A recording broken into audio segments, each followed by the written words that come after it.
aduga yam niyom lanba mawongda paisa se pire aina masi che che puduna laksari minister da che thajan khibagi prime minister da thajan khibai che che ai pujari ai gi jaga du da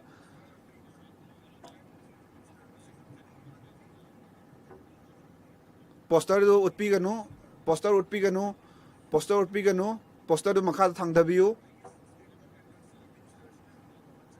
governor da su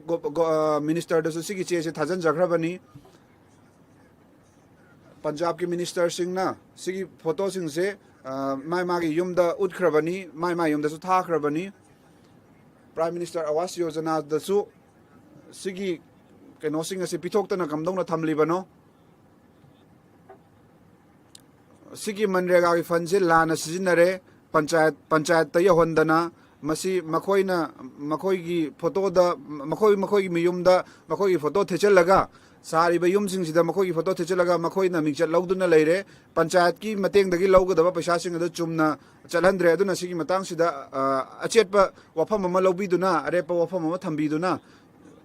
panchayat की मेंबरसिंग से मखोई की मथौ अमता तौहंदना मखोई थम्मिबसे मखोई की मथौ तौहनबिरगा Moina लाना मिंगचत तालिबसे तालहनबिदुना हाइजरी Honorable Speaker sir sumba अखोइना हाइजरीबा से इंदबा जगासिंग से aduga natragana fundsing senpham sing ase lana sijinaba sing ase aina sigi question sigi hangbirakpagi damak aina sigi membersing amadi house da aina haijeningi madudi masi lana sijinaba jaga khodimakta matik chab action lokhotkani sir how ki bachahi ahom asida hanjin akoina adum hairi madudi manrega gi khudong chaba sing ase yahondre haina ikai khumna je minister gi paukhum ase hanjin masi oiri madudi masi mantri ni mantri oheli bisi kari gino khangbiyo som dai jab natte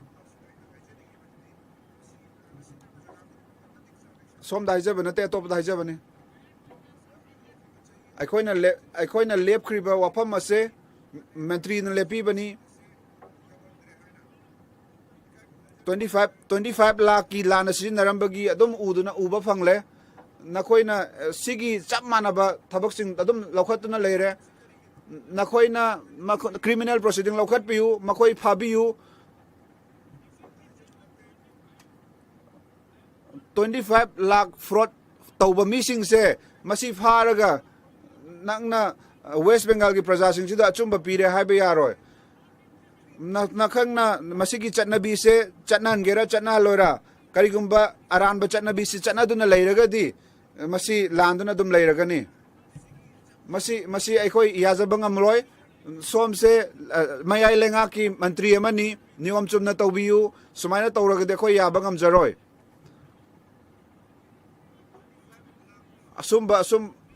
asumba lana paudam tambasi tawbiganu sumbasi tawbiganu sumba wahai se haibiganu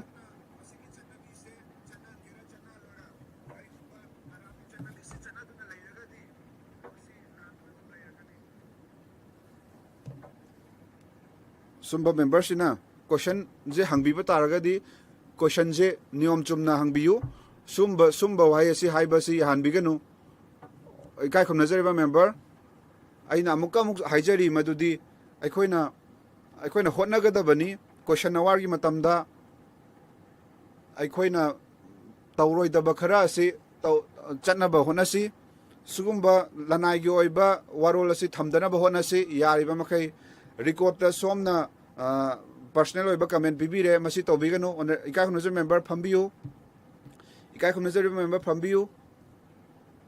phambiu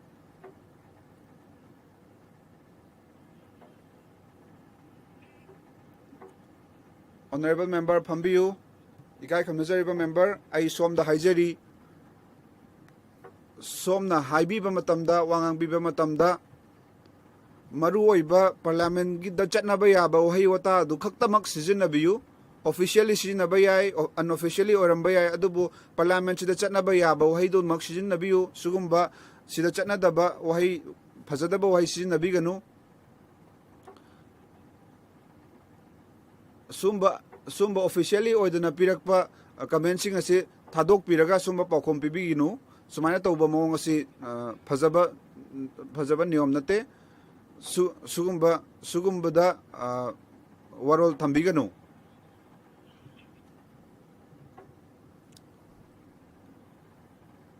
Kalyanji tap tabiyo Kalyanji amukta tabiyo house the charang na bathokli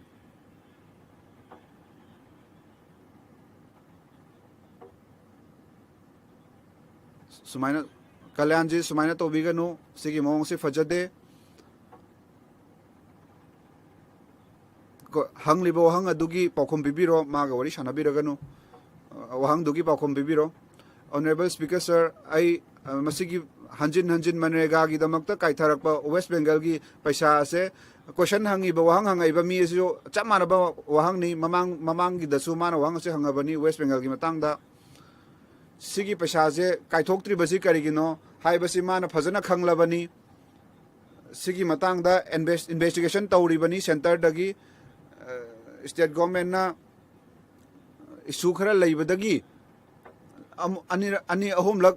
thokna masi kakthaki bani aduga ikai khamnajar West Bengal Sir investigation gi matangda masi team jing aduda investigation gi team duda lana behave tawraki aduga team jing duna report to phangaba matung paisa se kaithaba du tokhi bani aduga Modi ji gi luching makhada sumaina lana thabak tawba mi sing se khoi yahaloi aduga makhoi bu niom chumna khoi theknagani Sri Soramidan MS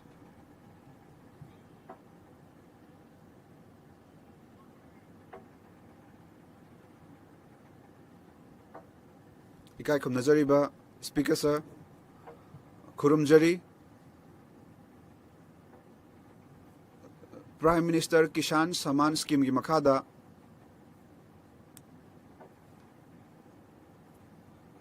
Long Live Tamil PM Kishan Scheme gi makhada madugi akupa marolda masi kamdauna Tamil Nadu da sinaribage haibado masigi PM Kishan Saman Nidhi Scheme ase apunba senpham ase lomi sing sida pi ki bas senpham amadi masi installment 9 na pi ki do sigi scheme sigi mathada aduga praja masak khangba kanaba phanggadaba mi masak khangba du kamaina kamdauna khangi aduga karamba niyong gi matungda masi khangdo ibano Tamil Nadu gi karamba mafamda CP ga dabage haibadu khanbage aduga mayai lengak na kari thabak paikhatlabage amadi kari awaba thengnabage haibadu takpiyu mayai lengak na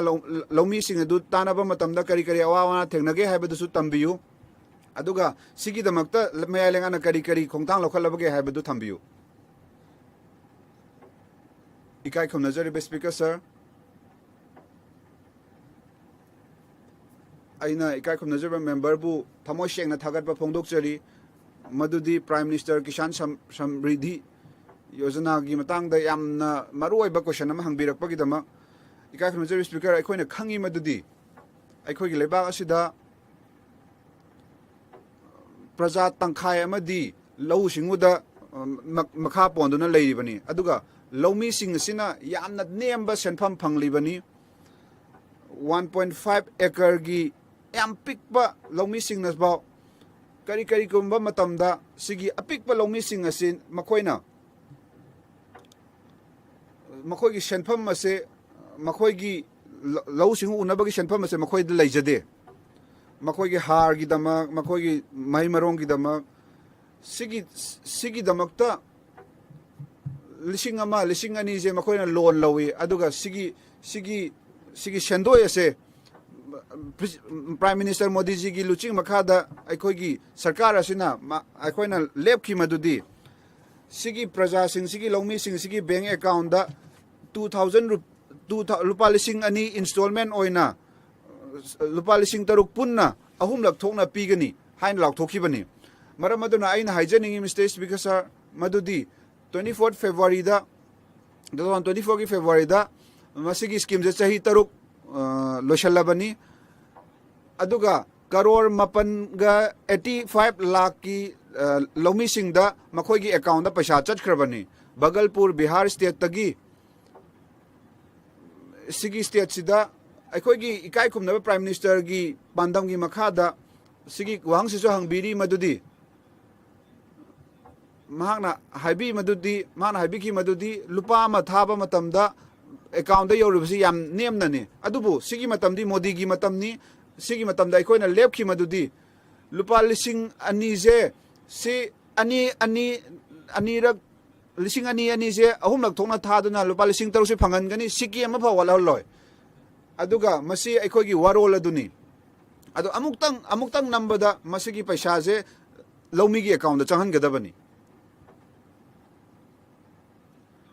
ꯃꯁꯤꯒꯤ ꯌꯣꯖꯅꯥꯁꯤꯒꯤ ꯃꯇꯥꯡꯗ complain ꯈꯔ ꯂꯩꯈꯤ ꯍꯥꯏꯗꯤ ꯀꯔꯤ ꯀꯝꯄ꯭ꯂꯦꯟꯅꯣ ꯍꯥꯏꯕ ꯃꯇꯝꯗ ꯐꯪꯐꯝ ꯊꯣꯛꯇꯕ ꯃꯤꯅ ꯃꯁꯤꯒꯤ ꯄꯩꯁꯥꯁꯤ ꯐꯪꯗꯨꯅ ꯂꯩꯔꯦ ꯍꯥꯏꯅ ꯃꯗꯨꯒꯤ ꯃꯇꯨꯡ ꯏꯟꯅ ꯑꯩꯈꯣꯏꯅ ꯃꯇꯤꯛ ꯆꯥꯕ ꯊꯕꯛ ꯂꯧꯈꯠꯂꯦ ꯑꯙꯥꯔꯒ ꯃꯔꯤ ꯂꯩꯅꯍꯜꯂꯒ KYC ꯇꯧꯗꯨꯅ ꯑꯙꯥꯔꯒ ꯃꯔꯤ ꯂꯩꯅꯕ ꯁꯦꯟꯐꯝ ꯄꯤꯕꯒꯤ ꯃꯑꯣꯡꯗ ꯇꯧꯈ꯭ꯔꯦ ꯑꯗꯨꯒ ꯃꯇꯤꯛ ꯆꯥꯗꯕ ꯃꯤꯗ ꯃꯁꯤ ꯄꯩꯁꯥ ꯐꯪꯕꯁꯦ ꯐꯪꯂꯣꯏꯗꯕꯅꯤ ꯐꯪꯐꯝ ꯊꯣꯛꯄ ꯄ꯭ꯔꯖꯥ ꯂꯧꯃꯤ ꯈꯨꯗꯤꯡꯃꯛꯅ ꯃꯁꯤꯒꯤ ꯄꯩꯁꯥꯁꯤ ꯐꯪꯒꯗꯕꯅꯤ ꯁ꯭ꯇꯦꯠ ꯒꯣꯔꯃꯦꯟꯅ ꯑꯣꯏꯕ ꯌꯥꯏ ꯑꯗꯨꯒ ꯐꯪꯐꯝ ꯊꯣꯛꯄ ꯂꯧꯃꯤ ꯈꯨꯗꯤꯡꯃꯛꯅ ꯃꯁꯤꯒꯤ ꯄꯩꯁꯥꯁꯤ ꯐꯪꯍꯟꯒꯅꯤ ꯑꯗꯨꯒ ꯕꯤꯛꯁꯤꯠ ꯚꯥꯔꯠ ꯑꯣꯏꯅꯅꯕꯒꯤꯗꯃꯛ ꯑꯩꯈꯣꯏꯒꯤ ꯀꯔꯣꯔ ꯑꯃꯒꯤ ꯈꯨꯗꯣꯡꯆꯥꯕ ꯐꯪꯒꯗꯕ ꯂꯧꯃꯤ ꯍꯥꯞꯆꯤꯜꯂꯕꯅꯤ ꯑꯗꯨꯒ ꯆꯍꯤ 100ꯒꯤ ꯂꯩꯉꯥꯛ ꯑꯁꯤꯅ ꯑꯅꯧꯕ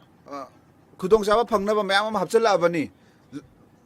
ꯁ꯭ꯇꯦꯠꯀꯤ ꯂꯩꯉꯥꯛꯀꯤ ꯃꯇꯦꯡꯅ ꯑꯩꯈꯣꯏꯅ ꯁꯤꯒꯤ ꯀꯦꯝꯄꯦꯟꯁꯤꯡ ꯑꯁꯤ ꯆꯠꯊꯔꯤꯕꯅꯤ ꯑꯗꯨꯒ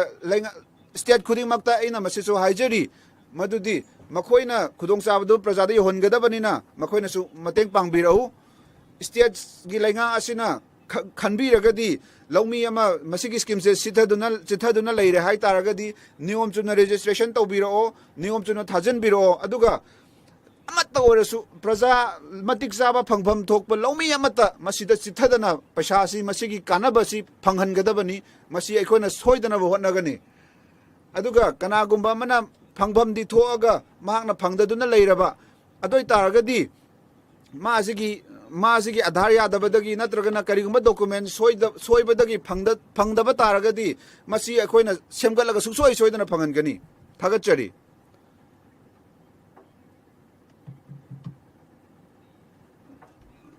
ꯂꯧꯃꯤ ꯐꯪꯒꯗꯕ ꯄꯩꯁꯥ ꯐꯪꯒꯗꯕ ꯂꯧꯃꯤꯁꯤꯡꯗꯨꯒꯤ ꯃꯅꯨꯡꯗ ꯃꯈꯣꯏꯅ ꯄꯩꯁꯥ ꯐꯪꯕ ꯃꯇꯝꯗ ꯊꯦꯡꯊꯗꯨꯅ ꯂꯩꯔꯦ ꯑꯣꯟꯂꯥꯏꯟꯗ ꯐꯪꯒꯗꯕ ꯄꯩꯁꯥꯗꯣ ꯊꯦꯡꯊꯔꯦ PM ꯀꯤꯁꯥꯟ ꯁ꯭ꯀꯤꯝꯒꯤ ꯃꯈꯥꯗ ꯂꯧꯃꯤ ꯃꯁꯤꯡ ꯌꯥꯝꯅ ꯍꯦꯟꯅ ꯌꯥꯎꯐꯝ ꯊꯣꯛꯄꯗꯨ ꯌꯨꯅꯤꯌꯟ ꯃꯌꯥꯏ ꯂꯩꯉꯥꯛ ꯑꯁꯤꯅ ꯃꯁꯤ ꯀꯌꯥꯝ ꯀꯥꯟꯅꯕ ꯐꯪꯒꯗꯕ ꯃꯤꯁꯤꯡꯗꯣ ꯍꯦꯟꯒꯠꯄꯤꯔꯕ꯭ꯔꯥ ꯑꯩ ꯍꯥꯏꯖꯒꯦ ꯁꯔ ꯃꯈꯣꯏꯒꯤ ꯃꯃꯤꯡ ꯍꯥꯞꯆꯤꯜꯂꯕꯁꯤꯡ ꯑꯗꯣ ꯃꯈꯣꯏꯅ ꯄꯩꯁा सोयदना फंगनी अमुक्तंग नंबदा सिगी पैसासिंग अदे पुंग अमगी मनुंगदा मखोगी अकाउंट चटप पोनी अदुगा मतिक चाबा फंगफम दोकप मी अमना पैसासे फंगमदा तारगदी अदुगा लौमी अमना मक्सादा फंगद्रे हायना हाइबिरबा नत्रगना तमिलनाडुदा कनामतना फंगफमदि थोकपा अदुगा फंगददुना लैतारगदी मसागी सरकार अदुदा अमुक्ता हाइबियु अदुगा ऑनलाइन रजिस्ट्रेशन तौबियु अदुगा सर्विस सेंटर अमदगी एप्लीकेशन अमा थाजनबियु अदुगा मखोईगी सेनफम मखोईगी ममिंग अदु रजिस्टर तौरगा मखोईदा फंगफम तबु सेनफम अदु सुंगसोय सोयदना फंगनगनी तमिलनाडुदा 13 लौमी 13 मखोईसिंग असे अखोइना थिजतले तमिलनाडुगी लेंगाना मसी थिजनबिगदबनी अदुगा मखोईगी ममिंगसिंग असे हापचनबिगदबनी ममिंग हापचलब मतुंगदा थाजबियु मदुदि अखोइना कनामता लौमी अमता चिथदना अखोइना मखोईगी थोंगफम थोकपा पैसासिंग जे हापनगनी अखनबा कैंपेन अमा अखोई लौखतपा याय लौखतकनी लौमीसिंग असिदा खंगजनबगिदमा आई तमिलनाडुदा इसा चचलुरबदी एग्रीकल्चर डिपार्टमेंट की दमा आई कनामता आई मरालसी नचदे अदुबु रूरल डेवलपमेंट की मिनिस्टर लेरमदे आइना चटपा मतमदुदा अतोपा मिनिस्टर अमना मीटिंग चटखिदुना लेरमले तमिलनाडुदा आइना मसी अखनना हाइजनिंगी मदुदी अखोई मयाई लंगाक्तगी दी लौमीदा खुदोंचाबा पीनबा रेडीदा लेजरबनी अदुगा मनरेगा की मतंगदा पनबा मतंदा 7600 crore जे तमिलनाडु के अखोई काइथरबनी अखोई जे अखनबा तोंगा मिजेंग येंग बनते अखोई खुदिमकी फनबा होनरिबनी करिगुंबा कनागुंबा चिथा नांदबा याहौ तारगदी मिनिस्ट्रीना मसी aibu kaubirau ai soidana Tamil Nadu da laksage aduga Tamil Nadu gi prajada Tamil Nadu gi chatnabi da aikoi aduki matik ai kai khumna bu chari aikoi atongan tongan ba akhanna ba midyeng yengjade chamana ba midyeng dane aikoi ne yengjari ba si aikoi na laumi Tamil Nadu gi laumi singda makhoi ge chatminari ha ba si haijage Tagachari Speaker Sir, Rasaman people asi makoi mapamas taleba maram na ay na wahang kara hangza pami ay koi gimi sing lau ba sing makoi bu laumi sing gidama campaign ke amarum hogdokre ay na haije khiba dugumna PM Kisan Samanidi Yojana Asina Aikoi Laumi Singda Kana Fangali Masigi Iroina Kongtang Kamba Lakoli Masigi PM Saman Portan Asisu Haudo Kare Masana Masabu Maduda registration Tauba Yai Maduga Mari Lainana Makoi Geda KYC face identification Sing Badundu Yauri Madugi portal Sugmukudong Saba Sing Asif Fangali Maduda yamna loijing loyada laikhraba laumi sing asina makhoigi scanning amasung eKYC taunabagi khodong saba sing phanganli ikai khomna speaker sir adugumba lang manga de hemba common center asi lai adugumba registrar asi mafam asi dagi khodong saba phangaba yai ikai khomna member aina pau tamjage madudi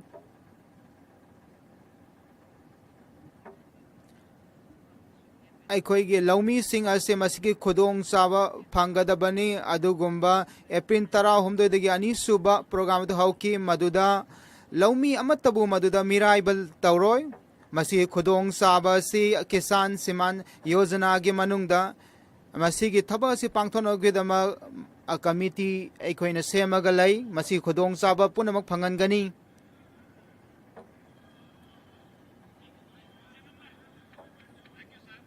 Tagachari sir, Masi Yamna Maruiba, Taudang Asida Laumi Singidama, Yamna Maruiba, Polamani Asidalai, Madudi.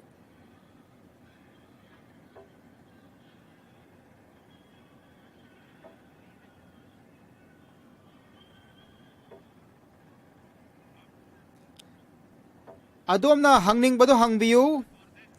Masigidama yamna maruiba program ani mapam sid yamna maruiba program nile lamgi mapu amasung lamgi record sing maramda aina hangning liba wahangdi maduda tenen oina tabak suriba mahana phangli posing maduda makoini engsenbagi kana basing masibang ani subada azina lising ani ga sumna taram matoi gi census ta samaga nifu million asi Sagi manung dani pu ase adun lau singu baga adun da masing da ithai lau khong sing ase yamna pingna lau ba sing da makoina phangba agriculture gi labor sing karmaina khodong sa phangan gani masida scheme kamum sathabagi pausu lai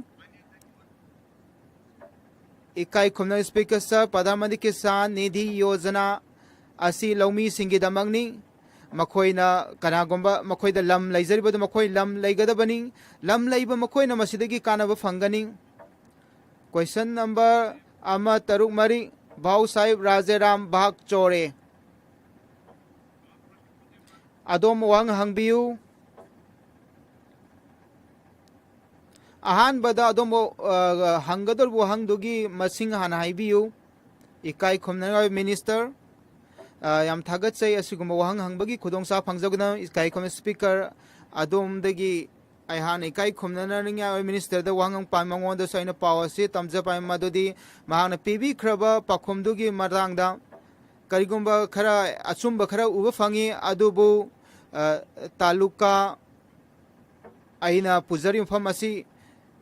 Langkoi Singi Yamna Soidong Sentolom Pamni Masi Chaurana kilometer Kuntrani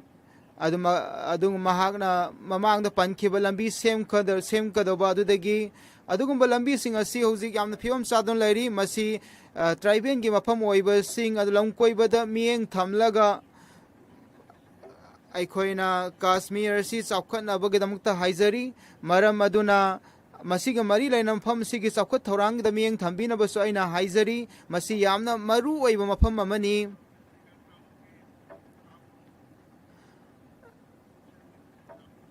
sir ꯑꯩꯅ ꯑꯗꯣꯝꯒꯤ ꯃꯄꯥꯟꯗꯒꯤ ꯑꯩꯅ ꯍꯥꯏꯖꯔꯤ ꯃꯗꯨꯗꯤ ꯃꯁꯤꯒꯤ ꯂꯝꯕꯤꯁꯤꯡ ꯈꯨꯡꯒꯪꯁꯤꯡꯗ ꯆꯠꯅꯕꯒꯤ ꯂꯝꯕꯤꯁꯤꯡ ꯌꯥꯝꯅ ꯃꯔꯨ ꯑꯣꯏ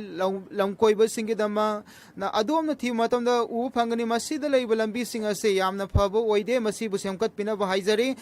ꯏꯀꯥꯏ ꯈꯨꯝꯅꯩ ꯁ꯭ꯄꯤꯀꯔ ꯁꯔ ꯑꯩꯅ ꯏꯀꯥꯏ ꯈꯨꯝꯅꯔꯕ ꯃꯦꯝꯕꯔꯗ ꯑꯩꯅ ꯄꯥꯎ ꯇꯝꯖꯕꯅꯤ ꯃꯁꯤ ꯃꯌꯥꯏ ꯂꯩꯉꯥꯛꯀꯤ ꯑꯗꯨꯒꯨꯝꯕ ꯊꯕꯛ ꯑꯣꯏꯕ ꯇꯥꯔꯕꯁꯨ ꯑꯩꯅ ꯍꯥꯏꯖꯈꯤꯕꯒꯨꯝꯅ ꯃꯗꯨꯗ ꯂꯝꯕꯤ ꯁꯦꯝꯈ꯭ꯔꯕ ꯈꯨꯗꯤꯡꯃꯛ ꯑꯗꯣ ꯑꯌꯥꯝꯕꯅ ꯀꯥꯏꯔꯦ ꯃꯁꯤ ꯕꯔꯥꯃꯟꯗꯤ ꯒꯔꯝ ꯁꯔꯛ ꯌꯣꯖꯅꯥꯒꯤ ꯃꯅꯨꯡꯗ ꯁ꯭ꯀꯤꯝ ꯑꯁꯤ ꯑꯣꯏꯕ ꯃꯔꯝꯅ ꯑꯇꯟꯕꯥꯔꯤ ꯕꯥꯖꯄꯥꯏꯅ ꯃꯁꯤꯒꯤ ꯁ꯭ꯀꯤꯝ ꯑꯁꯦ ꯍꯧꯗꯣꯛꯄꯤꯔꯝꯕꯅꯤ ꯃꯁꯤꯒꯨꯝꯕ ꯑꯗꯨꯒꯨꯝꯕ ꯂꯣꯏꯖꯤꯡ ꯂꯣꯌꯥꯒꯤ ꯂꯝꯁꯤꯡ ꯑꯁꯤꯗ ꯂꯝꯕꯤ ꯊꯣꯡ ꯑꯁꯤ ꯈꯨꯗꯣꯡꯆꯥꯕ ꯂꯩꯇꯕꯁꯤ ꯃꯗꯨꯗ ꯂꯝꯕꯤ ꯊꯣꯡ ꯁꯦꯝꯃꯛꯄ ꯑꯃꯁꯨꯡ ꯐꯕ ꯑꯁꯦ ꯃꯁꯤꯗ ꯂꯩꯔꯤꯕ ꯃꯤꯁꯤꯡꯒꯤ ꯂꯦꯡꯗ꯭ꯔꯕ ꯃꯪꯂꯥꯟꯅꯦ ꯀꯔꯣꯔ ꯇꯔꯦꯠ ꯀꯔꯣꯔ 35,770,000 ꯑꯁꯤ ꯃꯁꯤꯒꯤ ꯂꯝꯕꯤ ꯁꯦꯝꯅꯕꯒꯤꯗꯃꯛ ꯑꯦꯀꯣꯂꯥ ꯇꯥꯂꯨꯀꯥꯒꯤꯗꯃꯛ ꯀꯥꯏꯊꯣꯛꯈ꯭ꯔꯦ ꯍꯥꯏꯅ ꯃꯐꯝ ꯑꯁꯤꯗ ꯄꯜꯂꯤ ꯑꯩꯅ ꯄꯥꯎ ꯇꯝꯖꯕ ꯄꯥꯝꯃꯤ ꯃꯗꯨꯗꯤ ꯑꯀꯣꯂꯥ ꯇꯥꯂꯨꯀꯥꯗ 65.0 ꯑꯁꯤ ꯑꯌꯥꯕ ꯄꯤꯈꯔꯦ 153 ꯂꯝꯕꯤ ꯑꯁꯦ ꯁꯦꯝꯕ ꯂꯣꯏꯈ꯭ꯔꯦ ꯀꯤꯂꯣꯃꯤꯇꯔ ꯑꯁꯤ ꯏꯀꯥꯏ ꯈꯨꯝꯅꯩ ꯁ꯭ꯄꯤꯀꯔ ꯃꯉꯣꯟꯗ ꯍꯥꯏꯕꯤꯌꯨ ꯃꯁꯤꯒꯤ ꯂꯝꯕꯤ ꯑꯁꯦ ꯄ꯭ꯔꯙꯥꯟ ꯃꯟꯇ꯭ꯔꯤ ꯒ꯭ꯔꯥꯃꯤꯟ ꯌꯣꯖꯅꯥꯒꯤ ꯃꯅꯨꯡꯗ ꯂꯥꯛꯄ꯭ꯔꯥ ꯂꯥꯛꯇꯕ꯭ꯔꯥ ꯍꯥꯏꯕꯗꯨ ꯍꯥꯏꯕꯤꯌꯨ ꯃꯔꯝ ꯑꯗꯨꯅ ꯑꯗꯨꯒꯨꯝꯕ ꯁ꯭ꯀꯤꯝ ꯐꯦꯁ 4ꯒꯤ ꯃꯅꯨꯡꯗ ꯑꯅꯧꯕ ꯃꯐꯝ 5 ꯃꯗꯨꯗ ꯂꯝꯕꯤꯒ ꯁꯝꯅꯅꯕꯒꯤꯗꯃꯛ ꯍꯥꯞꯆꯟꯈ꯭ꯔꯦ ꯃꯔꯝ ꯑꯗꯨꯅ ꯃꯁꯤꯗ ꯊꯥꯖꯕ ꯄꯤꯈꯤꯕ ꯃꯈꯣꯏꯅ ꯍꯧꯈꯤꯕꯁꯤ ꯑꯩꯈꯣꯏꯉꯣꯟꯗ ꯃꯗꯨꯒꯤ ꯆꯤꯊꯤ ꯊꯥꯕꯤꯔꯛꯅꯕ ꯍꯥꯏꯖꯔꯤ ꯑꯗꯨꯒ ꯃꯗꯨꯒꯤ ꯃꯐꯝ ꯑꯁꯨ ꯌꯦꯡꯖꯅꯕꯒꯤꯗꯃꯛ ꯈꯨꯗꯣꯡꯆꯥꯕ ꯄꯤꯕꯤꯌꯨ ꯍꯥꯏꯖꯔꯤ ꯏꯀꯥꯏ ꯈꯨꯝꯅꯅꯤꯡꯉꯥꯏ ꯁ꯭ꯄꯤꯀꯔ ꯁꯔ ꯄ꯭ꯔꯙꯥꯟ ꯃꯟꯇ꯭ꯔꯤ ꯒ꯭ꯔꯥꯃꯤꯟ ꯁꯔꯛ ꯌꯣꯖꯅꯥ ꯑꯁꯤ ꯃꯁꯤ ꯇ꯭ꯔꯥꯏꯕꯦꯜꯒꯤ ꯂꯝꯁꯤꯡ ꯑꯁꯤꯗ ꯃꯁꯤ ꯁꯔꯛ ꯌꯣꯖꯅꯥ ꯑꯃꯁꯨꯡ ꯃꯌꯣꯜ ꯂꯩꯉꯥꯛꯀꯤ ꯁ꯭ꯀꯤꯝꯒꯤ ꯃꯅꯨꯡꯗ ꯂꯥꯛꯄꯅꯤ ꯃꯔꯝ ꯑꯗꯨꯅ ꯑꯩꯅ ꯍꯥꯏꯖ ꯄꯥꯝꯃꯤ ꯃꯗꯨꯗꯤ ꯃꯁꯤꯗꯤ ꯑꯩꯅ ꯃꯁꯤꯒꯤ ꯀꯟꯁꯇꯤꯇ꯭ꯌꯨꯟꯁꯤ ꯑꯁꯤꯗ ꯆꯠꯆꯕ ꯃꯇꯝꯗ ꯁꯤꯗꯤ ꯕꯥꯕꯥꯒꯤ ꯑꯗꯨꯒꯨꯝꯕ ꯚꯛꯇꯁꯤꯡ ꯎꯕ ꯃꯇꯝꯗ ꯑꯗꯨꯒꯤ ꯎꯖꯕ ꯐꯪꯉꯤ ꯑꯩꯅ ꯃꯁꯤꯒꯤ ꯈꯨꯡꯒꯪꯁꯤꯡ ꯑꯁꯤ ꯆꯠꯆꯕ ꯌꯦꯡꯖꯕ ꯃꯇꯝꯗ ꯑꯩꯅ ꯎꯕ ꯐꯪꯉꯤ ꯃꯗꯨꯗꯤ ꯈꯨꯡꯒꯪꯒꯤ ꯂꯝꯕꯤꯁꯤꯡ ꯑꯁꯦ ꯌꯦꯡꯕ ꯃꯇꯝꯗ ꯃꯤꯁꯤꯡꯅ ꯂꯝꯕꯤꯁꯦ ꯃꯁꯤꯒꯤ ꯂꯝꯕꯤ ꯊꯣꯡꯁꯦ ꯁꯦꯝꯒꯠꯄ ꯄꯥꯝꯕꯒꯤ ꯑꯅꯤꯡꯕ ꯂꯩ ꯃꯔꯝ ꯑꯗꯨꯗ ꯈꯨꯡꯒꯪ ꯀꯌꯥꯃꯔꯨꯝꯅ ꯃꯁꯤꯒꯤ ꯁ꯭ꯀꯤꯝꯁ ꯂꯝꯕꯤ ꯁꯦꯝꯕꯒꯤ ꯁ꯭ꯀꯤꯝꯁꯤ ꯉꯥꯏꯗꯨꯅ ꯂꯩꯍꯧꯔꯤ ꯃꯁꯤꯒꯤ ꯁ꯭ꯀꯤꯝꯁꯦ ꯑꯩꯒꯤ ꯖꯒꯥꯗꯁꯨ ꯐꯪꯍꯟꯅꯕ ꯀꯔꯤꯒꯨꯝꯕ ꯈꯔ ꯇꯧꯕꯤꯌꯨ ꯍꯥꯏꯖꯔꯤ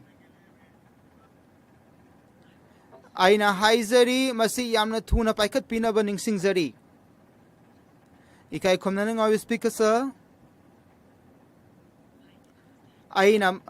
ꯚꯥꯞ ꯇꯥꯖꯕ ꯉꯝꯃꯤ ꯏꯀꯥꯏ ꯈꯨꯝꯅꯕ ꯃꯦꯝꯕꯔꯅ ꯍꯥꯏꯕꯤꯈꯤꯕꯁꯤ ꯑꯩꯅ ꯍꯥꯎꯁ ꯑꯁꯤꯗ ꯄꯥꯎ ꯊꯝꯖꯔꯤ ꯃꯗꯨꯗꯤ ꯏꯀꯥꯏ ꯈꯨꯝꯅꯕ ꯃꯤꯅꯤꯁꯇꯔꯗ ꯃꯗꯨꯗꯤ 4ꯁꯨꯕ ꯄ꯭ꯔꯙꯥꯟ ꯃꯟꯇ꯭ꯔꯤ ꯀꯔ ꯁꯔꯚ ꯌꯣꯖꯅꯥ ꯑꯁꯤ ꯍꯧꯒꯗꯧꯔꯦ ꯑꯗꯨꯅ 2012-ꯗꯒꯤꯅ ꯑꯩꯈꯣꯏꯒꯤ ꯂꯩꯔꯝꯕ ꯑꯗꯨꯗ ꯂꯩꯕ ꯃꯤꯁꯤꯡꯗꯨꯒꯤ ꯃꯇꯨꯡ ꯏꯟꯅ ꯃꯗꯨꯗ ꯃꯤ 500 ꯂꯩꯔꯤꯕ ꯈꯨꯡꯒꯪꯁꯤꯡ ꯑꯗꯨꯒꯨꯝꯕ ꯆꯤꯡꯃꯤꯁꯤꯡꯅ ꯇꯥꯕ 200ꯒꯤ ꯑꯣꯏꯕ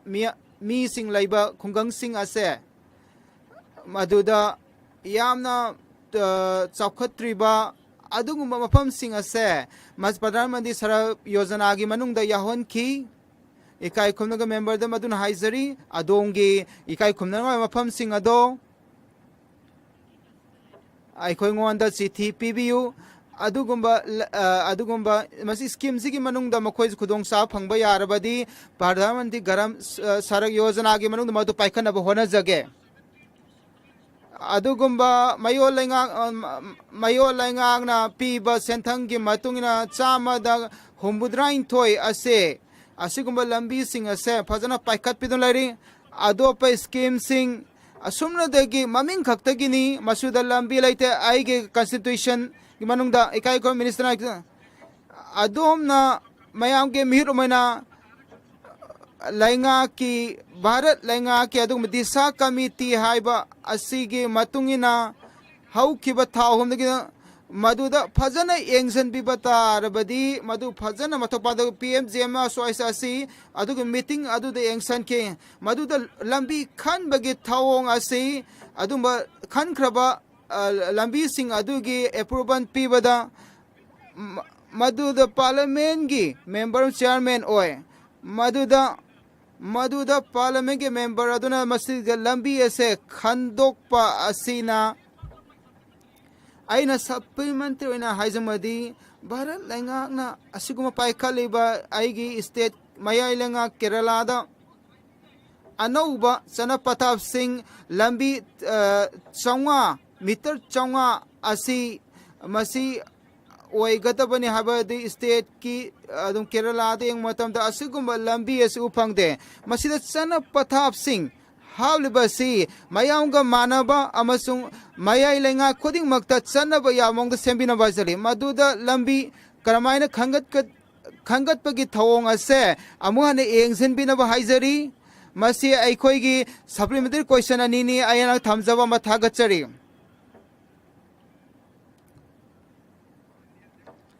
इकाई खुमनन of speaker sir Disa committee da इकाई खुमनन के parliament member na masigi committee asi sumasuna hau kiba chahi ahum dagi meeting asi chathadun lagli aina member kudimakta haizari madudi makhoina meeting asi da saruk yaba yai adugumda scheme adum khungangi lam chaukanabagi damak मधुदा खुदोंग चादब scheme अदु लैबसिंग अदो मखोइना मधुना अखोइंगोंदा मधु तंबा अमसुंग खंगलब याय मसि लंबी असि यामना मरुओय मरम अदु दिशा कमिटी की मपांदगी अखोइना पार्लियामेंट मेंबर सिंग मफम असिदा याहोनबा अखोइना थौरांग सिली अदुबु असेंगबा मक्ति मधु चथरिबा थौंग सिंग असे यंगसनबगी दमंगनी प्रधानमंत्री सड़क योजना असि इकाई खुमनगर मिनिस्टर मफम सिजनबगीदम हाइजरी मदुदा थबक तौरीबा ऑफिसर सिंगदा अखोइना पौताक पी इकाई खुमन पार्लियामेंट मेंबर सिंगी पौताक लौनबगीदमक मखोइंगोंद खंगनबा लै अदुगुंबा मदुगुंबा खुदोंग चाव फंगबा लंबी सिंग ग्रामीण सड़क योजना असि खन्नबगीदमक चना पथाप सिंग लै अदुगुंबा लंबी सिंग मसिगी खुदोंग चाव फंगबा याबा सिंग अदो मफम अदुदा याहोनगनी मसिगी खुदोंग चाबसिंग असिगमदा याहोनदबा तारबदी मखोइंगोंदा चिठी इबीबा याकनी मरम अदुना इकाई खुमनगे मेंबर सिंग महाकी इकाई खुमना मफम सिंग अदो एंगजनदुना आई मफम एंगजंगनी अदुंग लंबी सिंग अदो मसि खुदोंग चाब फंगबा याबा तारबदी मदुदा थबक चथगनी तसेंगनमक एजेनाउट कालेजी इकाई खुमनगे स्पीकर सर इकाई खुमनगे स्पीकर सर इकाई खुमन स्पीकर सर क्वेश्चन नंबर 135 इकाई खुमन स्पीकर पाखुम इकाई खुमन स्पीकर सर इकाई खुमन speaker sir Indira Gandhi national pension scheme असि अदुगुम स्कीम नि मजुद खुदोंग चाब फंगलिबसिंग मखोइंगोंदा पेंशन फंगलिबसिंग असे अखोइना मखोइद पेंशन पीबगी मौंग असी एंगजनबा मतमदा आइना वाहंग खरा हंगबा पामी काई खुमननिंगा ओइरबा मिनिस्टर दा महाकनसु अईबदा मदुगी पाखुम पीबीख्रे थर आई सर इकाई खुमनंग मेंबर सिंह चानबीदुना फंबियु इकाई खुमनंग member Singh chanbiduna mina wa nganglingai wa hanglingai matamda apanba pibiganu sir aina khangjaba pami madudi aikoi ge leiba asida aduda aikoi soinai raba mi sing Indira Gandhi ji gi mingda pibiriba pension asigi manungda masi chaurangna masigi manungda lakh marifu si khudong sa phangli masigi khudong sa ba phangli basing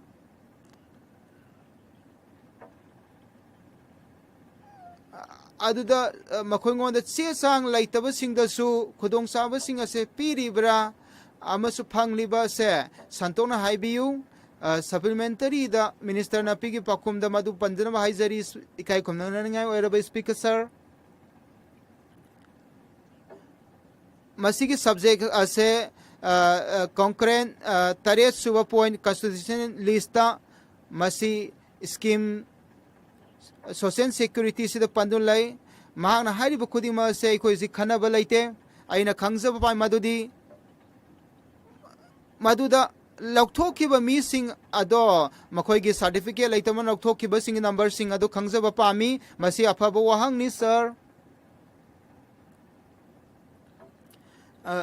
aina adombu aige office ta lakpina ba haizari aikoina cha glass ama thaklaga adomda darka laiba detail khudimo pizage nahang na office ta pakumpi na bagi adum sana pathab laite mafam as house aste pibio Dr. Prabha Malikau adom chambiduna paupi supplementary hapiu adugumba soinai raba mi singi damak sahi koding ke dama makhoi ge che sang thaga patai adugumba chana pathab sing chadam tara nipan asigi matungda lakh marifus gi manungda makhoi ge che sang ase thagat pa ude madudagi lokthokraba sing ado makhoi ase amuhana hapsan gadori bra hapsal loi derbra khangjaba pami Sri Rajesh na madu kamaina pakumpi ge do haibi gani ikai khomna nga be speaker sir hauzik chada marifu dagi henba si manungda soinai raba sing asi soinai ba sing na makhoi ge se sang sai guding ge thagat pagi mathau tadre makhoi na amona thagat khrabadi madu lep laitana madu dagi khudong saw phangani amuga na che sang thagapi mathau tade Indira Gandhi disability pension scheme gi manungda leibasi makhoi gi tangai fadaba sing ado thungana bogida matamga chana boide masida pension gi phangada emano se semilon da makhoi gi khudong sa phangna henkana ba haizari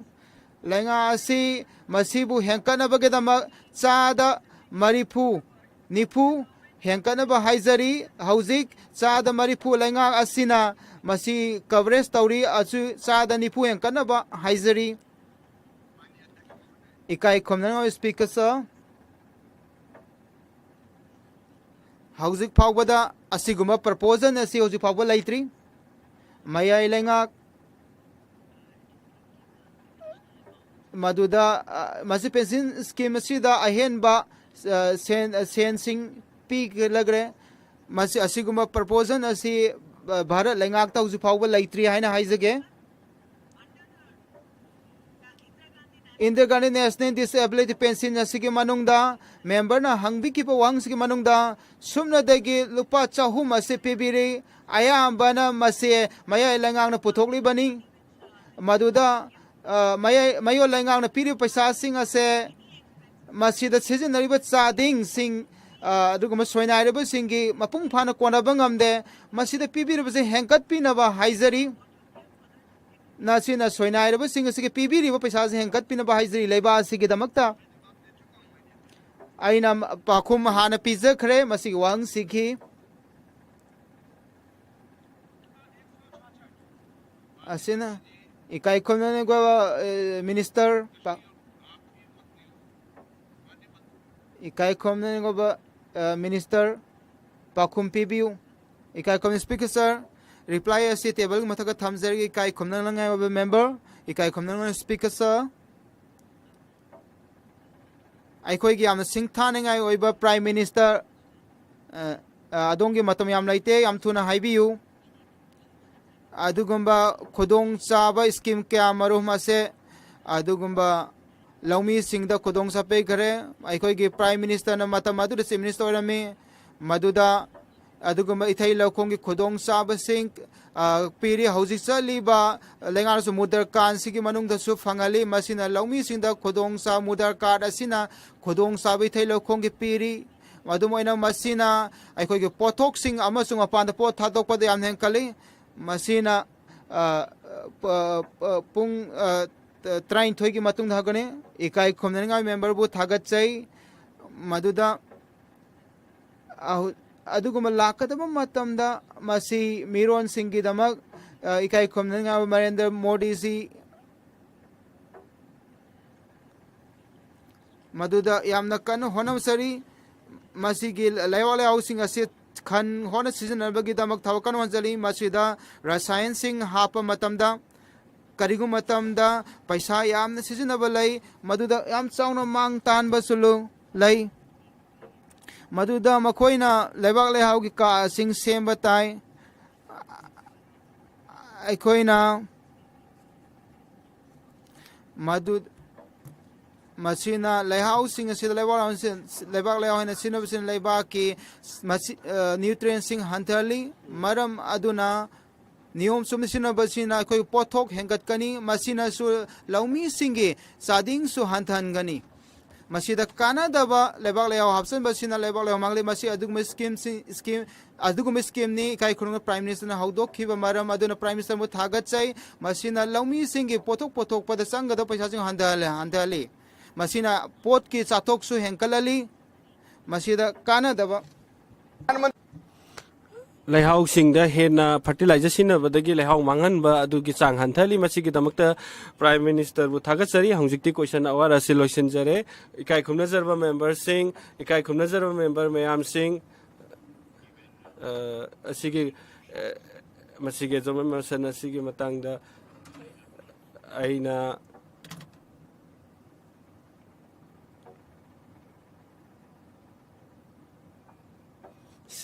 Sri Sabir Parimal,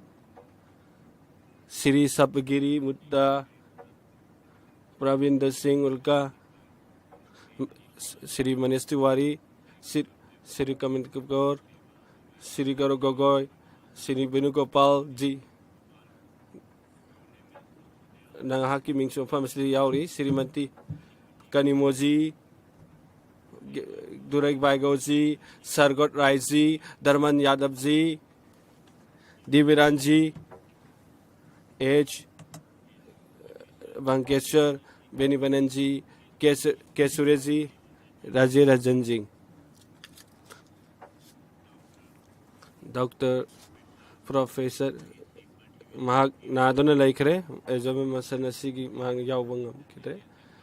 Mahaki House asigi commitment ni ikai khumna jarba member sing aina nakoi gi concern sing aso aina logchari ikai khumna ba member sing atopa ikai khumna jarba member mayam sing su masige jome masana aina phangjaba sing adu mafam masida tamjari Hariba paper sing at the table of the house the legre after number 2 Sirijatin Prasadji Kai Kumnas table of the house the paper at Dona Chai giving Panbato in a Tamsakre Sera number 2 revise of business Kimakara Tamsakre item number 3 Ramnan Thakurji Ikai Kumnazar speaker Nangi Ayabaki Matungina Aigi House the Aigi Mingyawa Adu Tamzakare, Sera number 3, Nasigi revive of the business Kiwafamadu. Ikai Kumnazar above speaker Nahaki Ayabaki Matungina table of the house the paper Aigi Ming Yawa Adu Sera number 4 the Tamzari. Honorable Speaker Sir Ainangi Ayabaki Matungina Aina house ki table the thamjakre paper aigi ming yaw ba do sere number 5 ki ngasige levi's rich of business ki famda Sri Mahasachib ji aina Rajya Sabha da aina report tawkhre madudi Railway Amendment Bill 2024 gi matangda masi Lok Sabha da pass tawkhre semdokpa ka loinana masina wafam masi aina Railway Amendment Bill 2024 asi Lok Sabha na pass tawkhraba adu Rajya Sabha da gi halakhiba semdokpa gi bill adu aina thamjari house da ikai khumna jarba member leave of absent members sing sitting house ki 10 March 2025 ki ahanba report sing aduda recommend tawkhre madudi recommendation content aduda report aduda yauriba sing adu members sing na house asi recommendation adu ayaba pire amasung permission su pidi house asina ayaba pijare sikti item number 8 Dr. Nisikan Dubeji ikai khumna jarba speaker sir aina number 8 ngasi ki list of business the yawba do ina thamjari ikai khumna jarba speaker sir aina statement adu aigi ming yawba business asigi business adu tham house ki table da thamjari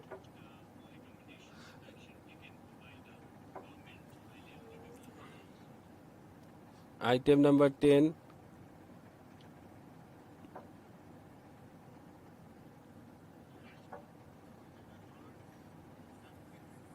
third for ahum subamari suba standing committee water resources ki aigi ming listed tawba ngasi ki list of business to aina table da thamjare item number 11 Shri Jiten Prasad ikai khumna jaraba speaker naha ki ayab ke matunge nangase makha piri statement sing ase aina thamjari madudi 87 standing committee ki commerce ki report major production leba asigi export hena puthokna bagi mapandai pusilakpa pot sei hanthana bagi damak Ministry of Commerce ka mai leina bado makha sida thamjare Kiran Riju ji ikai khumna jaraba speaker aina makha da piriba proposal sing ase house asida aina thamjaba pami madudi business advisor na pikhiba report adu aina house ki table thamjari question adudi masi house asina 7 report business advisory committee na ayaba pikre hai riba or ikai khumna jaraba members sing na favor da leiba sing na yare haibiu yaning ta ba sing aduna yaning ta habiro yare haiba sing na yamle yare habsini yamle maram aduna motion asi adopt tawre ikai khumna jaraba speaker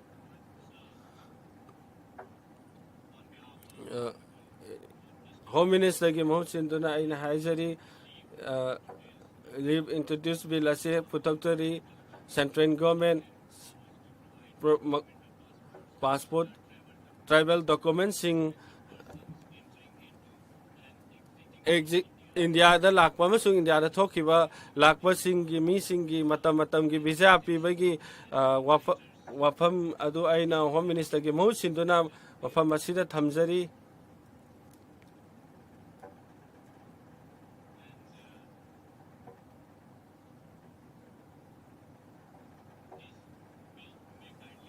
masigi bina se sambiduna house asida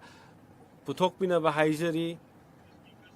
kai khumna jaraba speaker rule 72 ki matung ina rule of business ki matung ina Lok Sabha ki manungda aina asigi post auxiliary immigration foreign bill asi aina post auxiliary ikai khumna jaraba speaker se rule 72(1) asi rule of procedure conduct business Lok Sabha ki matung ina masigi situation si duna lai madudi ani subadana bill asi legislature complicated ki matung ni aikoina 7 schedule ki matung ina India ki lenga sana pathap ki matung da masida constitution asida mek seng na yauri part 3 of the constitution haire masida fundamental right adu mayek seng na iri madu da piri mi kuting mak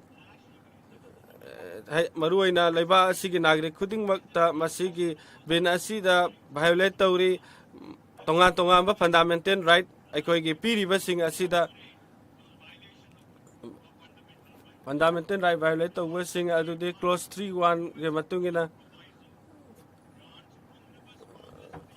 union gom mapanda foreigner sing India da sangak pa sing national security da singna ba sing da thing ba lai sovereignty and integrity amasung foreign leibak sing mari laina bada amasung atopa region mari laina ba laiga asina specify to ba sing da sok ba sing ba sangak pa yade clause 3.1 ge matung ina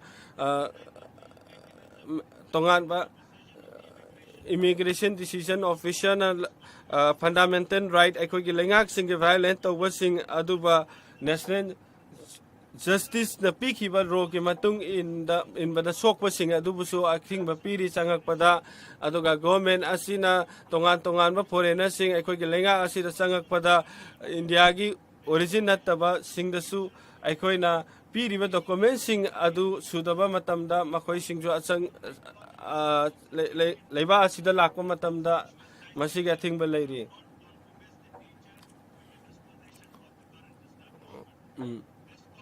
masi constitution masina article 40 law constitution da masina sok pa piri masina logi mamangda samana ba khudong chaba aduga mi khuding ma samana na ngak sen ba foreigner khakta natana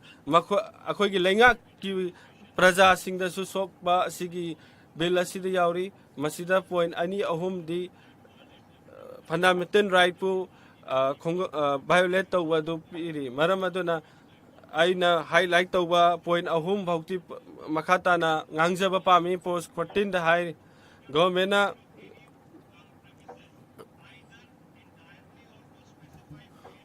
akang na ba foreigner sing asina leba asida lakwa mata akak na ba mata mamagi manung da sangak pa gi ayaba pibata natana akak na ba bharat ki jaga da chappa yada ba gi piba do hairi ba immigration act asina khonga ungna ba oiri bilama introduce tawba matamda masi phajana constitution asibu ikai khumna raga chafam thoi bilama pass tawba matamda akhoi ke constitution gi ga contradiction oiba sing ado akhoi na yengpham thoi maduga mipung khuding makta bill asina ikai khumna baga loina napsangmam thoi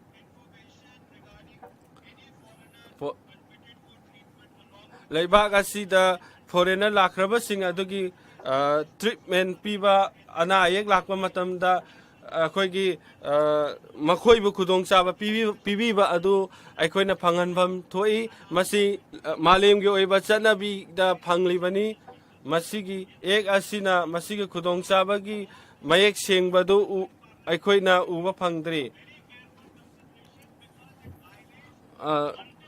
tongan tongan ba leiba asigi fundamental right ki article kaya maro masigi ek asina violate tawri wafam masi speaker na hakki napam na thamjari aina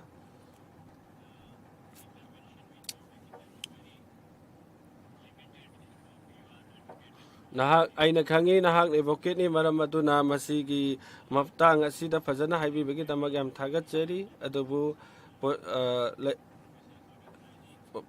professor Sagat Raisi nahak na wafam khara thamba pambara sigi matangda rule 72 procedure ki matung ina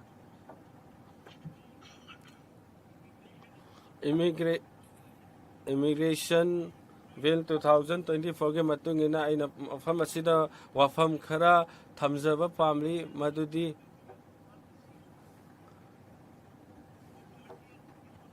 bill asi 2025 ta bill asi 2025 ki asigi manung da minister na wafam asi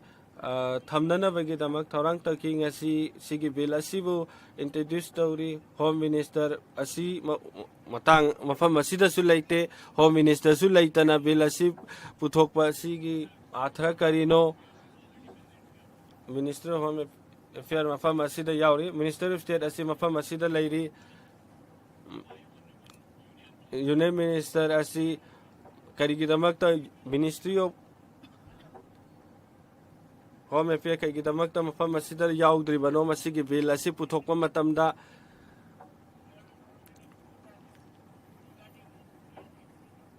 foreigner ꯑꯩꯈꯣꯏꯒꯤ ꯂꯩꯕꯥꯛ ꯑꯁꯤꯗ ꯂꯥꯛꯄ ꯆꯪꯉꯛꯄ ꯑꯃꯁꯨꯡ ꯊꯣꯛꯈꯤꯕꯒꯤ ꯈꯨꯗꯣꯡꯆꯥꯕ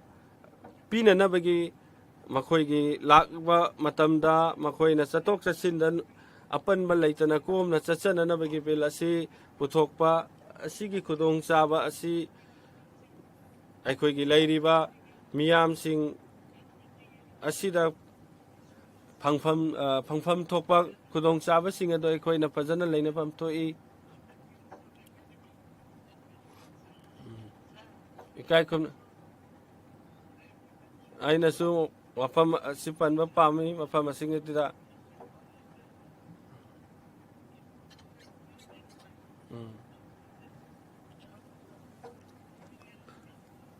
लेबा असिदा illegally entry चंगकपसिंग असिना government असिना मखोई के दमकता स्ट्रिक्ट लॉ पास तौफम थोकबसंग मसीगी बिल असी फजना कुपना नैनरगा पास तौफम तौबिनबा हाइजरी लेबा असिदा फॉरेनर इंडिया की लेंगा मफम अमदा लेबसिंग अदो फजना मतमगा चुनबा लो सिंग सेमगतलगा अखोइना यंगफम थोई इकाई खुम नजरबा स्पीकर महाकना अककनबा मरु ओइबा वाफम खरा थमली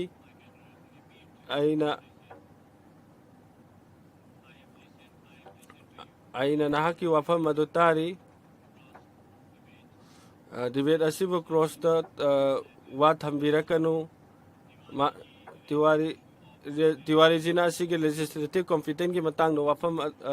थांगकी महाकना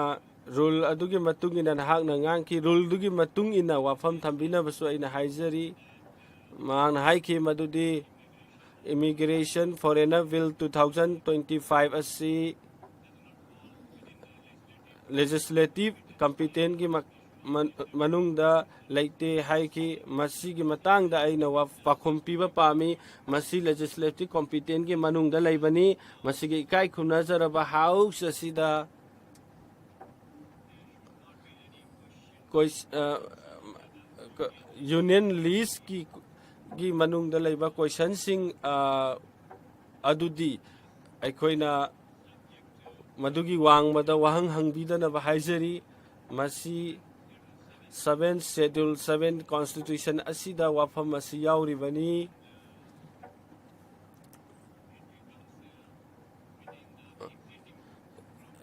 India दगी थोखिबा foreign the चक्किबसिंग मखोइगी Damak Maru ओइना थेंगनरिबा समिसासिंगी मतंगदा question हंगबिखिबा अदुसिंग आइना हाइजरी फॉरेनर ना लेबा असिदा लाकवा मतमदा गवर्नमेंट ना फॉरेनर अमा चंगकवा मतमदा इंडिया की लेरिबा चना पथापसिंग अदुगी मतुंगिना चंगकवा अदु अखोइना अयाबा पी मरमदी लेबा की सिक्योरिटी बु सिंगनगदबसिंग अदुदी अखोइगी लेंगा की नियम की मतुंग इना अयाबा पीदे अदुना अखोइना कनागुंबा लेबाक अमता सु अखोइना येंगबा याय मदुदी अतोपा लेबा अदुगी सिंगनगदबा मीसिंग अदु मखोइना चंगहंदे लेबाक असिदा तोंगान तोंगानबा मओंगदा अतोपा लमगी मीसिंगना लाई लम कोइबा ओइना लालोरिटिकी ओइना अमसुंग लाइरिक लाइसु तंबा ओइना अदुबो लेबा असिगी सोवरेनिटी अमसुंग लेबा असिगी लेबा फजबा सिंग असिबु सिंगनबा सिंग अदुदी अखोइना अयाबा पीदे अदुबो अखोइगी बिल असिना कनामता अथिंगबा पीदे लेबा असिदा लाकबा सिंग कोइबा मागी थबक्की मतुंगिना अदुना मसिगी इमिग्रेशन एंड फॉरेन बिल असिना मपानदगी लाकपा मियामबु अखोइना ꯌꯥꯝꯅ ꯀꯣꯝꯅ ꯃꯈꯣꯏꯒꯤ ꯆꯠꯊꯣꯛ ꯆꯠꯁꯤꯟꯗ ꯅꯨꯡꯉꯥꯏꯍꯟꯕ ꯑꯗꯨ ꯄꯤꯒꯗꯧꯔꯤꯕꯅꯤ Clause 14 masigi provision da hairi Clause 14 hairiba bin asi da yauribani masi na khudong chaba piri mapandagi lakpa mi singbu masida aikoina foreigner singbu athingba piba leite ainasu wafam asigi matangda sengna thamjari hospital da medical institution da masigi foreigner singi matangda information asi lengakta thambam thoi masigi ꯑꯩꯈꯣꯏꯒꯤ ꯂꯩꯕꯥꯛ ꯑꯁꯤꯗ ꯐꯣꯔꯦꯅꯔꯁꯤꯡ ꯂꯥꯛꯄꯁꯤꯡꯒꯤ ꯃꯈꯣꯏꯒꯤ ꯂꯩꯕ ꯑꯃꯁꯨꯡ ꯆꯠꯊꯣꯛ ꯆꯠꯁꯤꯟꯒꯤ ꯈꯨꯗꯣꯡꯆꯥꯕ ꯄꯤꯅꯅꯕꯒꯤꯗꯃꯛꯇ ꯂꯣ ꯑꯁꯤ ꯒꯣꯚꯔꯟꯃꯦꯟꯠꯅ ꯄꯨꯔꯛꯄꯅꯤ ꯑꯩꯅ ꯃꯤꯅꯤꯠ 3 ꯂꯧꯖꯒꯦ ꯕꯤꯜ ꯑꯁꯤ ꯑꯩꯈꯣꯏꯅ ꯄꯨꯔꯛꯈꯤꯕꯁꯤ ꯂꯩꯕꯥꯛ ꯑꯁꯤꯒꯤ ꯗꯔꯀꯥꯔ ꯂꯩꯕꯗꯨꯅꯤ ꯕꯤꯜ ꯑꯁꯤꯒꯤ ꯃꯇꯥꯡ ꯃꯔꯨꯑꯣꯏꯕꯗꯣ ꯑꯩꯅ ꯁ꯭ꯄꯤꯀꯔꯅ ꯊꯝꯖꯒꯦ ꯃꯌꯥꯝꯅ ꯍꯦꯟꯅ ꯅꯨꯡꯉꯥꯏꯖꯅꯕꯒꯤꯗꯃꯛ Immigration Foreigner Act asi 2000 Masada ek mari lairabani passport act lairi 1920 gi registration foreigner gi act 1949 lairi aduga foreigners act 1946 lairi aduga loinana immigration act 2000 lairi masi yakidaba ngaktani immigration bill asi apun bigi yeng de yengaga masi pukhalakli bani masida hariba ek mari se pulap yawri bani aduga loinana hauba amasung anisuba asisina Second World War gi matam da same ki bani masida top pa makhal gi adugumba karigum khara yaw ki bani adubo masi hojik phawbada adum chapmana ba objective mayam ama lairi adugi damakta masigi semtok pa ya ba karigum khara laina khanbagi masigi akhuina ngasi bill pukhacharak pani asigum laba constitutional act sigi makhada modi government na karigum khara tawba ya ba laibano haibado adu khanbagi matam yaure tongan ba ek kaya sing akhuina foreigner sing gi damakta ꯊꯕꯛ ꯑꯣꯟꯊꯣꯛꯄ ꯌꯥꯕꯒꯤ ꯑꯗꯨꯒꯨꯝꯕ ꯇꯉꯥꯏ ꯐꯗꯕ ꯂꯩ ꯍꯥꯏꯕꯁꯦ ꯍꯥꯏꯖꯅꯤꯡꯉꯤ ꯑꯗꯨꯒ ꯂꯣꯏꯅꯅ ꯐꯣꯔꯦꯅꯔꯁꯤꯡꯒꯤꯗꯃꯛꯇꯗꯤ ꯑꯁꯤꯒꯨꯝꯕ ꯑꯦꯛ ꯕꯤꯜꯁꯤꯡ ꯑꯁꯤ ꯍꯧꯖꯤꯛ ꯑꯗꯨꯛꯀꯤ ꯃꯇꯤꯛ ꯗꯔꯀꯥꯔ ꯂꯩꯕ ꯑꯃ ꯑꯣꯏꯔꯤ ꯑꯗꯨꯒ ꯂꯣꯏꯅꯅ ꯑꯩꯅ ꯍꯥꯏꯖꯅꯤꯡꯕ ꯑꯁꯤ ꯑꯁꯤꯒꯨꯝꯕ ꯈꯣꯡꯊꯥꯡꯁꯤꯡ ꯑꯁꯤꯗ ꯑꯃꯣꯠꯄ ꯑꯗꯨꯒ ꯅꯨꯡꯉꯥꯏꯇꯕ ꯀꯌꯥ ꯂꯩꯕ ꯇꯥꯔꯁꯨ ꯃꯗꯨ ꯁꯦꯡꯗꯣꯛꯄ ꯗꯔꯀꯥꯔ ꯂꯩ ꯍꯥꯏꯕꯁꯦ ꯍꯥꯏꯖꯅꯤꯡꯉꯤ aduga loinana chana daba aduga chatnaba yadaba mawongda lakpa matamgi oiba thingba khuding ma khoina phajana sengtokpi gadabani maru khoiding maru orabadi immigration gi thabak sing sa constitutional gi oiba aduga matenga chauba ma pangbi ba ba se amna maki darkar taba amani darkar laiba aduga chapchaba close kaya amasu masigi bulas da hapchan ba mathau tai hojik phokyoina no ba close ama lakli sigi matang asi kari karamba close na haba matamda ko foreigner sing asi koi ga chana ba ya ba mawong da mphom sida laghan ba aduga moi gi damak yengsan bi ba haiba asini adugi damak ta ina asiga house asida proposal asibu pass ta winam dam ta ina haijari aina motion of the house gi damak ta masi ina thamba pamjai masi akhune ngasi damakta ngasi hapchabani ngasi pass out da bana chate adugi wahang adudi bill asigi damakta koi introduce ta hundana ba ko sem sari ya ba kangbuna ya haibiyu ya do kangbuna ya de haibiyu eyes ne yame live adu live asi ya ba pire bill asi introduce ta hundana damakta speaker sir thagachari houzik urgent public importance ki matang dang suji khanara ba hauragani members sing na makoina masa gi oiba mongda minute ama chani da hawa haibigani singkon thagachari Mr. Speaker sir ꯑꯩꯅ ꯍꯥꯏꯕ ꯄꯥꯝꯖꯩ ꯑꯩꯅ ꯍꯧꯗꯣꯛꯄ ꯄꯥꯝꯖꯩ ꯃꯗꯨꯗꯤ ꯄꯨꯟꯁꯤ ꯑꯁꯤ ꯇꯁꯦꯡꯅ ꯄꯨꯟꯁꯤ ꯑꯁꯤꯗ ꯂꯝ ꯂꯩꯇ꯭ꯔꯒꯗꯤ ꯑꯩꯈꯣꯏꯒꯤ ꯄꯨꯟꯁꯤꯁꯦ ꯀꯩꯅꯣ ꯍꯥꯏꯕꯗꯣ ꯃꯗꯨꯒꯤ ꯑꯥꯔꯊ ꯊꯣꯛꯇꯦ ꯑꯗꯨꯅ ꯑꯩꯅ ꯑꯩꯒꯤ ꯃꯁꯤꯒꯤ ꯑꯥꯒꯁ ꯍꯥꯎꯁ ꯑꯁꯤꯗ border Assam ga Bangladesh ke border lai ba mi sing na makta aina ngasi hawdokchaba pamjai hoki ba sahi kya kya dagi aina khoi gi sum border lai ba mi sing asigi moi gi punsi da thengnare ba wa ba sing da makta ai uduna lakli Assam dagi lakli ba aduga Bangladesh ki lakli ba moi gi sing asigi khoi gi punsin na ba gi aduga punsin na raga aduga makhodong thiba kya thokna na ba gi mocha da ba gi aduga kya ama uba phangli aduga loinana moigi lau singubagi pochai kaya ama matpi munbibagi dot pa tawbibagi aduguba kanba threat ama lagli maram aduna ai hagna asi haiba pamjai madade aigi mising asi taseng na haragadi achauba akiba aduga mapunsi mangba thangna mi kupta kai thok na khang da mong de hingaga adum lakli aduga loinana lamsing asisu asiguma mi sing asina mullaga lawbiri aduna aina aigi Mr. Speaker sir aina ngasi aina haba pamjari ba aside aigi mi sing asiga manana Jainti Hills lairiba adugumba mi sing asisu aigi mi sing ga manana adugumba achauba threat ama mayok na rebani moigi oi ba du bot thada wa ya bagi hak to adu bang hojing mat pi bagi mong da laira abani aduna masigi mi singa se hojikte adukki matik kuigi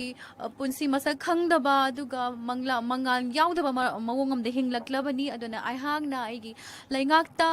mayo laingakta su dug mayo laingakta su asigi aina haijari ba sigi matters ya marui ba mawong da yeng thambi na ba haijari aina thajai madudi will lama lai batardi lambi madum lakani habase aina thajai aduga loinana akoina karigumba akoina tawge khalabadi aduga puksel sengabadi oithokpa yadaba amta laite habase ai haijaningi aina thajai aduga loinana akoi isagi damangta nattabada mi sing dugi damangta su khallaga mi sing aina taweba thabak sna mi du da hena kana gani na khallaga thabak tawbina mi damangta aina haijari akoi ge mi aduga neiba sigi mi khudingmak nagari khudingmak se akoina masi makoi ge punsi sibu hena phabamong da section thorong la khutpi gadabani mi sing asi laibagi ni akoina ngase akoi ge laiba asi lingbangam leba se haijaningi aduna Mr. Speaker sir adungi khuthang da ina haijaba pamjai madudi border da lariba mioi sing Bangladesh border da riba sing simaru ina makoi asi tasengna namja nam thingna bage dugu mapiba mamda hojik lakli bani makoi asibu achauba mong da moi gi punsi asibu ngakpi senbi bage mathau tare adu aina aibu haiba wa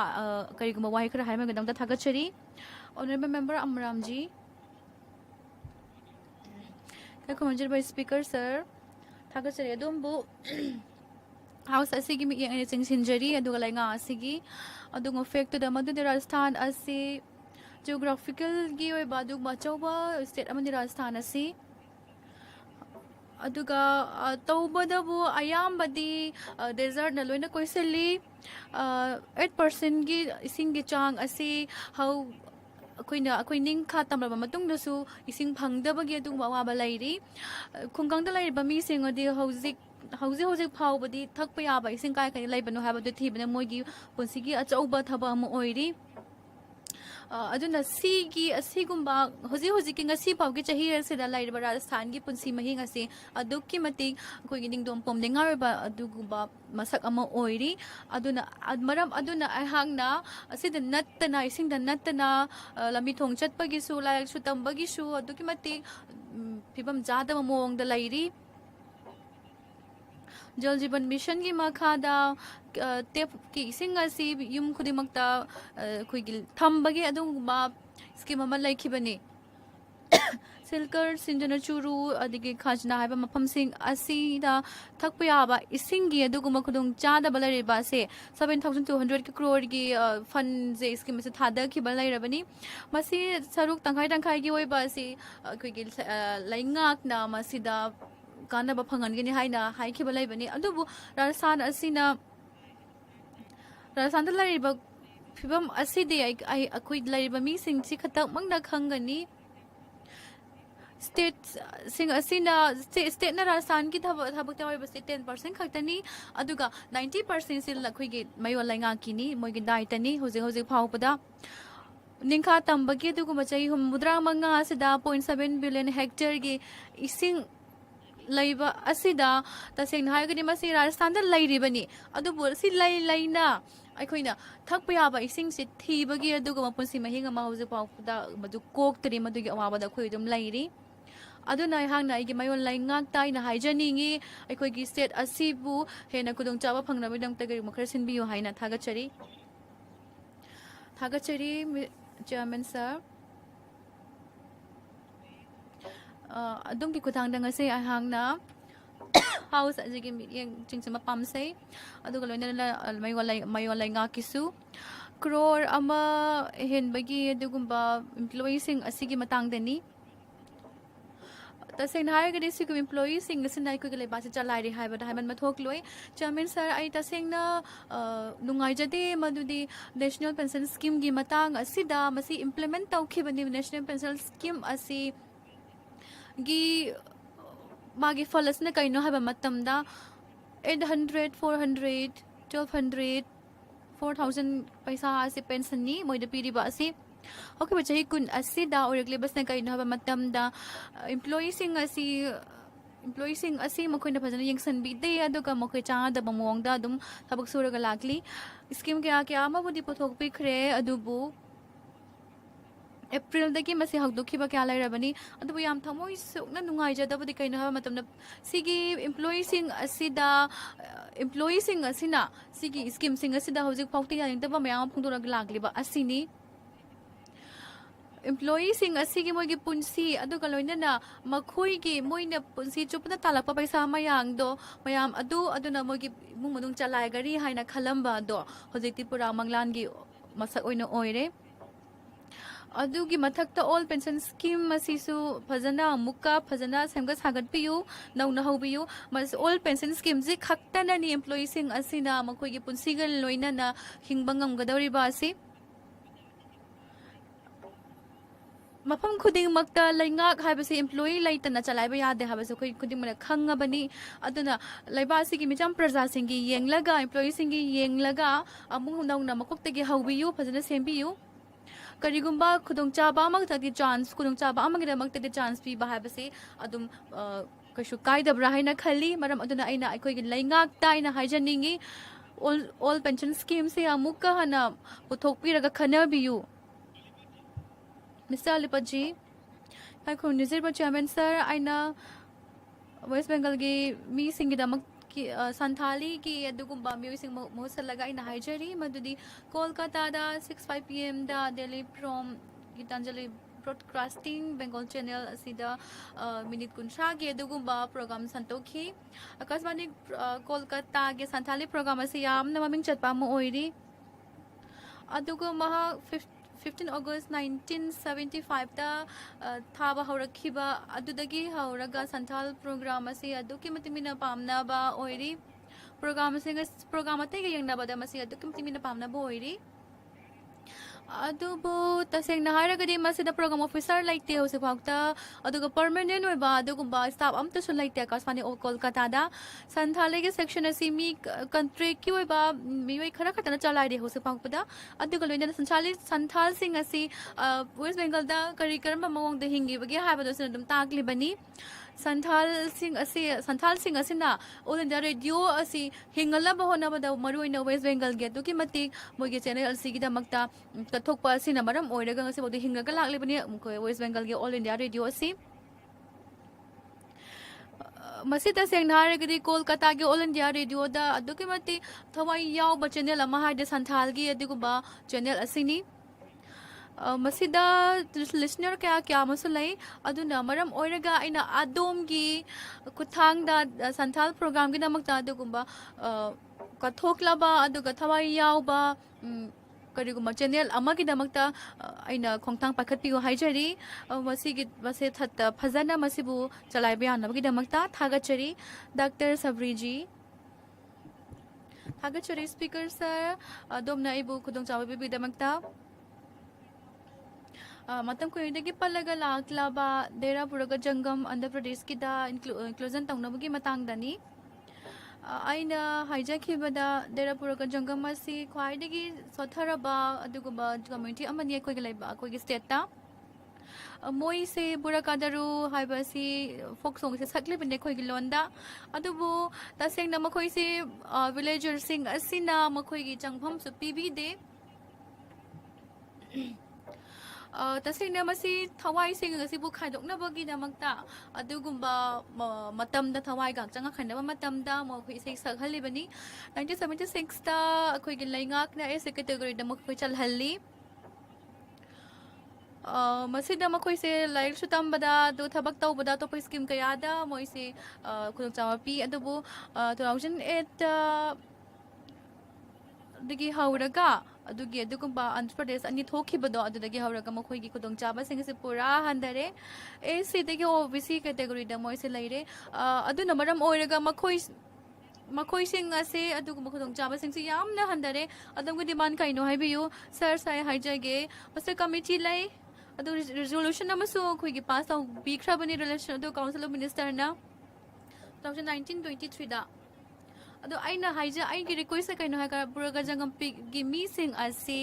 makhoi gi ningkha tamba aduga makhoi gi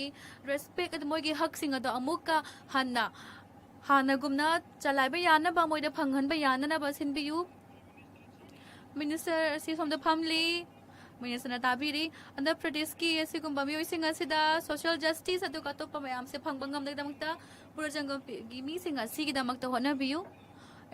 advocate Parviji advocate Gopalji Thagachari Mr. Chairman sir ai bosi gumba kuna chabi bi damak ta aina dong yang chang sinjari maroina China ke AI technology ki damakta maroina deepseek ki da question khara hangbi ki China asi dependent oi badung ba laiba amani moi sa yam bana asi gumba technology si public China na masi chalai bani mukhi makhadani Andhra Pradesh se tasengna ga de khoi laiba si gi saru amani adu Arunachal Pradesh asi India ki saruk amani dipsi ki matang da masi wahang lak matam dati taseng na haga di masi wahang asigi paukhum pi matam da nine haja ga dare basi masi asigu wahang asigi paukhum mase hoje ai gi oiba ai gi scope ta yaung de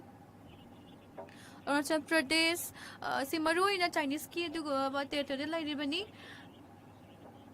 aduga Amit Shah ji na Arunachal Pradesh asi India gi makha da lai ba jaga amani ne haibada kari gi damak te ki ribano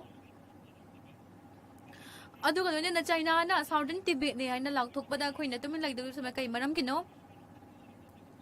aduga Republic of China na sigumba gi application ng technology sing asina maram oraga Arunachal Pradesh ta kai han gadari ba moi da threat pi da se kai maram gino Arunachal Pradesh asi taseng na harag India gi makha lai bani adubu China gi technology na adugu invasion ma tar koi matang da di kai gi damak ta khoi tumin ne lai ribano aduga khoi Arunachal Pradesh asi India gi makha lai ba jaga amani saru amani haibada kai gi damak ta ki ribano si haibiu 30 second kadang pipiu khoi gi India laingak na taseng na harag di 5.6 sa chesa lai ribani aduga Chinese sing sigal loina na makhoi ga samina badi ngamte aduga technology sing asigi matang da makhoi na kiriba kai maram kino Sri Rao Rahman ji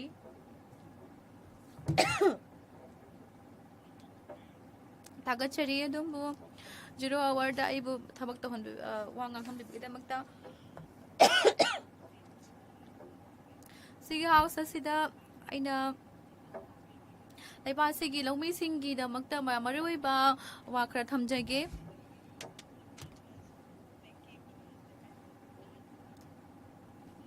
aduga loinana aina yam nungai jada basi kaino hatanda khoi lomi sing ase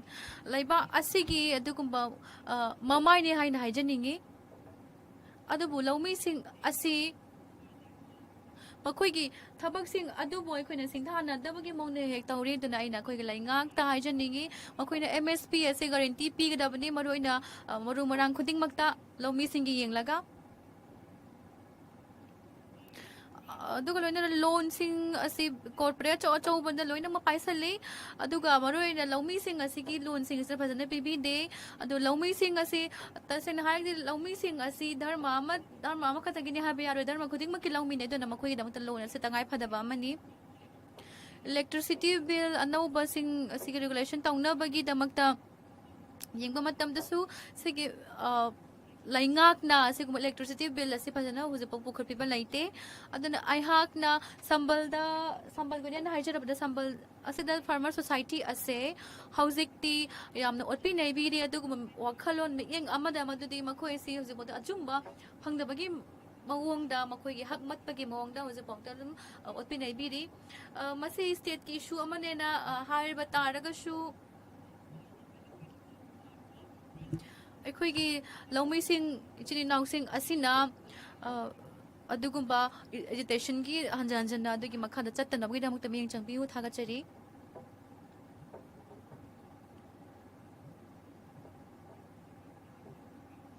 ꯑꯩꯅ ꯑꯗꯣꯝꯗ ꯇꯦꯂꯨꯒꯨꯗ ꯋꯥꯔꯤ ꯁꯥꯕꯒꯤꯗꯃꯛꯇ ꯑꯌꯥꯕ ꯄꯤꯕꯤꯅꯕ ꯍꯥꯏꯖꯔꯤ ꯇꯦꯂꯪꯒꯅꯥꯒꯤ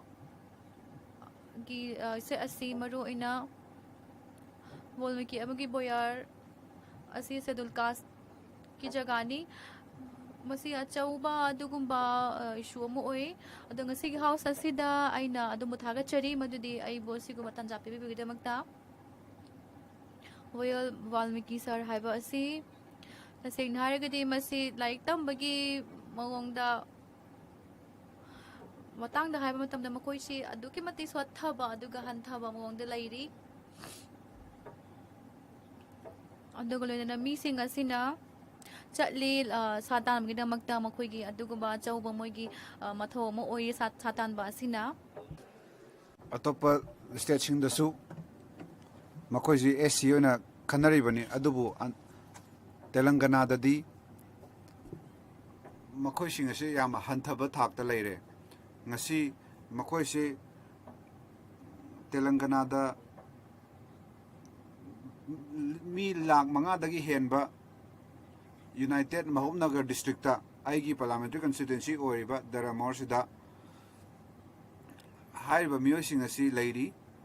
maramaduna aina songi matengdagi aina haijaningi madudi makhoi gi damakta darkar leiba sing ado khaibiduna haukiba Telangana gi sarkarna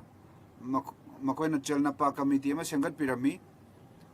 makoina sengat piramba wahau doksing ado suggestion sing ado lobby raga makoina assembly da ayaba pigre aduga hariba motion asi makoina mayai mayol lengak ta thabire maramaduna ngasi sigi Valmiki kangbusibu makhoi aduna Ramayan ibiramba makuna chawkhatpadu phangnanabagi dama mari leinaba minister da ministry sida aina haigat thangat chaningi wafam ase madudi ST ki lista makhoi siu yauhan binanabagi dama Valmiki community asigi thagat chari Sri Unop Chandra Dhotreji thagat chari speaker sir ai songi mateng laujaraga aina haijaningi aduga railway minister se bu thagat chaningi madudi aigi Akola city aigi constituency da lairiba se gati shakti terminal ama thambiram bagi dama aduga aina masi taksan janingi madudi Amrit Bharat ki train ase masisu haudok piro aigi constituency sidagi Nagpur dagi na Mumbai fauba sigi railway service ase thadok pataragadi Amrit Bharat 2 je masigi train ase Vande Bharat ki facility khudimak lairabani adubu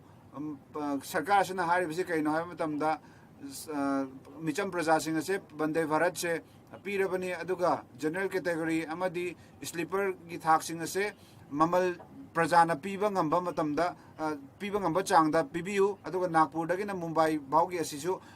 train ama chanhanbiu Minaji ikai khum nazariba chairperson sir aina haijaningi basi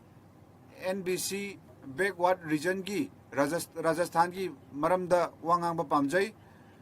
Gujai amasung Bajaira Rewari haiba jaga sing asi lai aduga masi Rajasthan da laiba praja khaki natte naduga masi praja mayam ki social justice phangnanabani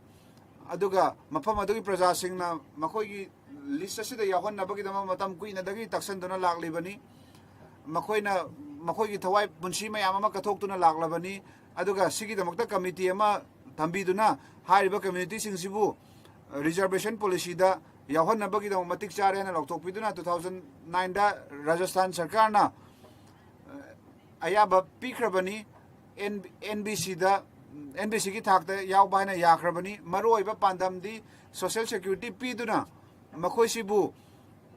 economy mayam gi channa ba ya matang da purakna ba purakrabani sigi phibam sida makoi sibu reservation pin na ba gi damak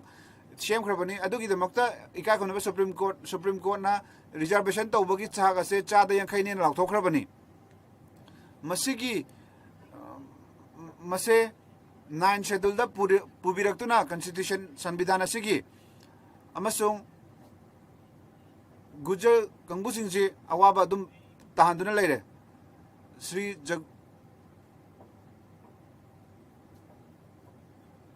ikai khamnajariba chairperson aina thagat pa phongdok chari sombu aibu khudong cha base bibi bagi damang zero award wangang bagi urgent public importance ki matang da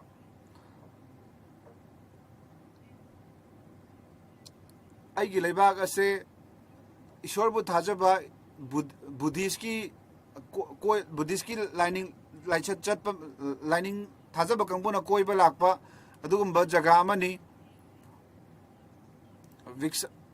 Buddhist religion ki matang da Vixar na phangkiba jaga adu oiba mafamni mahapar nirvan na phangkiba mafam oiriba malem pumbadagi mafam adu lai khurumba lakliba chahi kunmapan chupna ma kapila bastu da leirami mafam adudani mana mafam adudagini mana enlightenment ki damata chatkhribedu maram aduna kapil bastu dagi aikhoi gi sarkar asina taksan jari madudi ayodhya corridor gumba ma sabiduna darkar laibasing adu phangallaga Thailand Singapore Japan Malaysia Indonesia dagi mafam sing da Buddhist chatpa mayam ama lei madudadi Buddhist chatpa mayam ama leiraga kapila bastu da mangna magi punsigi chai kumapan leikhiba mafam aduda sembidana Chairman sir aina si haijaningi madudi asoki rokta iramba mafam sing amadi kapila bastu da su masi dharma gi oiba center ama oibam thokpani budhagi matangda masi maru oiba mafam ama oibam thoi matam asigi maramaduna aina songi mateng masi taksanjaningi madudi lam koiba mising buddha dharma bu thaja basing ase kapila bastu sida lakhanabagi damak masida matik saba corridor ama sembiraga Gorakhpur Kushinagar Sarnath amasung kapila bastu ase semgat piduna masigi lining ase thajaba kangbu singjo koihalaktuna mahakumbha gumba ama sembiraga masigi dharma si thajaba miyoi sing ado kohen biraktuna masi uchakhadan biu Malem pumba sida Buddha chatpa mayam Buddhism thajaba mayam leiri bani aduga sigi matangda koirak pami sing asibu puning thogat piduna kapil bastu sibu chawkhadan biraga masigi corridor se sembi waina hai taksan jari thagachari chairperson sir sir aina aikhoi gi sarkar sibu thagatpa pamjai madudi Saubhagya Yojana amasung Din Daya sigi yojana sigi makhada aigi laibak asida kanaba mayam ama phangle mahaki luching aikoigi luching basigi luching makhada thabak aphaba mayam ama tawduna leiri aigi mandi Lok Sabha constituency sidagi masi yamna wangba mafam dal leibana maram oiraga masida yamna saragna yam saba nong churagna yam nong chuba si leibana maram oiduna masida lambi thong sing infrastructure sing si yamna thak nemduna leire aduga un taba matam dasu nong chuba matam dasu masina maram orga mai yam kuina kuina mutuna lei aduna maram orga matpham adu da leiriba praja singsna mai mutlabanina hapta mayam ama mai laktaduna leiduna makhoi awaba punchi mahing ama hingi mafam jaga jaga ai constituency gi manung da chanba mafam jaga jaga mayam da awaba thengnabanina mai gi ministry da aina sigi minister sing da thamoi sengna haijaningi madudi makhoi sing asibu fazana yengshan biduna matik chaba mai electricity phangan biduna masida mai phangan bagi chang amadi infrastructure semgat biduna masiga loina na aina haijaningi madudi aikhoigi luching makha aikhoigi luching asigi makha da matik chaba electricity phangan biduna jaga se bu chokhadan biu thagachari Srinagar Juji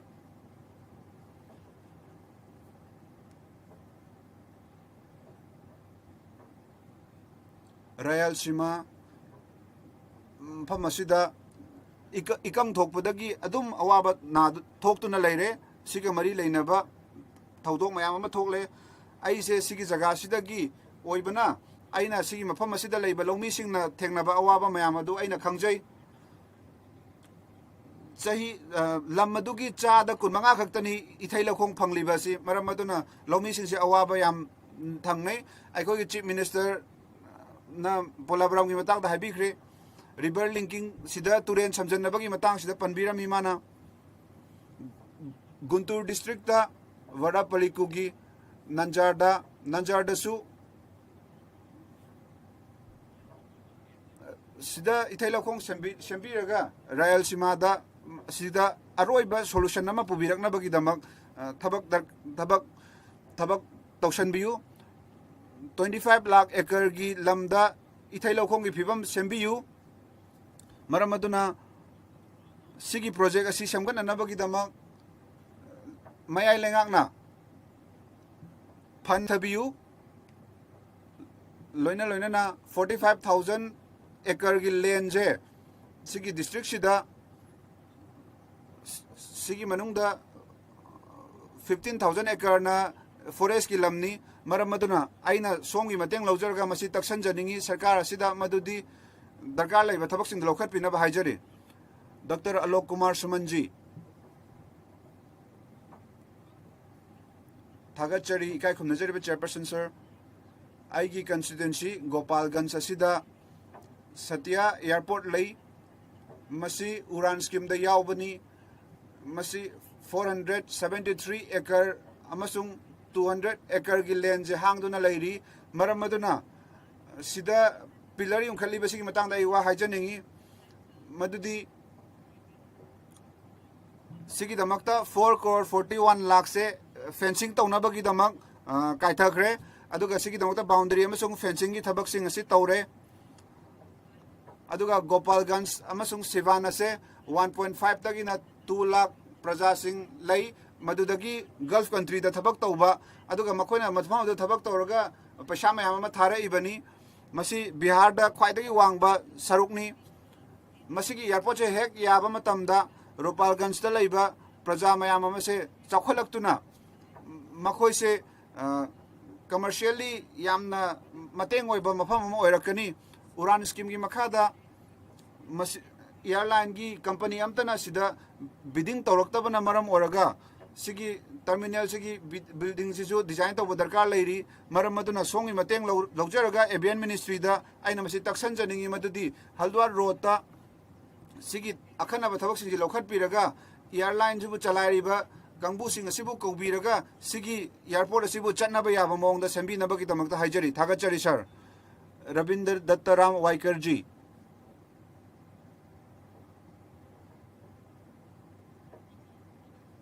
Thagachari chairperson sir somgi mateng lawjaraga aina sigi aga sausida aina masi haijaningi madudi aikhoi gi leibak asida baluti daus tarani thoi leirami aduga aikhoi masigi mateng lawjaraga thabak tawrami sigi sarkar sigi mijeng asi Maharashtra da changchan binanabagi dama aina pungning chingsin janingi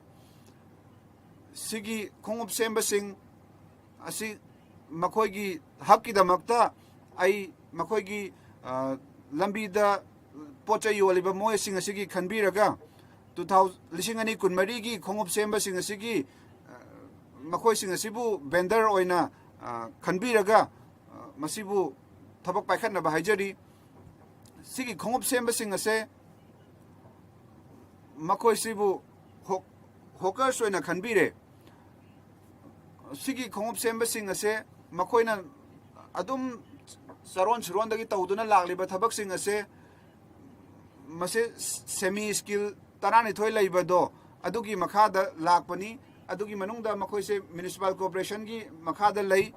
sigi mafam sida hawker sing su lei kariguma sigi hawker sing se lokthok bi bataragadi sigi moi thabak suba sing se makoi da kanana kari mateng pangba ngamgani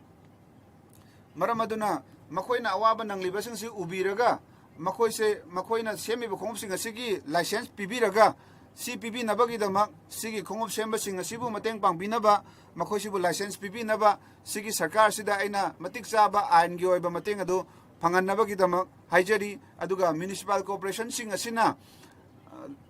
jaga aduge administration da haibi duna masigi clover sing kom semba sing asibu formal oiba vendor amagum khangbiraga masibu chumthokpina haijari aduga sida punsi mayam ama makha ponbanina makoi sibu yengsinbiraga makoi singi punsi mahing asibu semgat pinana bagi damak haijari thagachari sir MK Vishnu Prasad ji Dr. MK Vishnu Prasad ji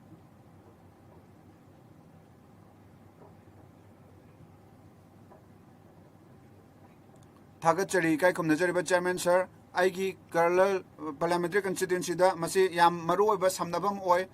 Karular Balracharam Balnuti Panandram si railway station sing aduni Chennai dagina Rameswaram chatnaba Bande Bharat train se yam maru oiba train amani Rameswaram se masi yam maru oiba mafam amani tongan ba lam koiba mi mayam mafam da laibani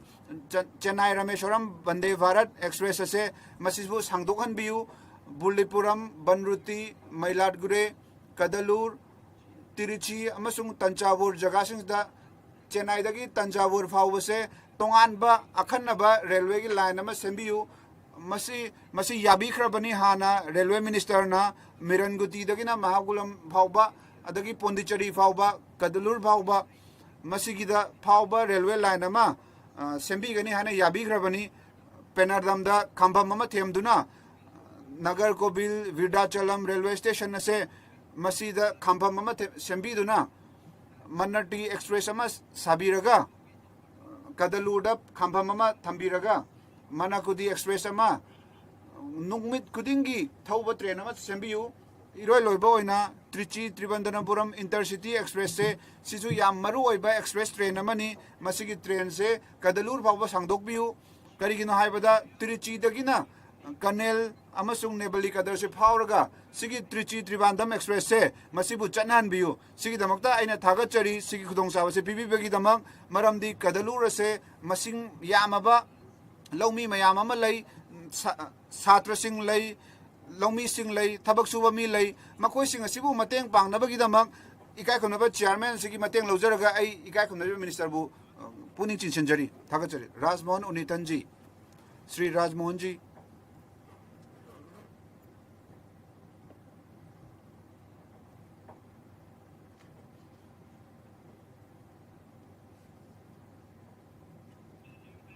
Sir,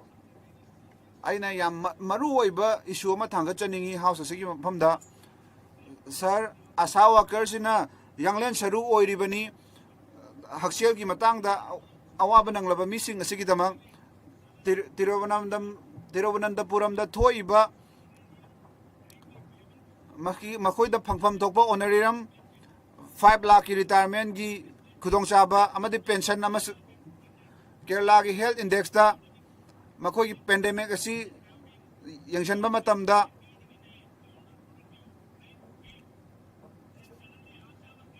Sir Kerala gi asa workers sing se 232 rupees ka tani makoina nongmada phangi se kusuman oina makoina taksanjari sigi setpham ase nongmada lupa 3 ta hengana ba taksanjari makoisina taksan duna la ibani haukiba chai haukiba numit kunthra ne sidagi makoisina agitation tawduna la ibani Kerala Secretariat asina March ki tang tara lising ani kun mangada state sarkar asina asawa kersingi hak singi damak yang sanjaraga su asa scheme sigi matang da central government na masi state langang asina khangpiraga su central government asina honorary masibu hengat piraga matam chana senpham asu pibiduna direct transfer to biraga makhoi gi damakta pension scheme hokdok piraga Kerala gi sigi phibam ase yam maru oy ase khanbiraga makhoi gi nomada su thabak subagi matam si yengjan biraga asagi worker sing asigi thabak subagi changsi yengjan bi bai bse India lebaga asigi haksel gi matang da yengjan bagum bani aina maya lenga asibu taksan janingi madudi sigi matang da asa worker gi phibam asi phagat hanabagi damak matik chaba senpham kai thabiduna matik chaba solution ama puthoaga makhoi sibu matik chaba mateng adu pangbina bagi damak bureaucracy gi oiba thabak sing adubu nathai biraga asa worker gi phibam asi hengkarna bagi damak phagatna bagi damak sembina ba taksanjari Sri Laluel Krishna ji Labu Krishna ji thagachari sir sigi matang asida patients thambina ba haijari sir public resourcing se Andhra Pradesh ta sir every family sir but maram aduna Congress ke matamda masigi connection ase mapung phana mirai bere NDA na ma pam asida laklaba matamda masigi khungang khoding makta masina samdabang maduda aikoi ke lainga na Andhra Pradesh ta lag ani phawi compensation phangan khiba laikre majuna mayok lainga na maduda substantial funding lam loksan bagi matan pe ki masigi phana se yam singthani nga ba maram ge damak sejinai maram aduna amuk hana resurvey taw matamda lairaba lawbasing SD ABC amasung semilon da sotoraba sing masida yaure maram aduna maduda laiba lamsing ase section lising ani ga kunithoi phawoge manungda maduda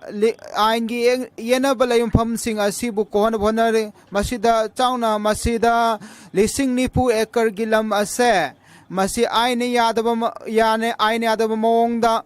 masi GOMS finance asida on thokpale masi chaurana lising tara mari amasung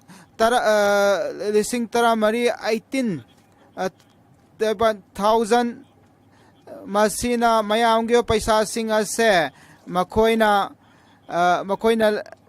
makhoi masagi kana namagi tamak maram nu chanai majun laumi singgi photograph passport token mari laina bache cha sing asi yaw asigi mapana maram aduna lising ahum dagi henba aduna chahunga humpu taruk ekar len asi Katna river asi makhoina sarai loisanjare masi khudimang asi masi punemaksi apil len I think ek lising ani kunitoy ase mi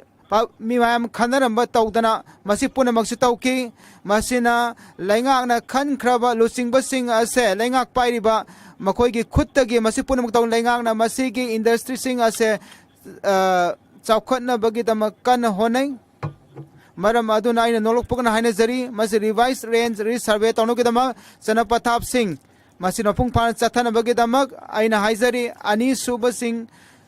masida kaithokraba fansing ase masida senja thumja laitaba mapam ohenum gi dama misang mi khaina dama thijan bagi dama ningsing jari masida akan ba khongthang lakhut pina bagi dama haijari ikai khumnanga member rule chahunga humudra taret teban ki matak thamle member na masiga mari laina ba sing thangat pina ba haijari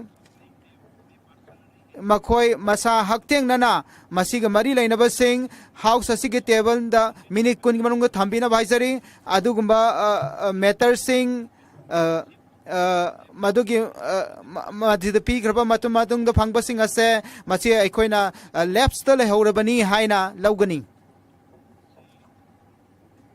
Shri Sanjay Haribhau Yadav ji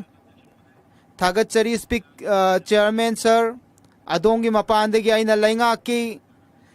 यामना Maru ओइबा करिगुंबा खरिगी मतांगदा पुनिंग चिंगजनबा Pami मदुदी अदोमना खंगी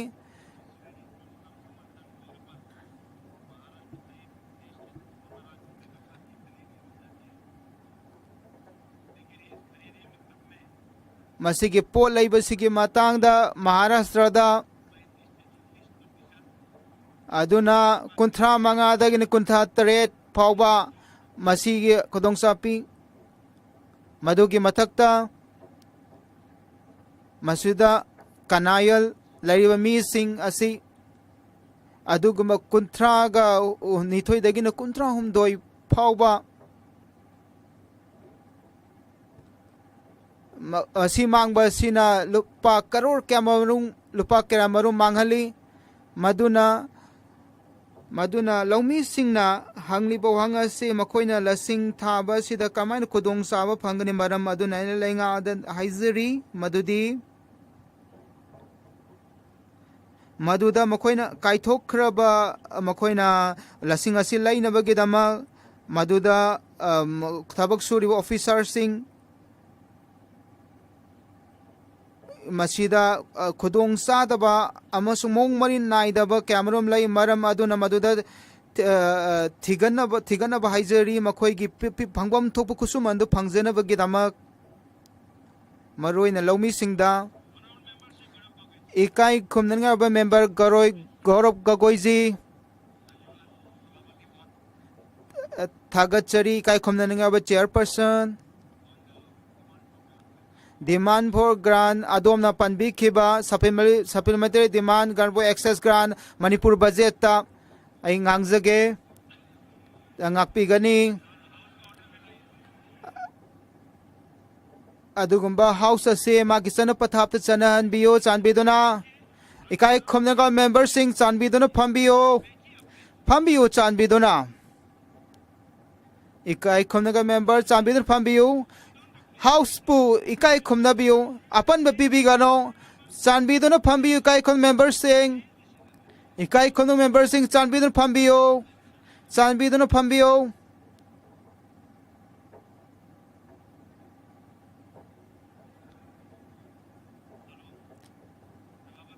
ikai khom ga chairman aina amukazo ma ana amukazo haujage आई अमुक ngang हौजगे आइना supplementary demand for grant excess grant अमसुंग Manipur budget का मरी लेना ngangjage supplementary के demand के अनि सुबोइना अदुगुंबा ग्रोस एडिशनल एक्सपेंडिचर मदुदा लाख कुंतरुक अदना हुम्बुद्रागनी 5 crore चौरांगना असी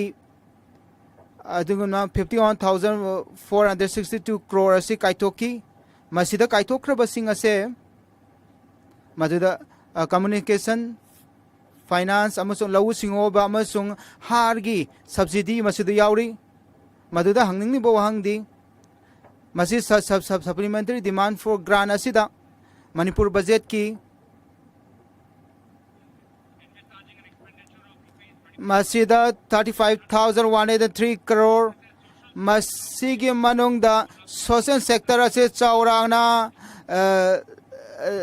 असी 2,520 crore ओइकी मसीदा ग्रांट अनि अप्रोमेशन अनि चौरांगना मसीगी पैसा 1,000 सर आइना पार्लियामेंट्री अफेयर मिनिस्टर सिदा जले मसी खना नैना बस है मपुंग फजन चथनबगिदमक पांगबियो हाइजरी सर आइना मुकजो हाइजरी मदुदी मसीगी सप्लीमेंटरी डिमांड ग्रांट असी अखोइना खना नैनारिबा असिदा लैबा असी yamna ai masi haibada waro ngakpi gani laingak asina makoina masida headline sing ase kamaina yengliba ge makoi gi wai sing uba matamda makoina laibak punama ase makoi gi wangang bakakda taba ama silangba amasung mayai langa ki chana patap sing chathak ma matamda makoi gi haiba tahan bagi pambagi wakhalon uba phangi chanbi dona phambiyo treasury bench chanbi dona phambiyo chanbiduna phambiyo treasury bench ta laiba sing treasury bench sumna dagi tabiyo aikhoi da thenwai tabu sing ase masi kohona bu honabiyo aina manipur gi khudam oina pizage mani ikai komnanga chairman manipur thakumar thoigi mamang dagi maduda adu confidence motion asi house the lokak laite ikai khonu prime minister na haibi ki karigumba ma madudi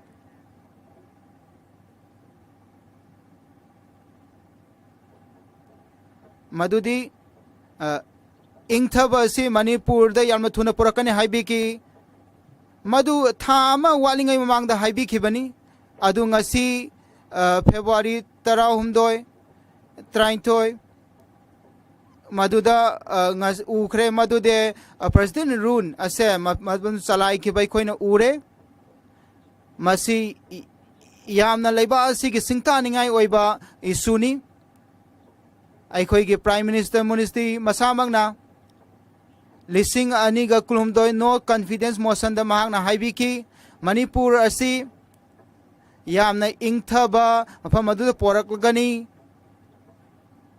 aikhoi president rule ase housing mafam aduda karigidamak chalairi bano ai hangja pami karigidamak prime minister na manipur satpidri bano ngasi minute lama khakta pibiu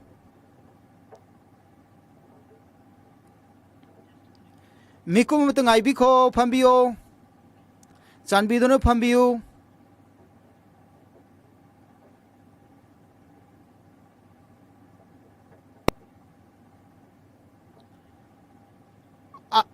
aina haizari nakoi punamak phambiyo aini kai khumnanga ba members sing da haizari madudi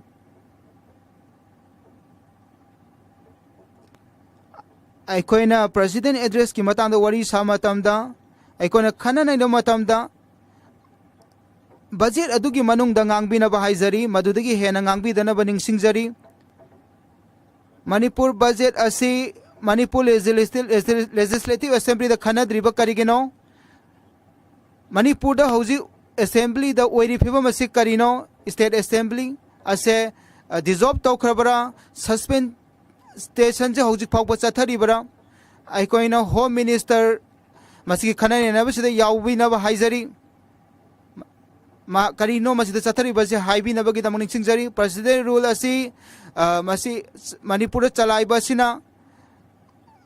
adu minister singna maha ki daito adu logbam thui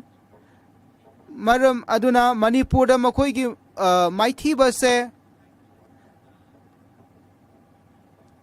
makhoi gi masi gi manipur da maithi base gi daito makhoi na lokpham thok tabra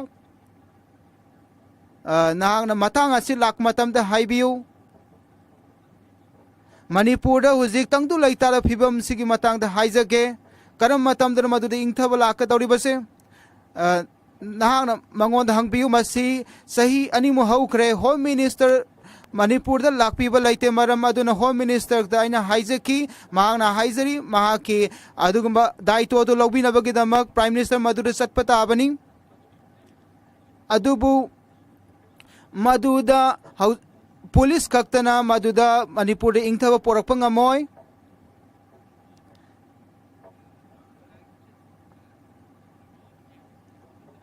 amara maduna manipur gi mi singna makhoi gi damakta wangang ba tangai fadabalai makhoi gi akhang kanbasi karino chathari basi makhoi gi nungai taba samaisa sing karino makoina madu khangpham thoi masi karam sumna masi house se sumaina chathari bra sar asibu ori phewam se karino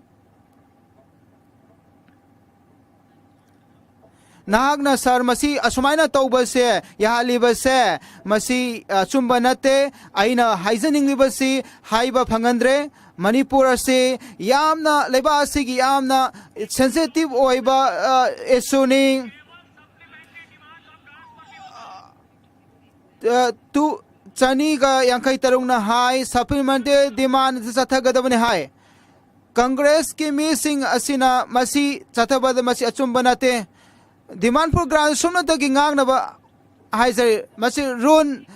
yankai tarung na hai basa sinna na house asida law basi asina samaisa se kon ga banate masi ekhoi gi constitution gi manungda leiba asi chathari bani constitution gi matung ina bharat ase chathagadabni constitution na asi prung da hai base masi chana patha asina masi da hairi madudi masi gi supplementary gi demand gi manungda grant gi manungda hairi basing smung da khana na masi run na hairi bado chana patam na hairi base ne masi khana na nabagi wang madane house asida law khong masina ikhoi bu lephan bangam lo mikum da phambio ang to tabio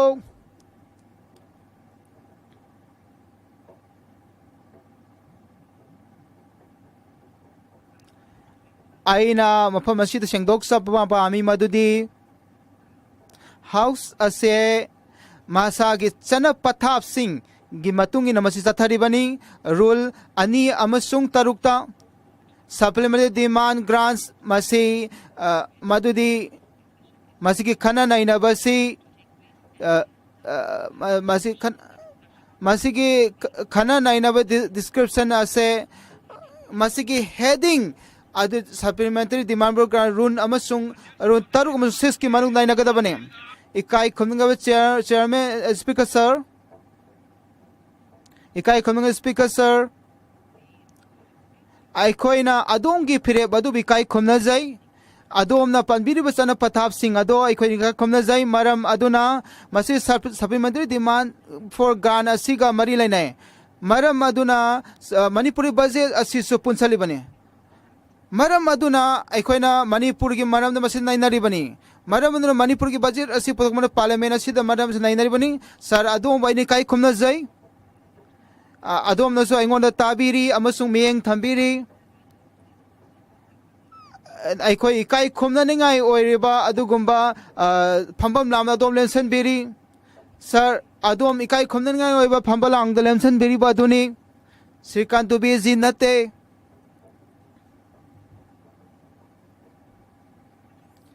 sir ngasi aikoi na khangja pami sky khumna oi speaker sir article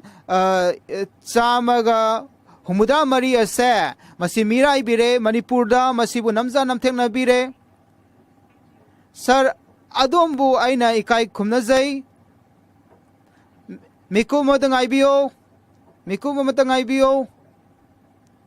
ikai khumna na oiraba member sing phambiu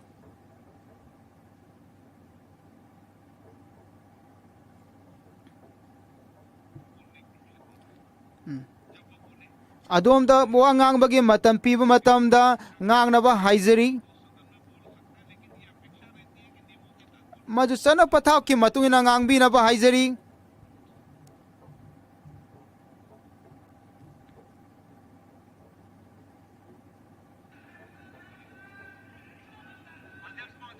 ikai khomna speaker sir adom da ai aingonda nangonda ai ngangbagi matam pi gadra aina adomda ngangbagi matam pi hairoi sir aina haizaba pami madudi awang nongpok kilamasi yamna singtha ningai oiraba mafam amani masina atopa laibak singa ngamkhai thanganduna lai aikoi ge pungning ase khangbi bagaloina nahang na mafam asida ingthaba porakpa pamlabadi Masi jati asigi sana pathaw ki matung nati maram aduna Prime Minister Manipur salaga mi sing asida upungning wakan akiba karigil lairi bano engsan ban maizari maram aduna Manipur da ingtha porpangam gani matawdum na torbada ani suboina maduna yamna maru oiba posting lak matanda ikai kono Prime Minister mafam maduda laite sanbiduna adumaina haibi ganu Miku matang IBO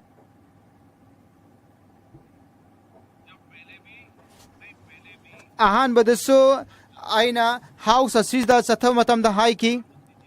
aikoi gi Parliamentary sina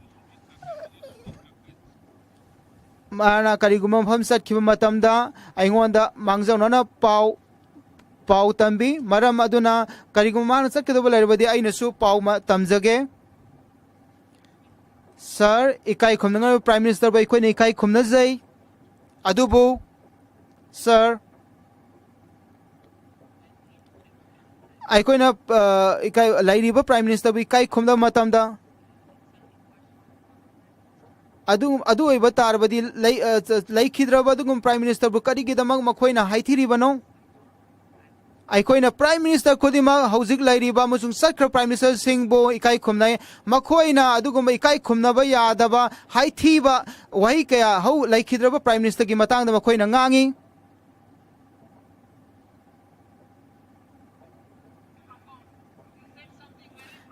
Mana Sanaba Yadaba Taba Yadaba Wahi Camerum Tambikre Sir Adomba Ikai Kumnaba Galona now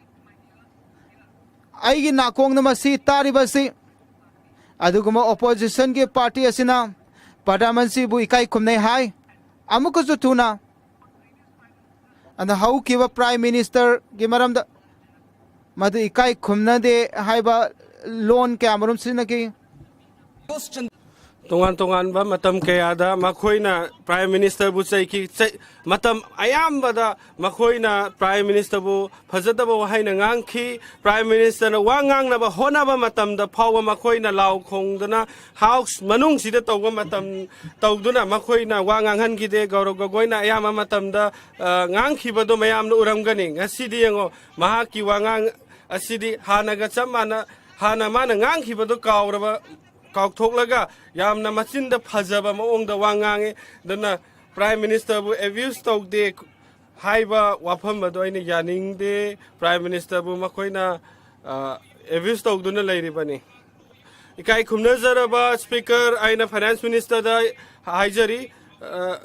Prime Minister speech, how Kiba session Aduda Yangbiu Mahaki Wapam sing the how Kiba Prime Minister Busaibagang Haktani. Aina adugi record ado aina nangon da thamjage mahangna ayamba matam da haukiba Prime Minister saiba ngaktani masigi khut thinaba gi thabak se tokse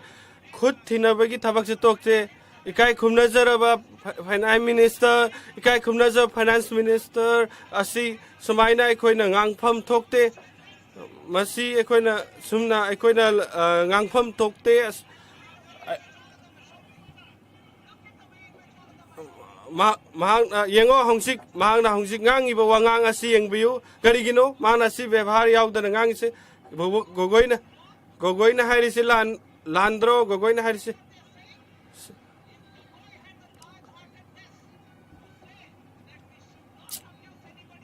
Gogoina High, me cutting Makbu Pazata, why season Ngang with the Bani Haibani, Masinata Hongsik, I could get subject to the Lakna Bahajari, supplementary demand grant matang and hang ngang manatra, Madu the Wafam the Lakpu Nakoigi, Tawong Masidi, Nakoi Nawangang, Nabagi, Matampide, Nanga Sunakoi, Natana Nabagi, Taurang Lake, Masina Koigi Taurangni, Masi ruling Kangugi Taurangni, Prime Minister. Kanamata na yate Prime Minister nasama po yate ikai khumna sa member na hai Prime Minister ikai khumna darabadi makhoi gi wakhaloni makhoi gi di ikai khumna ba prime minister bu ikai khumna na chat ka da bani hai ba se kai opposition da leiba singna yaning de ikai khumna zaraba speaker ikai khumna zaraba speaker ikai khumna zaraba aina masigi issue se aina puptok chari akhoi gi leiba ga senga sidi ikai khumna zaraba prime minister na ngang bu wafam ado akhoi na tajaning bani America ki president na hai khi madudi America India ki tax ki lobagi naina ki ba wafam dasu akhoi gi aina ngangjari basi tax ki matang dani speaker sahib aina tarif ki matang da ni masigi tarif asi automobile sector ga mari lainaba wafam ni masi textile ga mai lainai masina sana lupa gi tax ka sumai lainai steel gi matang ga sumai lainai masigi ya maruina tarif ase akhoi gi longmi sing ga su mari lainai maram aduna akhoi gi longmi sing gi damak ta akhoi na wangang ba pami government of India na masi karamba subject ki makhada asibu tarif ase hanthaba yari bano masi karigino masi gi matang da Ministry of Commerce na su masi gi matang da bhab ta da mali masi prime minister gi masagi oiba wakhalon da tawkhibani haibase aina khanjai chambiduna phambiyu ikai khumna zaraba MP sing masi parliamentary oi da wahai si nabigano nahaki ngangba wahai to subject aduda yumpham oira ngang biyu nakhoi gi nasana sai khudong chaba rajniti gi khudong chaba lauraga wahai si nabiganu ikai khumna zaraba house asi bu ikai khumna na chalhaningi masi budget ki supplementary grant da yumpham oiraga wangang biyo masi Manipur gi matang dani nahak ki might ado aina off tawragani ado natrabadi aikoina automobile da thabak suri basing textile sector da thabak suri basimi sing aina makhoi gi interest da wa ngangjabani makhoi na kari gidamak makhoi gi tarif ase hanthar ibano prime minister na wafam ase miyam da sengdokpam thoi aina khangjaba pame madudi government of India na tarif ase kari gidamak ta sigi matang da hanthari bano India na khali madudi masigi ainan amuka so haizari nahaki subject aduda yumpham oiraga wangang biu house ase niyam gi makhada chalai bani nahak na nganga do aduda yumpham oi biu haizari kai khumnazar member house asi rule gi matungina chalai drabadi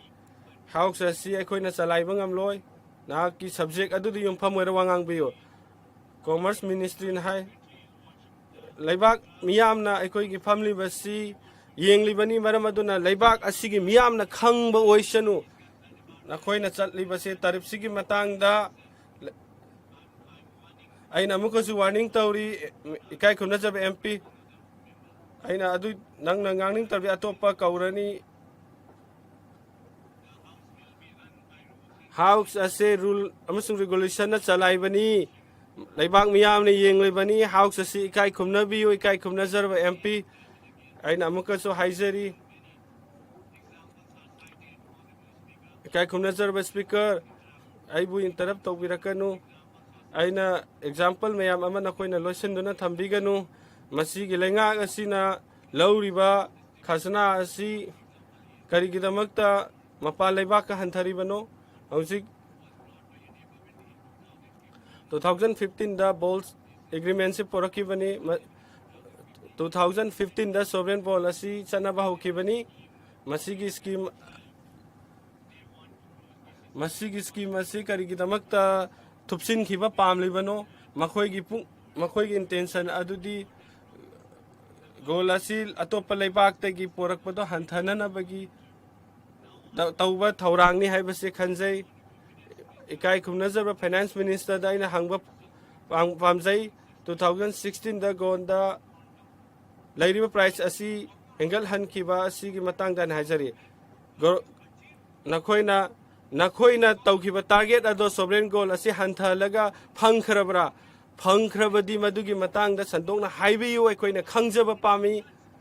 nakoina masigi budget asina 8,900 crore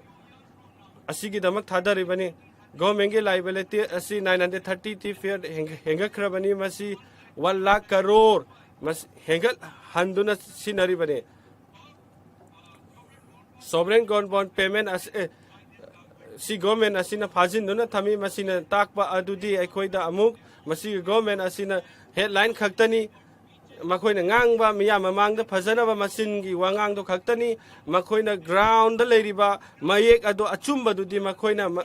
praja miyam da thamte hongjaina GST gi matang da laksake GST gi matang da nganglabada finance minister na haiki madudi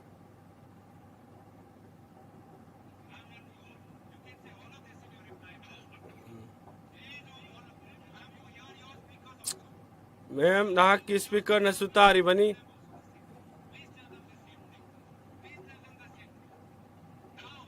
music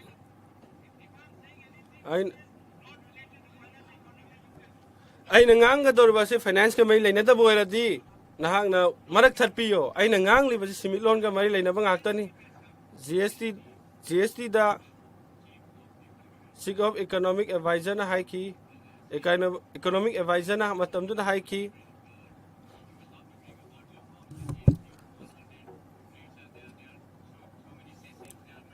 tongan taxes mayam ama mathang lowba maramna GST gi kanaba asi government asi khaktani prajada karisul phangba leite haibase haijaningi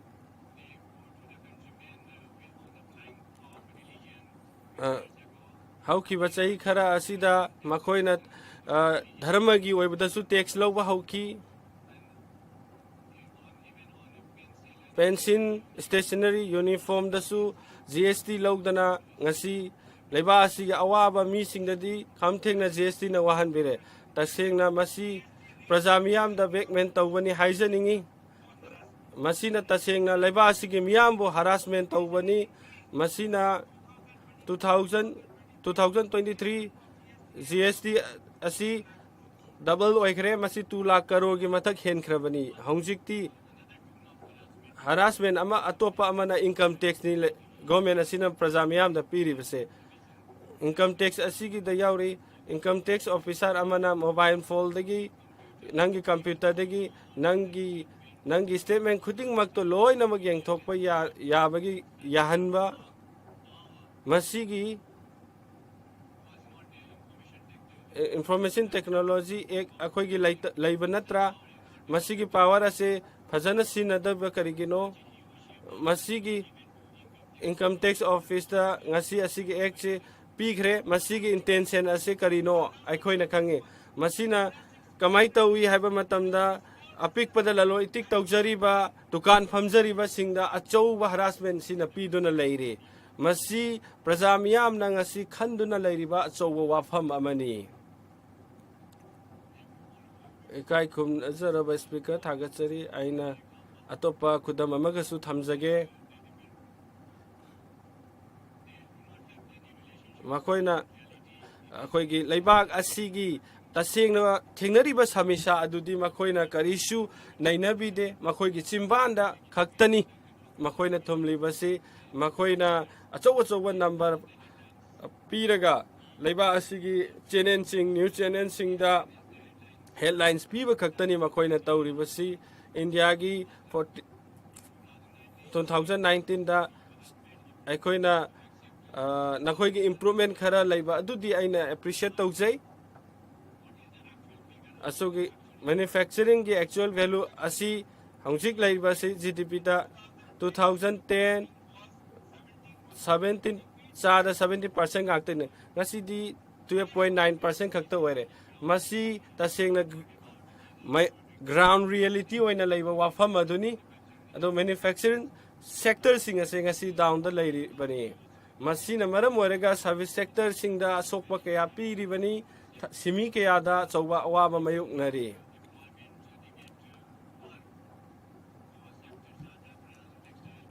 textile food production aduga atopa macha apik pa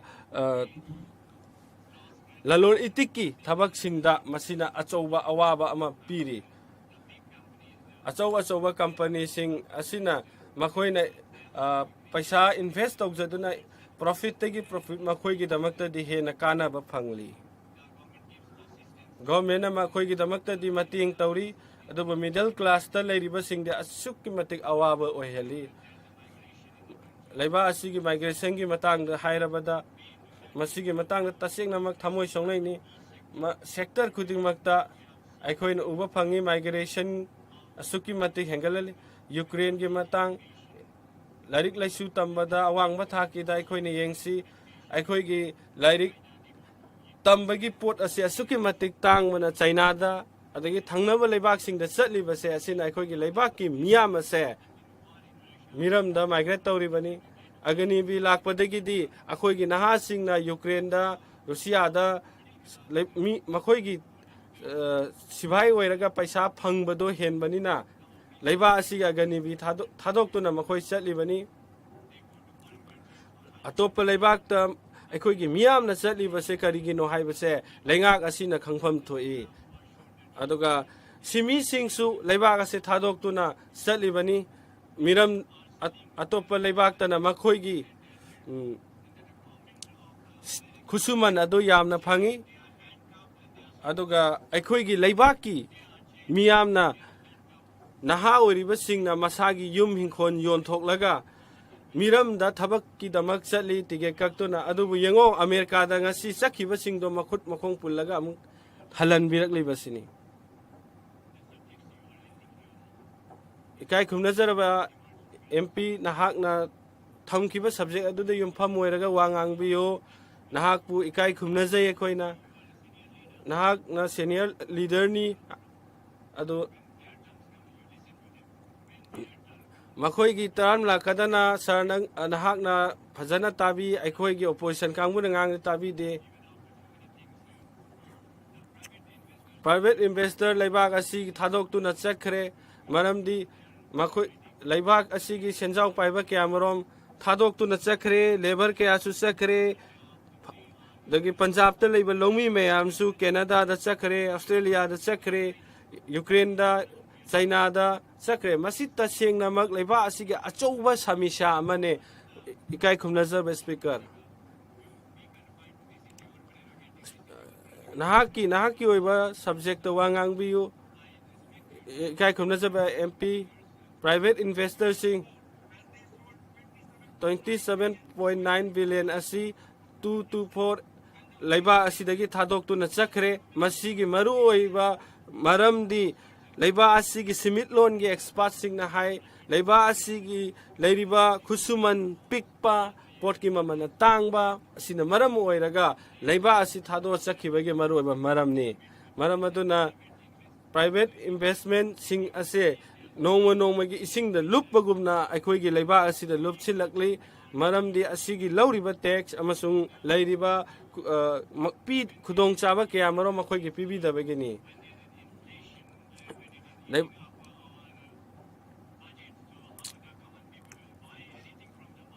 asigumba budget asina misam praja gi kanaba kaisu leite maram aduna misam praja sing ngasi hingba suki matik ware maram aduna government asina makhoi na tawriba si government asina leiriba praja gi asengba samisya asibu thabak to oina pangthok tuna awaba kohambagi mahutta makhoi gi di news headline gi tamak wangang ba khak oiduna leiri ngasi information sector sing da su akhoi na yengba matam da su manufacture tawriba sector sing gi tamak ta su sangna makhoi gi tamak ta phanggadaba khudong saba kya marom phajana pidri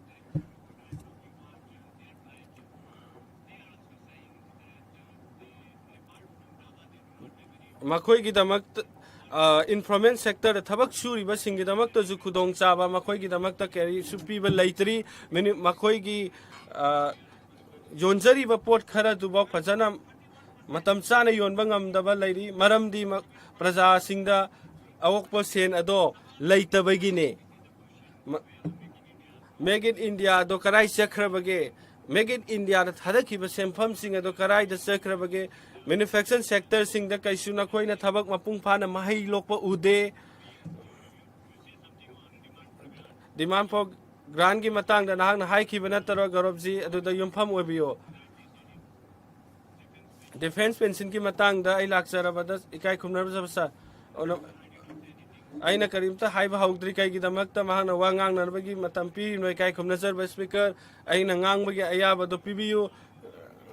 अना आइबु ngangnarबगी अयाबदो मखाताना पीबियु नहांगना अयाब पीखिब नत्रा speaker साहेब वा मखाताना ngangjabado याहनबियु supplementary demand असिगी bill असिदा introduce तौरी मसिदा हाइरी लेबा असिगी खुदोंचाबदो अमखक्तदा युमफम ओइरगा थोर पीरनबगीदमक्ता हाइरी यूनिफाइड पेंशन असी अना हाइजरी हानगी अरीब पेंशन अदो चननबगीदमक्ता अना वाफम थमजरी सप्लीमेंटरी डिमांड ग्रांट असिदा डिफेंस पेंशन असिसु पले डिफेंस पेंशनर सिंगीदमक्ता मखोइगीदमक 25% खक्तनि लैरिबा अपुनबगी ओइना मसी हेंगतनबगीदमक हाइजरी चाइनाना लेबाग असिगा चाइनागा चांगदमनबग हाइरी अदुबो चाइनादी ngasi अखोइगी बजेट तगी ट्रिपल टाइम हेना वांगना लैरिबनी डिफेंस ता अग्निवीर पेंशन मसीगी स्कीम अनि असे माई थीरब स्कीम नि असिबु लोसिनदुना गवर्नमेंट असिना थंबिगनु मसी तसेंगनमक लेबा असिगी सिक्योरिटी की मरु ओइबा मरमनि अकाउंटिंग पॉइंट ऑफ व्यू द खक्ति येंगबिगनु तसेंगना ग्राउंड रियलिटी द लेबा वाफम अदु येंगबियो हाइना आइना वाफम थमजरी ट्रेजरी बेंसिंगना आइगी मतम यामना लौख्रबनी अदुना मतम खरा पिबिननबगे दम हाइजरी अखोइदसु इनजस्टिस ओइबिगनु मसी चपचाबा मतम अदु पिबियो हाइना हाइजरी मणिपुर की बजेट असिगी मतंग दा आइना हाइजरी होम मिनिस्टर ना मसीगी मतंग दा यामना अचुम्बा वाफम अदु थंबिननबगे दम हाइजरी अदुगा मणिपुर सु विजिट तौननबगे ना वाफम थमजरी फंबियु चांबिदर फंबियु एमपी सिंह ने कई बार गौरव गोगोई जी को कहा मतम गौरव गोगोई जी ने हाइबिखिबा मतमदसु अइना ताजाखरे मदुदी सब्जेक्ट सिंग अखोइना खनागदबसिंग असे अदु खतंग खोइना खनागनी अदुगा अतोप अतोपा अदु नत्तबा अतोपा नाकना थैदोकपा मयामदि खोइ खनाजरोय ngakpigani aina dom da permission bi de ngawam namida makta ngai bi kho ai ko speaker sir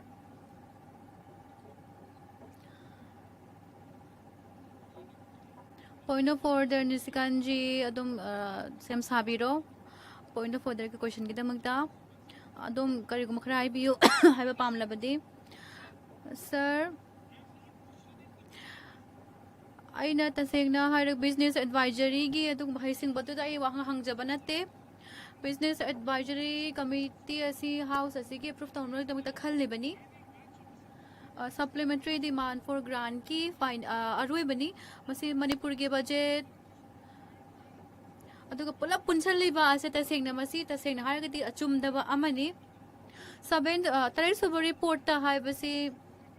statutory resolution ama president rule ki 2025 13 February ki asi constitution ki makhada ne na har bani article 356 clause 3 ase asing tasingli adu ki maru oi badu ka aseng bani masida excellency na lauthok pikhiba ado resolution du na approve to biga bani ado ha parliament ki house ani maktani ba adu bu aina hangjining ba hang se amna acham bani koi gi speaker dagi masigi pakhum lakani na khanje adu oi tar so hanja na pakhum lak ni khan tar ga su aina hajini bas masigi lauthokli ba president na lauthokli ba ase house ki parliament ki house ani mang na mas approve sung taw khide sir aptangai bi ko ai adum da masigi pakhum pir o hebra sir ngai bi ko aduga demand for grant manipur ki dam ta khoi hanja khanari adu de aina ko taw pam jai ba Kowlen sector ki matang da practice and procedure of parliament ki Kowlen sector ki is dege ina ko taw jage ba masi secretary general na masi amuga codify taw ki bane ba pet 62 to 683 de yeng bio ba Jammu Kashmir Assembly da masi lotion ki bani 1992 da aduga samana ba ase hauji resolution ama oina demand for grant oina kakna ba state ki da makta asi pulam na punjala goje khanari aduga ruling ki bench ki speaker singchana sumasi yari han haw na noina resolution do adugi da makta han khana ga da bani Colin sector na hari ba sa chap chana tasing tasing yawra bani yeng ba mong tama tu yeng biu sir ai gi point sa kaino haba matam da Manipur gi budget sa union budget ta naina ba aduga point of supplementary mata sa union budget ta masi aduga proclamation su aduga yana ba sumti yaw dana khanna ba haba se masi tasing na niyom sung cha cha te aduga aran ba amani proclamation aduga yana boy so yaw da bada madu bo hekta koina khana ba hai ba se masi sungya ya ba manate aduna masi damang tam yeng changbiu adam haibiu sing matan adam haibiu ruling gi advice gi amoina adam haibiu sir 389 gi maru oina koina pallaba matam da rule natraga mayam ama hairiba mayam aduga rule da hairiba sing ado maru na constitution gi mayam adu speaker na loina mamadu yaragani yaba ngaktani hariba ko wahang asigi matang dashu aina haizara batam da ado madri aduga aikoi habdi aikoi advisory sing asina aduga yaba taragadi madu kashulai banatte na haijaningi aduga asida hariba somna panbikri balarik to adugi namakta harama matam dashu like to the constituency assembly da congress maru aina Rahul Gandhi ji to Nehru ji na su mako like sida makoina lana iram me habe ki matang dasu koina palmadi lai dibani yengbiu 31st March ta 1948 ta haibi ki bada Nehru ji na bajana haibi ki ba maduri kaina habe matam da supplementary demand of grant se masin lakpam matam da dine members sing isina maduda khatang khanna ne nagada bani aduga masida ya ina traga ya de habada adugi khan banat tabada koi parliament india na masi pass tawrabani aduga garab ko jina haibi khibaki matung inna su makka sathrak matam da tasengna Rahul ji du Nehru ji da jatpiro moida hangbiro sigatene hygienic base constitution ki matang da masigatene na hygienic ba aduga wakata ba subject is hongi khutta loi leijari bani laibiri bani khoi samadu khangjari bani although present panba ya ba si chana ba ya ba si aduge adugumba Nehru Oro masi house asigini aduga masi house ani magna masi khana kani do khana khibani masi gi house asina ta sengna sigi proposal si lakpa matam da ta sengna namata mayam ma lairi atom su amna hai singa ba mi sak amani na khali masi katin na hajaning basi ka speaker sir supplementary demand for grant kidamakta dom na ibu wangang bagitan sapi bagidam da thagachari aina domu ta sengna thamoi haktawang changyang na thagachari sigi supplementary asi grant ki asi ta sengna haira matam di hai ba matam da koina harak pa matam da hai jingai da aina khoi gi prime minister ba thagachari asigumba chauba thim kaya gidamakta akhoi bu wangaba phanghan bagidamakta aduga ina finance minister bu tasengna thagachari 25-26 ki asigumba sanba chahi si asidadi tasengna hai ba ya ba khara harba matamda akhoi gi laiba asigi thaugdang aduga mo tarokadaba kaya ama budget de uba phangli crore 35 ki asigumba chang asigi budget asi puthokli bani 7.4% asi hel na koi hengkal clear na koi pa ba yai how ki ba last ki budget ke yang na matam da GDP ki mata ni yang matam da shu koi na khanga dore ba si inflation gi da growth lai ba si 10.5% ni aduga masida koi na thamba ya ba si budget asida maroina Tare dasmik mari gi asigumba chang ase hengalakli masiga GDP gi ba chang ase tare dasmik ani gi asigumba chang ase da koi ni uba phangi masi taseng na yamna sathi ba aduga khoi gi mating lai ba adug Modi ji gumba miwa makatana masi tawba ngam gada bani Nirmala Sitharaman ji na finance minister orak padigi hauraga taseng haraga masi nupi gi adug nupi gi thongna lenjin puthokpa aduga feminism gi achauba mading amagi khoi gi midyeng amani mami amani haba sai janingi ꯑꯁꯤꯗꯁꯨ ꯅꯠꯇꯅ ꯑꯩꯈꯣꯏ ꯂꯩꯕꯥꯛ ꯑꯁꯤꯒꯤ ꯑꯥꯏꯗ ꯑꯗꯨꯒ ꯂꯩꯕꯥꯛ ꯑꯁꯤꯒꯤ ꯆꯥꯎꯈꯠꯄꯗ ꯂꯩꯕꯥꯛꯀꯤ ꯊꯧꯅꯥ ꯂꯤꯡꯖꯦꯜꯗ ꯃꯁꯤꯅ ꯑꯗꯨꯛꯀꯤ ꯃꯇꯤꯛ ꯀꯌꯥꯃꯨꯛ ꯌꯥꯝꯅ ꯃꯥꯡꯂꯝꯆꯠꯇ ꯇꯨꯡꯗ ꯂꯥꯛꯀꯗꯧꯔꯤꯕ ꯃꯤꯗꯁꯨ ꯀꯔꯤ ꯃꯃꯤ ꯇꯥꯍꯟꯒꯗꯕꯅꯣ ꯍꯥꯏꯕꯗꯣ ꯑꯗꯨꯁꯨ ꯑꯩꯈꯣꯏꯅ ꯎꯕ ꯐꯪꯂꯤꯕꯅꯤ ꯑꯩꯈꯣꯏꯒꯤ ꯂꯩꯕꯥꯛ ꯑꯁꯤꯗ ꯃꯆꯦꯕꯨ ꯑꯣꯏꯔꯣ ꯃꯃꯥꯕꯨ ꯑꯣꯏꯔꯣ ꯈꯨꯗꯤꯡꯃꯛ ꯉꯁꯤꯅ ꯑꯥꯏ ꯑꯃ ꯁꯦꯝꯕ ꯃꯇꯝꯗ ꯀꯌꯥꯃꯨꯛ ꯌꯥꯝꯅ ꯃꯣꯏꯒꯤ ꯊꯧꯗꯥꯡ ꯌꯥꯕ ꯉꯝꯕꯒꯦ ꯍꯥꯏꯕꯗ ꯃꯗꯨ ꯎꯠꯄꯒꯤ ꯃꯌꯦꯛ ꯂꯥꯔꯕ ꯈꯨꯗꯝ ꯑꯃꯅꯤ ꯑꯩꯈꯣꯏꯒꯤ ꯑꯥꯏꯒꯤ ꯑꯣꯏꯕ ꯑꯗꯨꯒꯨꯝꯕ ꯆꯥꯎꯈꯠꯂꯛꯂꯤꯕ ꯆꯥꯡ ꯑꯁꯤ ꯌꯦꯡꯕ ꯃꯇꯝꯗ ꯇꯁꯦꯡꯅ ꯑꯗꯨꯛꯀꯤ ꯃꯇꯤꯛ ꯑꯆꯧꯕ ꯑꯥꯏꯒꯤ ꯁꯤꯁꯇꯦꯝ ꯑꯃ ꯆꯠꯅꯕ ꯊꯥꯛ ꯑꯃ ꯑꯩꯈꯣꯏꯅ ꯂꯩꯔꯤ ꯍꯥꯏꯕꯁꯦ ꯃꯁꯤ ꯍꯥꯏꯕꯗ ꯍꯥꯏꯃꯟꯕ ꯊꯣꯛꯂꯣꯏ ꯑꯗꯨꯒ ꯂꯣꯏꯅꯅ ꯃꯁꯤꯒꯤ ꯃꯇꯥꯡꯗ ꯑꯩꯅ ꯈꯤꯇꯪ ꯅꯨꯡꯉꯥꯏꯖꯗꯕꯁꯦ ꯑꯩꯈꯣꯏꯒꯤ ꯀꯣꯡꯒ꯭ꯔꯦꯁꯀꯤ ꯂꯩꯉꯥꯛꯅꯗꯤ ꯍꯧꯈꯤꯕ ꯆꯍꯤ ꯀꯌꯥꯗꯒꯤ ꯑꯩꯈꯣꯏꯒꯤ ꯂꯩꯕꯥꯛꯁꯦ ꯄꯥꯜꯂꯒ ꯂꯥꯛꯂꯤꯕ ꯑꯗꯨꯕꯨ ꯂꯥꯛꯂꯤꯕ ꯑꯁꯤꯗ ꯑꯁꯨꯃꯥꯏꯅ ꯆꯠꯂꯛꯂꯤꯕ ꯑꯁꯤꯗ ꯍꯧꯖꯤꯛ ꯈꯛꯇꯅꯤ ꯑꯁꯤꯒꯨꯝꯕ ꯑꯥꯏꯒꯤ ꯕꯖꯦꯠꯇ 2031 ꯐꯥꯎꯕꯗ 50%ꯒꯤ ꯂꯥꯛꯀꯤ ꯑꯗꯨꯒꯨꯝꯕ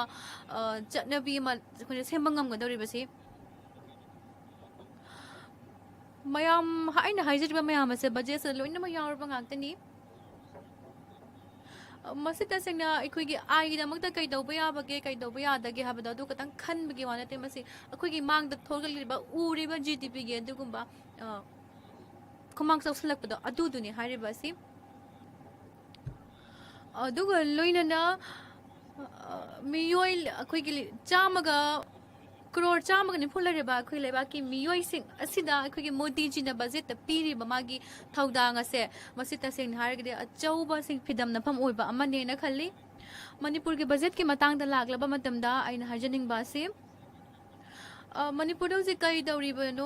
ꯀꯩ ꯇꯧꯔꯤ ꯍꯥꯏꯕꯗꯣ ꯒꯣꯒꯣꯏꯖꯤꯅꯁꯨ ꯍꯧꯖꯤꯛ ꯑꯗꯨꯝ ꯍꯥꯏꯕꯤꯈ꯭ꯔꯕꯅꯤ ꯉꯥꯏꯍꯥꯛꯀꯤ ꯃꯃꯥꯡꯗ ꯃꯅꯤꯄꯨꯔꯒꯤ ꯐꯤꯕꯝ ꯑꯁꯦ ꯑꯗꯨꯛꯀꯤ ꯃꯇꯤꯛ ꯐꯔꯤꯕ꯭ꯔꯥ ꯐꯠꯇ꯭ꯔꯤꯕ꯭ꯔꯥ ꯍꯥꯏꯕꯁꯦ ꯑꯗꯣ ꯑꯩꯈꯣꯏꯅ ꯑꯗꯨꯝ ꯈꯪꯂꯤꯕꯅꯤ ꯃꯁꯤ ꯇꯁꯦꯡꯅ ꯍꯥꯏꯔꯒꯗꯤ ꯑꯩꯈꯣꯏꯒꯤ ꯂꯩꯕꯥꯛ ꯑꯁꯤꯒꯤ ꯈ꯭ꯋꯥꯏꯗꯒꯤ ꯄꯤꯛꯄ ꯁ꯭ꯇꯦꯠ ꯑꯃꯅꯤ ꯑꯩꯁꯨ ꯇ꯭ꯔꯤꯄꯨꯔꯥꯗꯒꯤꯅꯤ ꯇꯁꯦꯡꯅ ꯍꯥꯏꯔꯒꯗꯤ 70,000ꯒꯤ ꯑꯗꯨꯒꯨꯝꯕ ꯀꯤꯂꯣꯃꯤꯇꯔ ꯑꯗꯨꯒꯤ ꯆꯥꯡꯗ ꯂꯩꯕ ꯀꯤꯂꯣꯃꯤꯇꯔ ꯒꯤ ꯑꯗꯨꯒꯨꯝꯕ ꯖꯒꯥ ꯈꯛꯇꯅꯤ ꯆꯨꯔꯆꯥꯟꯄꯨꯔ ꯏꯝꯐꯥꯜꯒꯤ ꯖꯒꯥꯒꯤ ꯇꯁꯦꯡꯅ ꯑꯔꯥꯞꯄꯁꯤꯁꯨ ꯌꯦꯡꯕ ꯃꯇꯝꯗ ꯌꯥꯝ ꯂꯥꯞꯄꯗꯤ ꯅꯠꯇꯦ ꯃꯅꯤꯄꯨꯔꯗ ꯑꯗꯨꯕꯨ ꯁꯨꯝ ꯌꯦꯡꯕꯤꯌꯨ ꯃꯅꯤꯄꯨꯔꯗ ꯏꯍꯥꯟ ꯍꯥꯟꯕ ꯔꯦꯜꯋꯦ ꯁ꯭ꯇꯦꯁꯟ ꯀꯅꯥꯅ ꯄꯨꯊꯣꯛꯈꯤ ꯑꯗꯨꯒ ꯂꯣꯏꯅꯅ ꯏ ꯄꯥꯎ ꯐꯥꯎꯗꯣꯛ ꯐꯥꯎꯖꯤꯟꯒꯤ ꯅꯠꯇꯕꯗ ꯂꯝꯕꯤ ꯊꯣꯡ ꯆꯠꯊꯣꯛ ꯆꯠꯁꯤꯟꯁꯤꯗ ꯀꯅꯥꯅ ꯃꯅꯤꯄꯨꯔꯗ ꯑꯁꯤꯒꯨꯝꯕ ꯑꯍꯣꯡꯕ ꯄꯨꯔꯛꯈꯤꯕꯅꯣ ꯍꯥꯏꯕꯗꯨ ꯌꯦꯡꯕꯤꯌꯨ ꯑꯗꯨꯒ ꯅꯠꯇꯅ ꯆꯨꯔꯆꯥꯟꯄꯨꯔ ꯐꯥꯎꯕ ꯅꯦꯁꯅꯦꯜ ꯍꯥꯏꯋꯦꯁꯦ ꯀꯅꯥꯅ ꯁꯦꯝꯈꯤꯕꯅꯣ ꯑꯗꯨꯕꯨ ꯍꯥꯏꯔꯤꯕ ꯑꯩꯅ ꯍꯪꯉꯤꯕ ꯃꯌꯥꯝ ꯑꯁꯦ ꯁꯤꯒꯤ ꯄꯥꯎꯈꯨꯝꯗꯤ ꯀꯪꯒ꯭ꯔꯦꯁ ꯈꯛꯇꯅ ꯄꯤꯕ ꯉꯝꯒꯅꯤ ꯆꯨꯔꯆꯥꯟꯄꯨꯔꯁꯦ ꯀꯨꯀꯤꯒꯤ ꯖꯒꯥꯅꯤ ꯅꯦꯁꯅꯦꯜ ꯍꯥꯏꯋꯦ ꯑꯃꯈꯛ ꯐꯥꯎꯕ ꯍꯧꯈꯤꯕ ꯀꯪꯒ꯭ꯔꯦꯁꯀꯤ ꯃꯇꯝꯗ ꯎꯕ ꯁꯨꯡꯐꯪ ꯐꯪꯉꯝꯗꯦ ꯃꯃꯤꯐꯥꯎ ꯇꯝꯃꯝꯗꯦ ꯑꯗꯨꯕꯨ ꯍꯧꯖꯤꯛꯇꯤ ꯌꯦꯡꯕꯤꯔꯣ ꯍꯧꯖꯤꯛꯇꯤ ꯇ꯭ꯔꯥꯏꯕꯦꯜꯒꯤ ꯃꯤꯁꯤꯡ ꯑꯁꯤ ꯃꯇꯝ ꯑꯗꯨꯗ ꯇꯁꯦꯡꯅ ꯇ꯭ꯔꯥꯏꯕꯦꯜꯒꯤ ꯃꯤꯁꯤꯡ ꯑꯁꯤꯅ ꯅꯨꯡꯊꯤꯟꯒꯤ ꯑꯉꯥꯟꯕꯗ ꯁꯤꯐꯥꯎꯗ ꯎꯕ ꯉꯝꯗꯕ ꯃꯑꯣꯡꯗ ꯂꯩꯔꯝꯕꯅꯤ ꯕꯖꯦꯠ ꯑꯃ 2014ꯗ ꯂꯩꯈꯤꯕꯗꯣ ꯑꯗꯨꯗꯒꯤ ꯍꯧꯖꯤꯛ ꯑꯃꯨꯛꯀ ꯑꯩꯈꯣꯏꯅ ꯆꯣꯡꯉꯒ ꯂꯥꯛꯄ ꯃꯇꯝꯗ 24-25ꯀꯤ ꯁꯦꯟꯕꯥ ꯆꯍꯤ ꯑꯁꯤꯗ ꯌꯦꯡꯕꯤꯌꯨ ꯀꯌꯥꯃꯨꯛ ꯌꯥꯝꯅ ꯍꯣꯡꯂꯛꯂꯕꯅꯣ ꯍꯥꯏꯕꯗꯣ ꯇꯪꯈꯥꯏꯒꯤ ꯆꯥꯡꯗ ꯑꯩꯈꯣꯏꯅ ꯃꯁꯤ ꯑꯩꯈꯣꯏꯒꯤ ꯑꯍꯣꯡꯕ ꯂꯥꯛꯂꯕꯅꯤ ꯐꯒꯠꯂꯛꯂꯕꯅꯤ ꯃꯅꯤꯄꯨꯔꯒꯤ ꯇꯁꯦꯡꯅ ꯍꯧꯖꯤꯛ ꯑꯣꯏꯔꯤꯕ ꯐꯤꯕꯝ ꯑꯁꯤꯗ ꯄ꯭ꯔꯁꯤꯗꯦꯟꯠꯀꯤ ꯔꯨꯜ ꯑꯁꯦ ꯁꯤꯗꯒꯤ ꯍꯦꯟꯅ ꯐꯕ ꯑꯗꯨꯒ ꯁꯤꯗꯒꯤ ꯍꯦꯟꯅ ꯇꯁꯦꯡꯅ ꯃꯌꯦꯛ ꯂꯥꯕ ꯑꯗꯨꯒ ꯇꯥꯏꯁꯟꯅꯅꯕ ꯎꯄꯥꯏꯗꯤ ꯑꯃꯇ ꯂꯩꯔꯣꯏ ꯍꯥꯏꯅ ꯈꯜꯂꯤ ꯃꯁꯤꯗ ꯇꯁꯦꯡꯅ ꯀꯟꯁꯇꯤꯇ꯭ꯌꯨꯁꯟꯒꯤ ꯑꯗꯨꯒꯨꯝꯕ ꯃꯥꯒꯤ ꯁꯔꯨꯛ ꯑꯃꯅꯤ ꯑꯩꯈꯣꯏꯒꯤ ꯀꯟꯁꯇꯤꯇ꯭ꯌꯨꯁꯟꯅ ꯇꯧꯕ ꯌꯥꯕꯗꯣ ꯑꯗꯨꯒꯤ ꯁꯔꯨꯛ ꯑꯃꯅꯤ ꯃꯁꯤꯗꯤ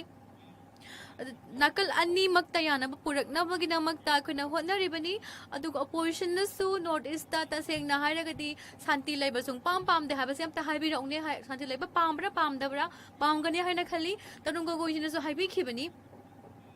ꯑꯗꯨꯒ ꯉꯁꯤꯗꯤ 75%ꯒꯤ ꯆꯥꯡ ꯑꯁꯦ ꯅꯣꯔꯠ ꯏꯁꯇ ꯃꯣꯗꯤꯖꯤꯅ ꯃꯥꯒꯤ ꯀꯣꯟꯇ꯭ꯔꯤꯕ꯭ꯌꯨꯁꯟ ꯂꯩꯔꯕꯅꯤ ꯌꯦꯡꯕꯤꯌꯨ ꯃꯁꯤꯗꯤ ꯃꯥꯡꯗ ꯑꯗꯨꯝ ꯇꯥꯔꯒ ꯑꯩꯈꯣꯏꯅ ꯏꯐꯣꯡ ꯐꯣꯡꯅ ꯎꯔꯒꯗꯕ ꯋꯥꯐꯝꯅꯤ ꯇ꯭ꯔꯤꯄꯨꯔꯥꯒꯤ ꯃꯇꯥꯡꯗꯁꯨ ꯏꯟꯁꯔꯖꯦꯟꯁꯤꯗ ꯌꯦꯡꯕꯤꯌꯨ ꯀꯔꯤ ꯀꯔꯝꯕ ꯃꯑꯣꯡꯗ ꯁꯟꯇꯥꯏꯅꯕꯒꯦ ꯍꯥꯏꯕꯗꯨ ꯌꯦꯡꯕꯤꯌꯨ ꯃꯣꯗꯤꯖꯤꯒꯤ ꯂꯩꯉꯥꯛꯅ ꯑꯁꯤꯒꯨꯝꯕ ꯁꯛꯇꯤ ꯄꯥꯏꯔꯛꯄ ꯃꯇꯝꯗ ꯃꯁꯤ ꯂꯣꯏꯅꯃꯛ ꯑꯩꯈꯣꯏꯅ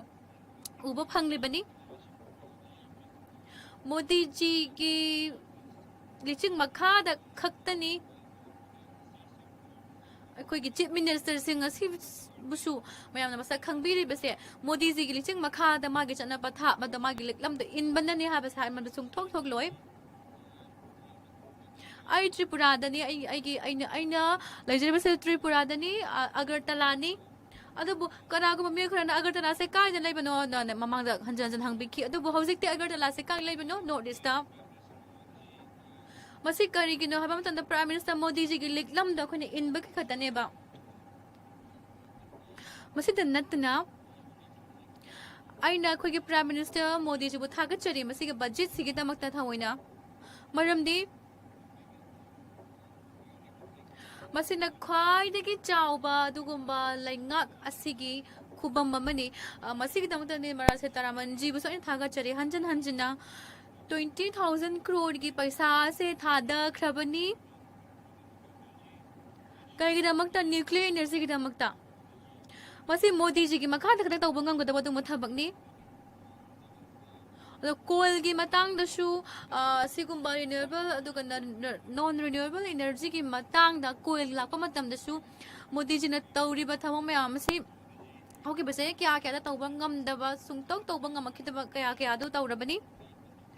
अखोई लेबासी की न्यूक्लियर पावर की दमकता से प्रोजेक्ट की दमकता से कोयल की से अदुके मते अखोइना लूना मयेंग चंगबा याबा अदुगुम्बा जगह मो ओरिबनी अदुना मसीसु बजेट असि याहोन बहाय बसे अदुके मते लाइक भाबा अदुगा अखोई दमना चाफोकचन अमनी मसी की दमकता स्कीम कया कया से की दमकता इन प्राइम मिनिस्टर बो हंजन हलमले न थागत फोंदोकचरी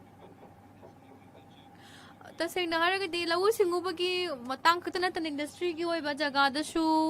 अदुगा इलेक्ट्रिसिटी की मतंग दशु लाखलिबा चटनारखलिबा होंगलिबा मयाम से येंगबियु 20,000 crore की पैसा असि मोदी जी न काइथाख्रबनी न्यूक्लियर पावर की दमकता रेशन की दमकता सु अनौबा खोंथांग अमनी मसिना तुंगद लाखतबा तुंगलम चट की मियो सिंग दमकता चौबा पराम होगदबरिबनी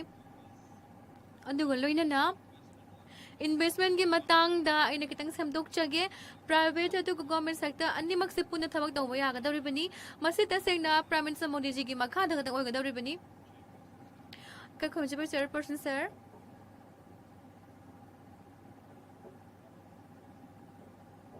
मसी के बजे असिदा मिचम प्रजा सिंह असि फजना मोइना खनबा याय अदुगा मोइबु अखोइना इकाय खुमना हाबसे उत्पयाय मरमदे 12 लाख की अदुग पैसा असे मखोइदा पीरेबनी अदुगा मसिगी दमकता मखोइदा टैक्स असे अखोइना मोइदा थिरोदोरिबनी मोइदा थिहल्लोइदोरिबनी अदुगा लोइना मसिदा टैक्स यावहंदबा हाबसे असि ख्वाइदगी मिचम प्रजागी दमकता याम लाइबक फबनी ड्रग 36 लाख के दुगुम्बा ड्रग सिंग से ऐसे सो कुछ सेमी बने मसीना कहीं हर मतम दा अच्छा ड्रग नते मसीना पुंसी सिंग से बुकन गदौरे बने पुंसीना अनो मयोला म चोंगन गदौरे बने अदुगा मसीदा तसेंगना मनिंगदा अखोई की मयाम बुंगाक सिन बिरेबा कांगबु सिंग से सिगिदा मक्तो तो अखोइना बजे से यावरी कास अदुगा इनकम अमता लाइतबा मियोइबदा अदु फावबदा अखोइना लाख मंगा गे दो इंश्योरेंस अखोइना पीगदौरिबनी मसी हेल्थ स्कीम की मखादा लाखपा चौबो खोंथांग अमनी अदुगा मुसियंग पियो आयुष्मान भारत योजना की मखादा लाखलिबा चथरखलिबा अदुगा मुदुजिना हौदोकपिरिबा से असिदा सियंग पियो सिगी मखादा अखोइना मियंग मयाम यंग बियाय मदुदे हेल्थ इंश्योरेंस की मतंग दा अखोइदा दुकी मते अखोइना अखोइसि नहा ओरि न खन तारगसु गवर्नमेंट की सेक्टर द यंग बियो गवर्नमेंट सेक्टर लाइरिबा सिंग अदुगा हल ओरबा सिंग दा मत खलगा हेल्थ इंश्योरेंस आ दुकी मते मरु ओइबा मनी अदुगा मोइना थबक तो तौबा रिटायर ओरबा मतुंग दसु सेंग हारगदी मखोई इमुंगी मचा मसु सेंबगी लोहंग खोंदोंबगी मयाम अमा खाइदोखरबा मतमदा मखोई मसा की दमकता लायिंगननबा मोइगी मसा की हक्सल की दमकता अहल ओरपगी येंगबा मतमदा कैसु थमौदे हबके पाखतपदो अमदु सुनो लेरवेदबनी अदुगा मसी हेल्थ की इंश्योरेंस असिना दुकी मति इमुंग युमथोंग खुदिंग मक्ता नौबा मंगालमा पीबदा मतेंग पांगदौरिबनी अदुगा लोइनना मखोईगी मरोइना अहल लोइरबसिंग से अदुगा मसाना थबक सुबंग ngамजाद्राबा मिउसिंग असिगी हेल्थ इंश्योरेंस ने मखोइगा चौपा ngaklau ama chenga amoga दौरिबनी हाबसि हाइबा थाइमब सुंग थोक थोक लोइ हाइजनिंगी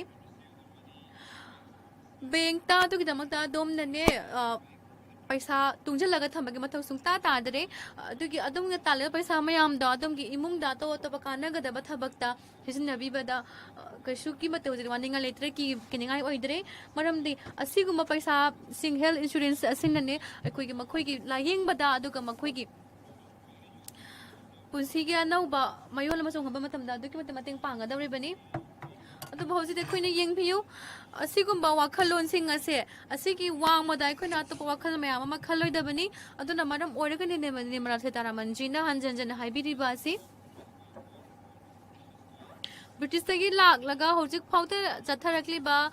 वाखलोन मयाम असे कितंग दोश छमतोक ngamnaba हाइदना अखोइना होनजरिबनी लुहोंगनाबगिदमक्ता माचा अमसु लुहोंगनाबगिदमक्ता माचा सेमनाबगिदमक्ता दि अखोइना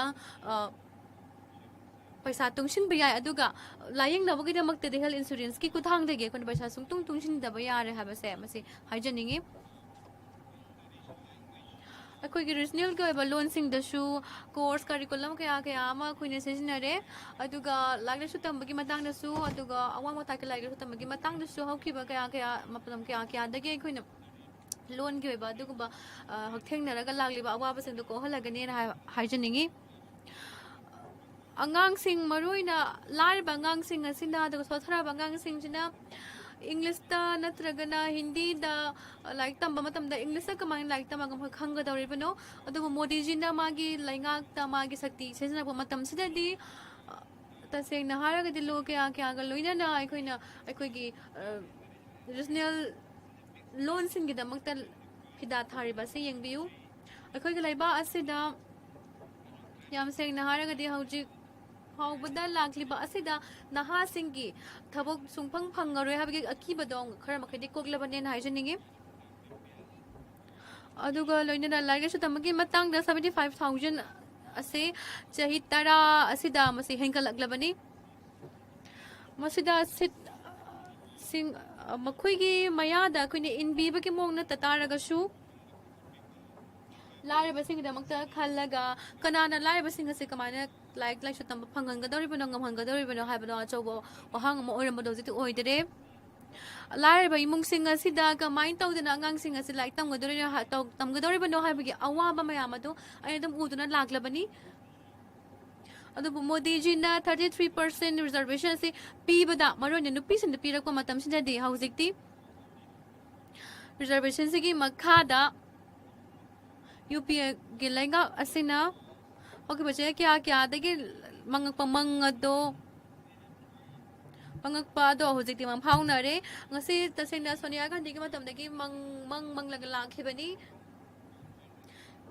नुपीसिंगी दमक्ता नुपीसिंबु शक्ति हेन पिगनबगी से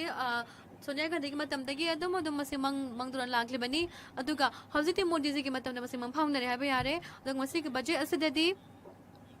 नुपी लाख मंगा से एंटरप्रेन्योर ओहलबनी लोन देने का मसिगी प्रोविजन असे बजेट ता नुपी सि कंखत अनबगी दमकता हापबनी इकाय खुमनजरिबा मोदी जी ना मसिगी खोंथांग सि लोखलेबनी हंदकी बजेट असिदगी मसी लाइथबा असि मसिगी लॉसिंग असि हेना लाइथोहलबनी लेबाग असिदा लाइरबा लौमी सिंगी दमक थबक मयाम अमा पाइखलबनी हौखिबा प्राइम मिनिस्टर सिंगना यूरिया प्लान अहुम सिगी बजेट सिदा यावरबनी अदुगा मसिगी अहुम मसिदा आइना मसि ताकपदा हाउदोक चाउथोकचै मदुदी नॉर्थ ईस्ट दा असम दा अवांग नोंपोक लमसिंगदा यूरिया प्लान अमा हांगतोए अदुगा अहुम अनौबा अहुम अमसु हांगदोकदौरी नोंपोक थंगबा इंडिया की सरुकता अदुगा लौमी सिंग सिगी पुंसिगी तुंगी लंबी असे अदुकी मतिक फहनगदौरी सिदसु नतना लौमी सिंग असिना अचौ अचौ स्कीम मयाम अमा फंगलबनी अखोगी मोदी की नलुचिंगबा लेंगा सिगी mateंगदगी किसान सम्मान निधि हाइबा स्कीम सिदगिसु 6000 की लुपा से हेंगलबनी लौमी खुदिमक्ता चै खुदिमक्ता फंगलिबनी सी खुदिमक से अखोगी काय खुमनजरिबा प्राइम मिनिस्टर मोदी जी ना तौबिरिबनी सिदसु नतना मसिगी बजेट असिदा लोन जे लुपा लाख मंगा दा हेंगलबनी मखोइना लौमी की मतंग nganगली हौजिक अपोजिशन की पार्टी की बेंच तो हांगे मखोई लोइन थोकदुना चटख्रे मखोई पाकिस्तान चाइना की मतम ngang mo matam moy myam thoklai lawmi ki matam ngang mo matam moy sida pham moy मखोई ना लौमी की मतंग दा फब ngang mo moy nupi की Matang ngang mo moy hau pham moy sigi budget sida sigi scheme sing se modi ji na luching ba leibak sina puthorei bani hau khiba matam da di thamoi sheng da ba scheme sing puthok pirami haujik ti afa scheme mayam putho e gogoi si leitraba opposition leitraba मखोई ना लौमी सिंह की वरोल सिता बंगमदे सिगी लो अहुम से British कंबुना पुथोंबा निंखा तमबा मतुंगदा आइखोइना निंखा तमबा मतुंगदसु सिगी colonial ओइबा लो सिंह से British Singh सिना पिबिरंबा मसी सिंह से हौजिक फाव चनदुना लेरी मसीगी लो सिंह सिना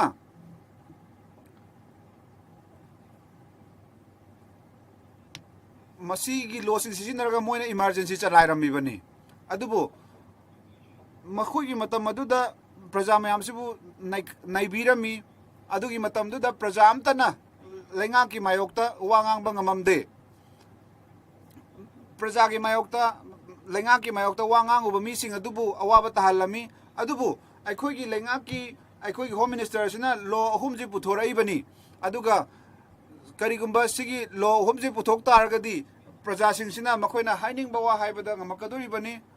adubu Congress की लेंगाक्तदी मखोइना इमुंग अमखकी interest खतंगनि मखोइना ngakतुना थमलमी बसे सोमना इमुंग दुगी मायोक्ता करीगुंबा मे ngang तारबा अदुदा sedition लो से पांदोरे बने अदुबु हौजिक अमित शाह नदी सिगी थबक सि मंगहले अनौबा सजेशन पुथोले कल्याण जी ना पनबिरखिबदुमना आई हाइजगे मददी उड़ान स्कीम दा बजट यावखिबा 120 अनौबा मफम सिंह चही मंगा सिदा हापगतले एविएशन सेक्टर सिदा मसिदा चौखटप उबा फंगलबनी एविएशन सेक्टर सिदा आइखोइ से नॉर्थ ईस्ट की जगह सिदा डायरेक्ट फ्लाइट लेरमदे दिल्ली दगे अगरतला फावबा हौजिक फ्लाइट लेरबनी मफम अदुगी मसी आई थाजना हाइबंग मी मदुदी त्रिपुरा दगी अगरतला चटनबा फ्लाइट अनि डायरेक्ट लेरबनी मसी मोदी जी की लुचिंग मखादा तौरइबनी मसिना ताई मदुदी त्रिपुरा की प्रजा सिंह असिगी चेक्सिल थौरांग से सरकार असिना लौरिबनी कम्युनिस्ट गवर्नमेंट सु लेरमी मफम अदुदा मसी ओइथोकपा ngam मतम अदुदा 1,77,000 per capita income लेरबनी मफम अदुदा मसिना उल्ली मदुदी Modi ji की सरकार से अवांग नोंपोक लम की मफम सिंगदा पुनिंग चंगली हाइबदुनी त्रिपुरा असम दा अवांग नोंपोक लम अपुनबदा अखोई की सरकार असिना इशू तौरे अटल बिहारी ना पनबिरंब मतमदुदसु अवांग नोंपोक लमदम की मतमदसु तोंगानबा मिनिस्ट्री अमा खाइदोकबिरमी अदुगा अखोई मोदी जी की सकलेंगा असिना थबक मयाम अमा लौखले इकाय खमनजर चेयरमैन सर सिगी बजट असिदा आर्टिफिशियल इंटेलिजेंस मसीगी मतंगदसु वांगांगली 2000 करोड़ की सेंफम मसे मसी काइथरगनी सिगी हिरम असिदा 36,000 करोड़ रुपीस काइथोबनी आर्टिफिशियल इंटेलिजेंस की ngasi masigi maike asida akhoi ase akhoi lebak asi artificial intelligence की मतंग दा मखोई वाबगी मथौ तादरे अखोई artificial intelligence की मतंग दा वाबगी मथौ तादे अखोइना अखोई लोन अमदा अखोइना अपाम लोन अमदा अपाम टॉपिक अमदा अखोई खंगबा ngam AI की मतंग दा इकाय खमनजरबा मोदी जी ना मागी थवाई हक्सांग यावबदो उल्ली लुपा 2 करोड़ से काइथखरबनी सिगी मतंग दा सिगी खुंगंग की स्कूल सिंग जजु सिगी खुदोंचाब से पीगनी 9 अमसुंग 12 की स्टूडेंट सिंग जजु मसिगी कानब सिंग से फंगनगनी इंटरनेट की मतेंगना मखोइना तोंगाना कोचिंग चटपगी मथौ ताररोय खुंगंग की स्कूल सिंग सिदा कोचिंग तौद्रसु याहलगनी अदुगा खुंगंग की स्कूल दगी इंजीनियर सिंग डॉक्टर सिंग सेमगत लगनी आर्टिफिशियल इंटेलिजेंस चौखलप इंटरनेट चौखलपगी मतुंगिना इंडिया दा ngasi की मतम असिदा ꯑꯩꯈꯣꯏꯅ ꯎꯈꯤ ꯃꯗꯨꯗꯤ ꯒꯣꯒꯣꯏꯖꯤꯅ ꯍꯥꯏꯕꯤꯈꯤ ꯃꯗꯨꯗꯤ ꯃꯣꯗꯤꯁꯦ ꯅꯣꯡꯁꯥꯗꯧꯅ ꯎꯠꯂꯒꯁꯨ ꯃꯁꯤ ꯇꯁꯦꯡꯅ ꯃꯥꯁꯦ ꯅꯣꯡꯁꯥꯒꯤ ꯁꯛꯇꯝꯅꯤ ꯑꯗꯨꯒ ꯑꯩꯈꯣꯏꯒꯤ GDP ꯑꯁꯤ ꯆꯥꯎꯈꯠꯂꯛꯏꯕꯅꯤ ꯊꯕꯛ ꯐꯪꯕ ꯃꯤꯒꯤ ꯃꯁꯤꯡ ꯍꯦꯟꯒꯠꯂꯛꯏꯕꯅꯤ ꯂꯤꯗꯔꯁꯤꯞ ꯑꯃꯤꯠ ꯁꯥꯍ ꯑꯃꯗꯤ ꯅꯔꯦꯟꯗ꯭ꯔ ꯃꯣꯗꯤꯒꯤ ꯂꯨꯆꯤꯡ ꯃꯈꯥ ꯑꯁꯤꯗ Chairman sir,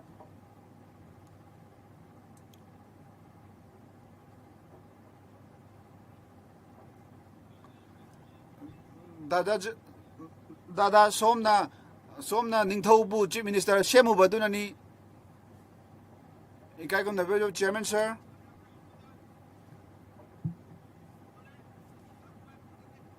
Ikai kum the Chairman sir. Ikai kum the Narendra Modi ki luching makhada anauba law ama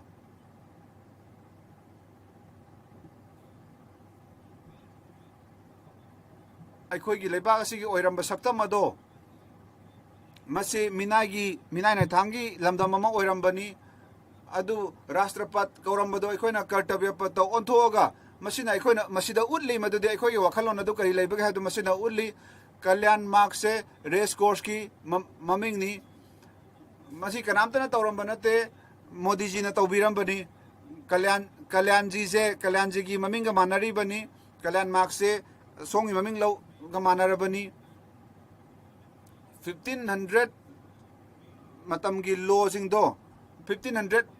British ki matamgi 1935 law singse masi aikoina semdo abani ningkha tama matungda masina aikogi ahanba prime minister oidori bani ikai kham nazar chairman sir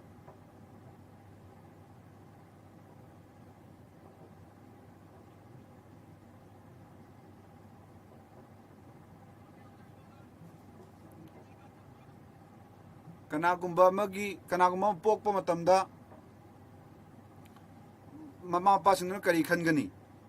makoina khalli madudi aigi chanupi asina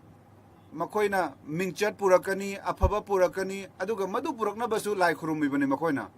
aduga opposition party dagi mi mayam amana makoina khalli madudi kanagumba ma pokpa taragadi makoigi mayumda makoina engineer doctor oigani haina aduga bicham praja gi mungdadi akhanna communist gi marup singda makoina ma pami madudi makoi gi macha singdo thabak subami manrega gi matengdagi imungda mama apa lairam gadra mama mogi macha masadu chawraga manreda thabak tawgani haina khanba mama apa lairam gadra communist mi yauri bra khoi saida sig yum sida aikoi gi house asida madu yauri bra adubu makoi macha dodi doctor engineer pami aduga leibak sibudi makoina adumaina namthaduna thamle adubu modi ji luching makha dadi school colleges mayam semgatuna anobus system semgatuna aikoina makoi gi manglan sing asibu engineer oinaba doctor oinaba achaw ba manglan mangnaba phangalabani sigi budget ta makoi sing asi kanaba phangalagani aikoi gi leibak asida ikai khonojeba chairman sir ikai kham nazariba modi ji na makabhang na prime minister orakpa matamda 100 startup se chamukta orami hojikti 8,59,000 startup aduki matik yamna leire maduna aikoi chawthok chagadi madudi modi ji na luchinglaba matamda 1,59,000 startup ki masing singje aduk yamna leire startup hengalak bai se masina thabak hengalak kadoribni thabak pibagi chang hengalak kadoribani aduga modi ji gi policy sigi matengna aikoi sing ase sigi startup sigi matengna thabak mayam ama pibajing amhallibani ngasi aikoi lebak ki naha sing ase thabak tawba laibase 16 lakh tagi helabani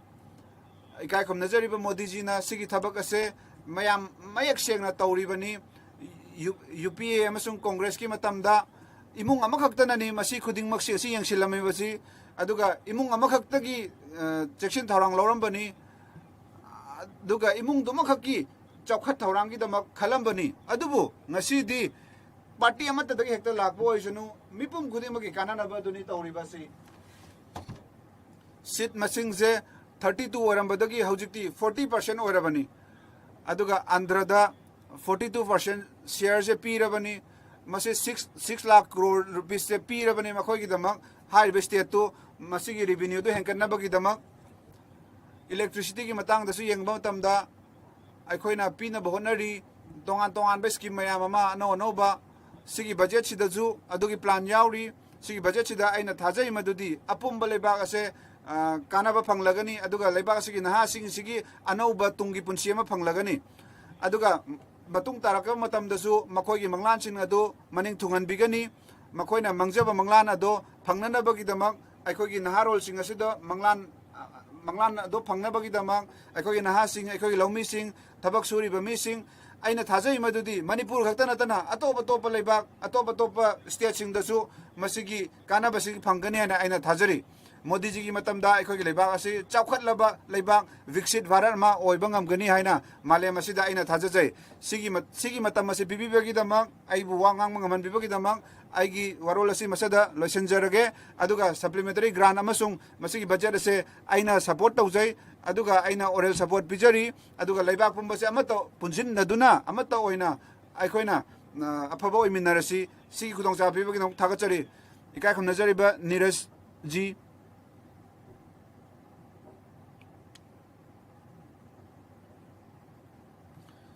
ikai kham najari ba chairperson sir som gi mateng dagi aibu supplementary demands grant da Manipur gi matang da sigi khudong cha bibagi dam som bu thagachari sir thagachari sombu masigi supplementary budget sida aduga Manipur gi budget sida somna khudong cha ba ma bibiri aigi wakhalona da thambina bagi dam ikai kham naiba chairperson sir sigi supplementary demand sida aina yengakpani aina sida uriba demand sing asidi tongan ba department sing se mijeng changle habdu ure 2024-25 ta sigi financial year sigi aroiba thani masigi demand for grant se sida igi doubt khar lejai na jingnajaba khangjada khar lejai masi ahan bada kaino habada agriculture amasung lawbi singi welfare gi matang dani law singu gi matang da akhanna Uttar Pradesh ta apik lawmi sing ase mafam aduda aduki matik wana yamna tawfam khangdana leire ngasi makhoi gi lawmi sing to aduki matik phibam chadre makhoi gi maru marang sing ado lokpa yadre aduga makhoi mafam aduda lauri ba lawmi sing ado makhoi je sandagi mateng su lawram bani makhoi gi san sing ado phajana loisan ba ngamjadre akhoi gi san sing ado yengjanna ba gosala sing thamami adubu makhoi adu loisan ba ngamdre ikai khom najari ba Modi ji na haibi ki san sing gi care logani haina aduga lebak sida thabak suriba sarkar gi karmachari oiriba sing ase makhoi sing asina ariba pension scheme do handana chana bagi damang haijari bani hanjin makhoi gi ariba pension scheme do chana na bagi damang haijari bani aduga nupi sing na campaign mayam amasu tawri adubu sarkar asina masi tada duna lairi sarkar gi karmachari sing asina makhoi gi chahi ahan shalak bagi mateng sing phanggadabado social security phanggadabado phangdaduna makoina charang na ba langtak na ba leijare maram maduna sarkar na masigi matang da wakhan ba ma darkar lei aduga hana gi pension scheme adubu hanjalan ba darkar lei akoina har gi matang da wangang ba matam da su makoina lomi sing asina makoina gehu je hunba matam aduda har amata phangkhide makhoi sing adubu chaina kan na phubirami makoina har tanba matamda aduga sigi budget sidasu madugi namta taksalli Uttar Pradesh ta chaurangna lisingani henba primary school jingje si close to bigre makoi gi school jingje lonjan giba matamda makoina chattorib sikara school lano ikai khum najari ba UP gi chief minister na yabiki madudi sarkar gi school jingsida प्रजासिंग सिना मफम अदुदा school थाददुना resource लेतबदगी school थाद्रेदो private school थारे करीगुम्बा resource government school लेरम तारगदी लाइरब इमुंगना मखोगी छात्रसिंग अदो गवर्नमेंट स्कूल थारमगदबनी प्राइवेट स्कूल थाबगी मौता सिगी स्कूल सिंगसे कमदौना चाखटकदोरिबनो स्कूल सिंगसिदा मसिगी बजेट सिना करी करी तौरबगे प्रजासिंग सिना मसिगी अवाना तारबा प्रजासिंग सिना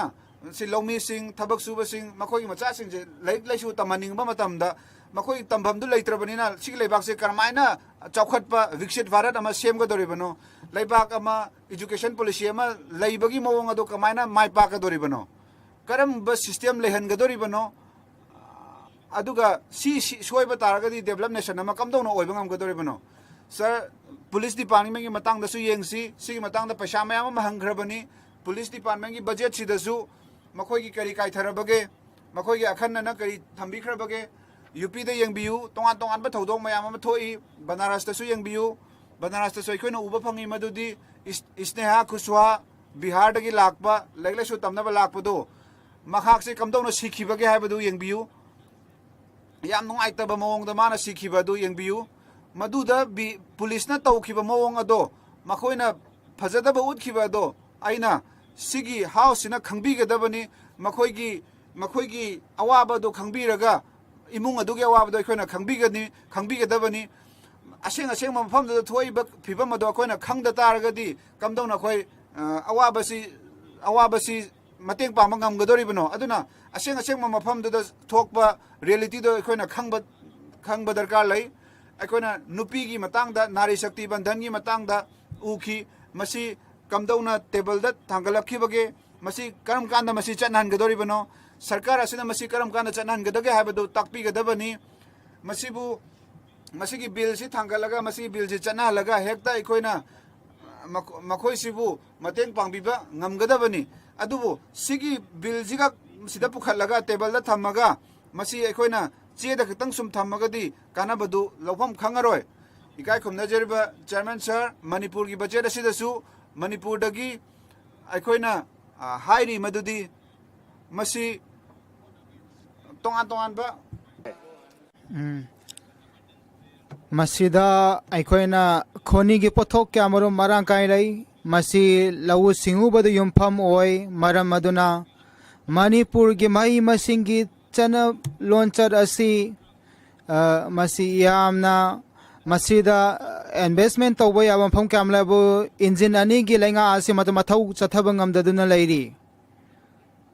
मदुदा हाना सुनब क्या मरुम थोखरे मी सिंग असिना मसीगी थोकलिब समयसा असिगी वालोइसिन पोरंगनब ngaihori मसी आई kai khono प्राइम मिनिस्टर महांगना मॉरिशस तगी हलकप मतमदा मणिपुर चटपिनब हाइजरी मणिपुर से अखोई खाइदोक याद्रबा लेबा की सरुक अमनी मसीगी ओइरिबा फिबम असिदा मसी अदुदा चथरिबा चन पथावसिंग असिगी दमा अखोई पुंगनिंग सोनिंग आय मसीगी बजेट पार्लियामेंट दा पुथोकली मणिपुर की लेजिस्लेटिव तो पुथोपगी मोता मसीना लेबा स्टेट अदुगी मीसिंग असिना मखोइगी बजेट अदु मखोइगी मफम द पुथोकदबदु अमंग अदुग मयो लैंगा की पार्लियामेंट दा मणिपुर की दमा पुथोकले अतई मरी लैनाब सिंग कया दसो अखोइन थिजन तंगाई फदब लै मरम द मणिपुर की पिरिब बजेट असी मदुई असी करमना मसीदा थोकलिब हाना सुनरिबा सिना चिंगबा कयासु थिजंगद तंगा फलै मरम अदुना मसीदगी मया लैंगाक अमसुंग मयो लैंगाक असिना मखोइगी पॉलिटिकल गी ओइबा पांबा लैतबरा मसी थोकलिबा थौंग सि लोइसनबगी दमक हाइबा मसी थिजंबा तंगाई फनरि मसीदा रिपोर्ट गी एखोइनमा चाही लिसिंग अनिगा सुनो कुलहुमदोइदा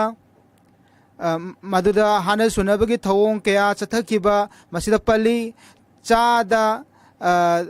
तरेत असे असिदा अखोइगी हाना सुनबगी अवाबा कया फंख्रे बा मसीदा उली मियोई लिसिंग नागरिक लिसिंग कया मखोइगी पुंसी अमसुंग मियोई कयागी थवाई मांखरे मखोइगी बिदो कया मरुंग नुपी अंगांग सिंग ओट नाइब उई masi yamna chaukatpa leiba khunai amani haiba ikhoina khanglabasu masi uri me lising aninga kulhumdoi da yamna chauba thakta hana sunabasi yam pak sana chathaki masigi hana sunabase ngasi phawba manipur da chathadun lairi maram aduna ikhoina ui lengakna madudi hairi masi ingthaba porakani hai ki adu bungasi oitokpa leide chief minister manipur mahaki thabaktagi resignation tawkraba se masi yam nganna tawramba yabani adubu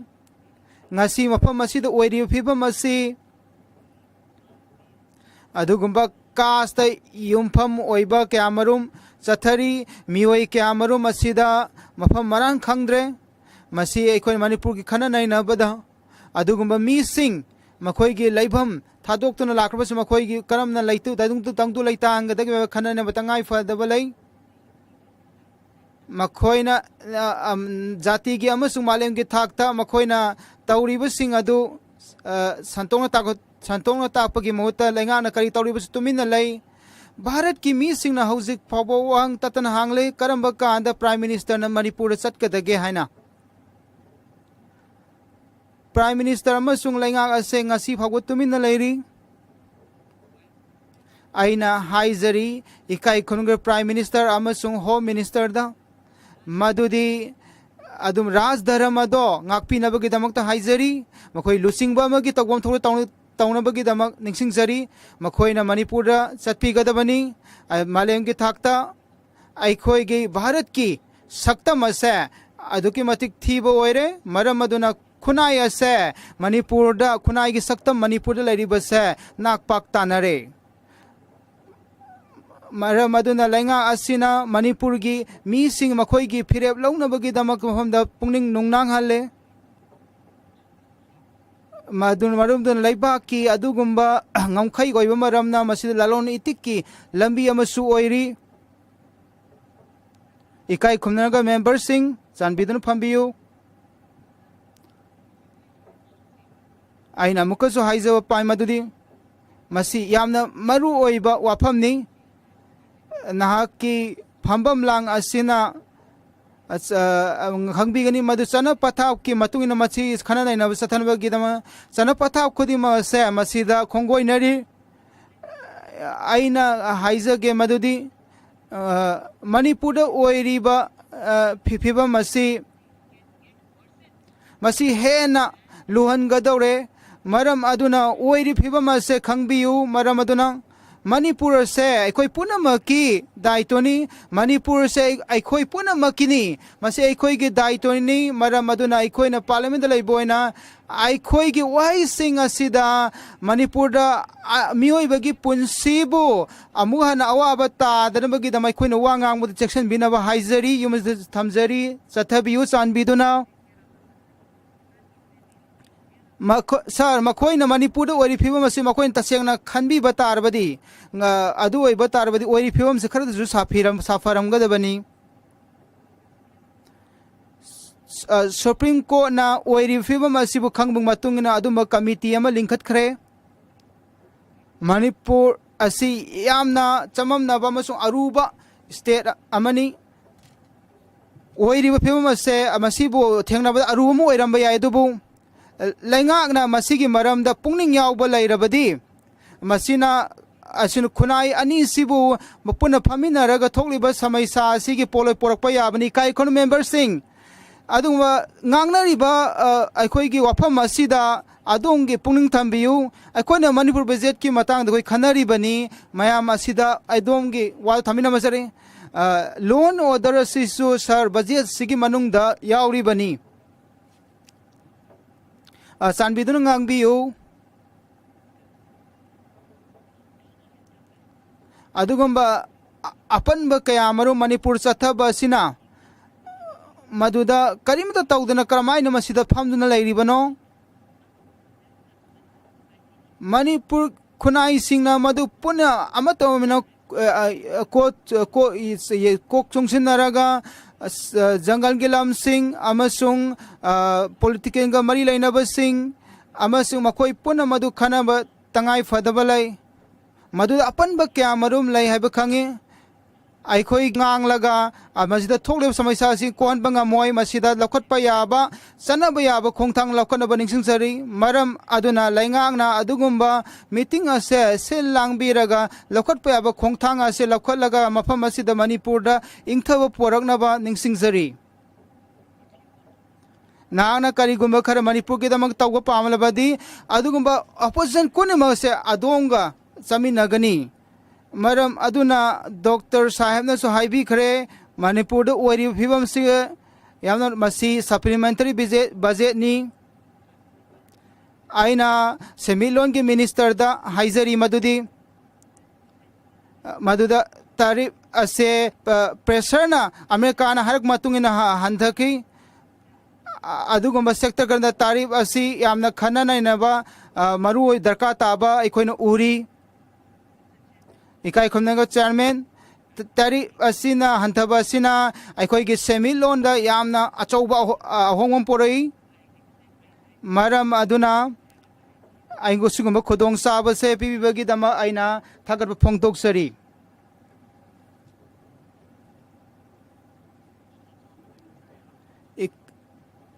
इकाई खुमनगा chairman थागतसै अदोंगे आइबे आबिबा यावरबदि मफम असिदगी ngangjage थागतसरी chairman sir ममताजीबु थागतसै अखोइगे लुचिंगबी असिगुम खुदोंग साबस पिबगिदम मफम सिदा वा खरा थमजेनबगिदमक opposition women empowerment की मतंगदा ngankhre ai khangjaramde madudi BJP की करमना BJP की मीसिंगना मयाम पुरमुत की खंगली बनो आई मसी ममुताना खंगी मखोइना नुपी सिंह की मरमदे याम ngankhre अदुबु करीमता तौबदी लैते अखोई की चीफ मिनिस्टर चादा निफु असे पार्लियामेंट मेंबर ओइना असिगे हाउस असिदा पोरकपा ngamkhre अखोई की चीफ मिनिस्टर ना अखोइना खली इंडिया असे अदुगुंबा ट्रिलियन मंगा सेमिलोन ओइरकनी हाइना अदुना लिसिंग अनिगा तरा मरीदा लेंगा असिना शक्तिदा लागमतन मखोइना हाइगिबा ताई आई हांगना मदुतागे आई इल्लोय आइना चाद्रबदी कनाबुसु चाहलोय मदुगी मदुना क्रोर चामरीगी सेंजा थुमजा मसी एकोइन उ फंखरे मसीना अमुकसु लेबा असी की इकाई खुमनलोना क्रोर चामरी असे स्केम असे मसी चथग्रे मसीदा मदुदा नाक पाक ताइनबसी हौजिक फाउ फंगी आइना क्यामरुम खंगबा लै मदु पुनमक मखोइना तौख्रबसिंग असि लोइनंग चत्रबसु मखोइना नुपीगी मतंगदा ngankhibasing अदु मनुंगदा अदुन लिसिंग अनिगा तरा मरीदगी मसीदा अखोइना उबा फंगले मदुदी मखोइना मदुना मंखि मंगलान अदु करमाइना असेंगबदा ओइरकनी हाबा अखोइना खंगदे अदुना लिसिंग अनिगा कुनिथोइदा अमेरिकान हौदोखी मदुना अखोइगी सही 75 निंग तमलबा मपुंग फार मतुंगदा मदुदा इसिंग लैगनी गैस पीगनी मदुदा मई पीगनी मसी पुनमा असि पांदम थंकी अदुना लिसिंग अनिगा मसी लिसिंग अनिगा निफु तरेता अमुक मसी सांगतोखरे अखोइना मदु पुनमु उबदा खंगी मदुदी पांदम सिंग असे हंजिन हंजिन मसी थंगदुना लैरे सांगतोक्तुना लैरे मी ओइरिबसे मियाम अयामबना मसी येंगबा ngamdre मजुदा ग्रोप सही खुदिंगे क्रोर अनि पीगनी हाय अदुगी थबकसिंग अदु पीबा ngamkhraबरा इमुंग अमगी मनुंगदा मी मंगा लेबगी मनुंगदा अमसुंग क्रो चामा लेब इमुंगी मनुंगदा मखोइगी इकाई खुमननिंगा पुंसी महिंग अदु पीबा ngamkhraबरा मसीदा क्रो कुन अमसुंग मी मंगा लेबगी मनुंगदा क्रो चामसिंग मखोइगी थबक फंगनबा तारबदी मखो मसी पीबा ngamkhraबसे अखोइ अपंगबरा मोदी सिंहना अदुम क्रोर मरिफुदा मखोइगे चेंग केजी मंगा पीबसिना मखोइबु लाइरबदगी मखोइबु पुथोकपा ngamलिबरा adu makhoina masi taurabadi makhoi paisa asi karai dagino masi mi singi natra adugumba income tax ta karimta piba tadabra masigi mi sing asina lo lau matamda aduna ikoina modi ji gi maramda ikoina wari sa matamda masida lau kiba loan madugi maramda karimta panba laite laiba asigi mi sing boy ikoina thagat pa phongtokte adugumba trillion manga gi economy similon so matamda industries taramari lakh crore asi kokpi gani aikoina taxe chamada kunthra aikoina piba tai madura aikoina lakh kunthra manga aina tanba ngamlagadi aikoina thamada nagana khangi lakh tara asi aikoina GST ki piba tai maduna GST chada traipan si piba tai maram maduna thamanga gi paisa asi tax ta piba tare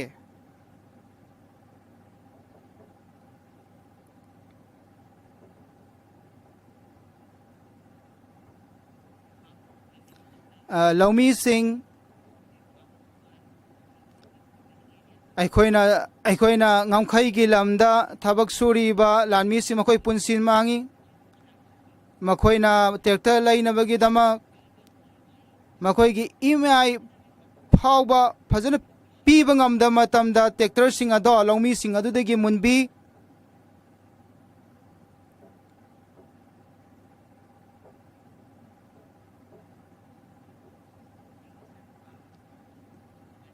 Zomato, Blanket, amasung tunga pan potpourri, adugumba porari posting ase lai basing nadi lai masi lai bangamde adomna karigum masi loan MIP pi the matamda adongi makhoi ki bike sing aduna khoina munthok pi maram asina asumna laiba ki lai basing awa banangli chada kunthra tax asi kanana pi gadori banong masidi sumnate ki ani dasmik mapan ani dasming mapan asina kara tax piri asina crore marina masida tax sang naina piri nahang na makhoida sumnategi maduda chada train thoi phawba makhoi ngonda piri maduda maru marang kg manga piba matamda lairabasing asina makhoi khutta karimata lehaudrabasu makhoi gi tawbam thokpodo tawri nahangna sangom chari pani chari cheng chari gehu chari asu makhoi gi pot khoding makta GST makhoi piba tarami adugumba direct tax asigi chamada sumnadagi ani asina masibu kanaba fangli madudagi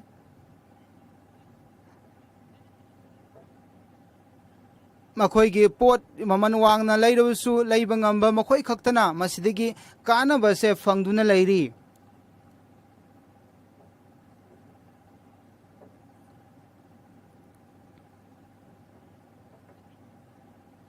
West Bengal asigi maming asisu famse panjage ai madu park sana chaloi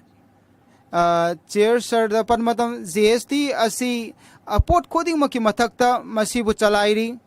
ai khoina khangi madudi West Bengal asisu madugi manungda amani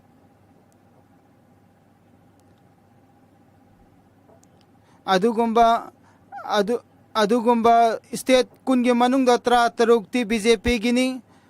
makhoi gi lengak sing mafam maduda lay maduda atopa state sing asi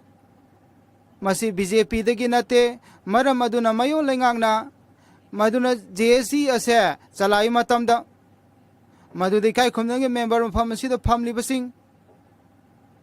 maruna amada sarum topagi ama center mayo lengak da pigani adigi sarum topagi amana makhoi ga chatkani maram aduna asugamba sakti se nangonda lai matamda aikoni GST council gi matangda wari saba matamda ikai khomnang chairman sir aina masi chamana na haribani nangna sengna tasengna haibi khre madudi nangna bill asigi maramda santokna haibi khre ai nangna maduda vote tara asigi adigi BJP na kunga mathoi gi manungda maduda opposition da tara mathoi leibasida makhoi gi thau pani cheng makhoi na seasonary poaching asida makhoi na GST asi GST thami maram aduna makhoi na GST da makhoi ayambana masi saugali bani ikai khum chairman aina hairi base chumbara chumdabra aina hairi bachi chamanai masi mayam punamaki wakhaloni ꯑꯩꯈꯣꯏꯅ ꯁꯨ ꯀꯔꯤꯒꯨꯝꯕ ꯈꯔ ꯇꯥꯈꯤꯕ ꯂꯩ ꯃꯗꯨꯗꯤ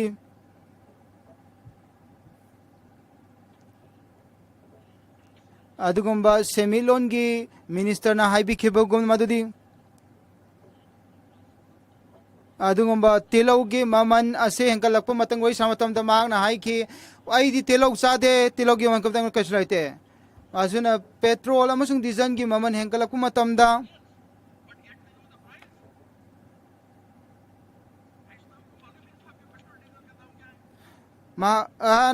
petrol diesel की ममल से करीनो है मा खंग मदुना मयो लेंगांगना 13.8 एक्साइज असे पेट्रोल हेक के डीजल दा 5.9 पर लीटर दे हेंकट खरे मसी मखोइना इकुई कुइदना हौकी मतम हेंकट पदुनी डॉक्टर मनमोहन सिंह अखोगे प्राइम मिनिस्टर मतम अदुदा अदुगुंबा क्रूड ऑयल असी बेरेन अमदा चामगा $93 ओइरमी अमदुदा पेट्रोल असी लीटर अमदा होंफुगा तरुक खक्त ओइरमी नरेंद्र मोदी जी ना प्राइम मिनिस्टर ओइरबा मतम अदुदा बेरेन अमगी क्रूड ऑयल असे बेरेन अमदा डॉलर होंफु ओइरमी मतम अदुदा अखोइना हाइबा पाइ मदुदा पेट्रोल दा ममन डीजल दा ममन याम हेंकट की अखोइना मतम अदुदा अनौब लेंगा अमा लेगदबनी हाइना लाउकी अदुबु करी मतम अदुदा अहोंग पोरप ngamkhide मनमोहन सिंह बेरेन अमदा $60 ओइरमकी मनमोहन ना ओइबा मतम अदुगी थावगी ममन अदो अंजिक येंगनरुबदा सुकी मतिक नियम लिबनी 2025 असीदा पर बेरेन 80,000 ओइखी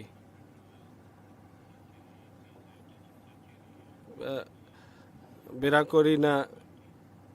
सेंचुरी फुबगुमना अखोइगी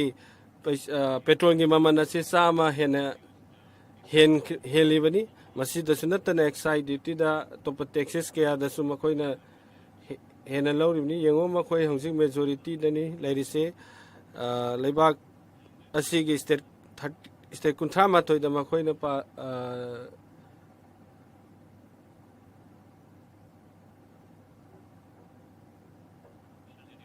माना हंजी हाइखिबदो आई पाखोम पियो हाइबरा इकाइ खोम नजरबा चेयरमैन नाहक की ओइबा वाखलो मियेंग अदो थंबियो वेस्ट बेंगल दा चटपियो पेट्रोल की प्राइस डीजल की प्राइस तो नेम बनी मयामना पिनरिबा सिदगी सांग हेना अमुक्तंग चलगा वेस्ट बेंगल दा यंगबि आई की युमदा लाओ एमएनसी की मतंग दा मागना हाइबिनबा हाइजरी मफम मसीदा इसा की ओइबा ओपिनियन पीदनबा हाइजरी मसी लेबा की ओइबा मियाम की ओइबो वा खनफमनी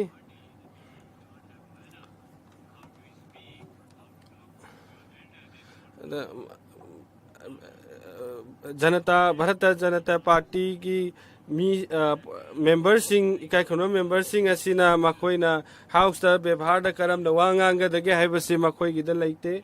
आइन हाइजनिंगी आइखोइना इशोना फाव मखोइ गी मतक करिसु तौबा ngamlo आइना मान high आइंगोंदा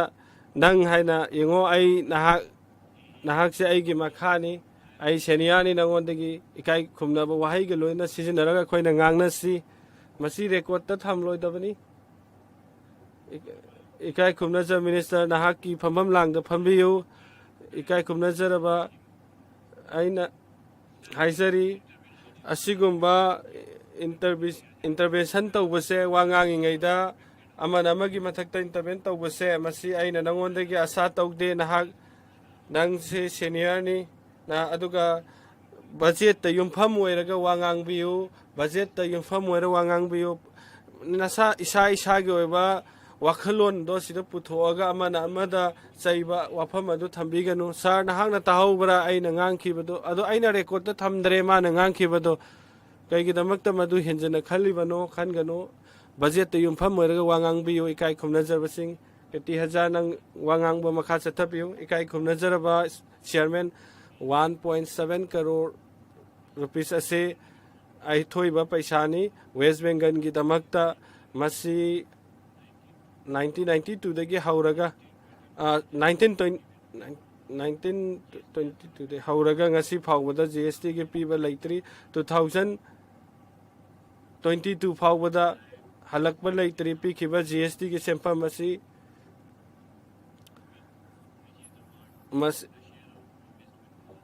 West Bengal na 2022 dagi West Bengal da pibham thokpa GST ge halakpa paisa ado piba ngamdri khangadabadi West GST ase federal oiba simit loan ni masi pibham thoi makhoina school singda paisa pidri sab shiksha abhiyan da su makhoina paisa thadadre Bengal da aikoigi chief minister na housing facility school gi facility mahakna piribani awat basing asi masigi utilization certificate fawba aikoina makhoida pi khrabani GST council ga su aikoina meeting punje khrabani aikoina hakchang haksen gi matang da su aikoina matang da khana nei na ki Ministry Rural and Health Department asu makoina best minister ne haina ikai khumna ki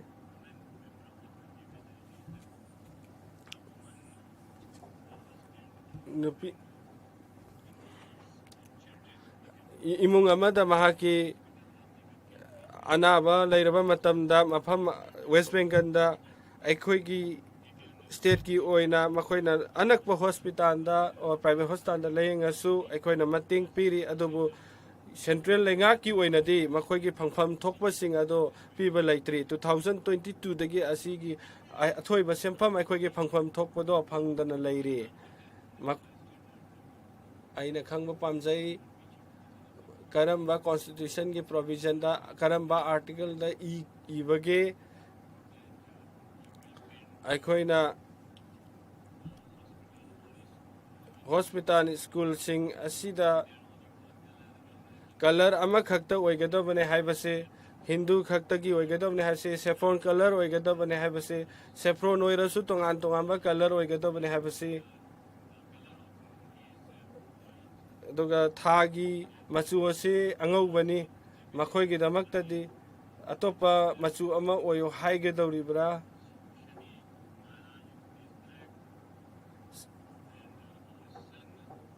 akoigi Indas danu asi color tari ni sip asi angauba machu ni aduga South India adadi masi amuba oi Ganesh asi yellow ni aduga saffron color khaktana lebak asi punamaki Hinduism gi ga mari leinaba khaktane haibadu ya oifam thokte Hanuman asi nahakna saffronize toba yagadoribra aikoigi machu asi angaubani blue suni Sani Maharaj ki machu ni makoina blue dagi saffron da on ba pame 2020 ga 1 dagi makoina masi semba blue da on thokba haurakle 2020 21 dagi makoina Sani Maharaj ase 2026 da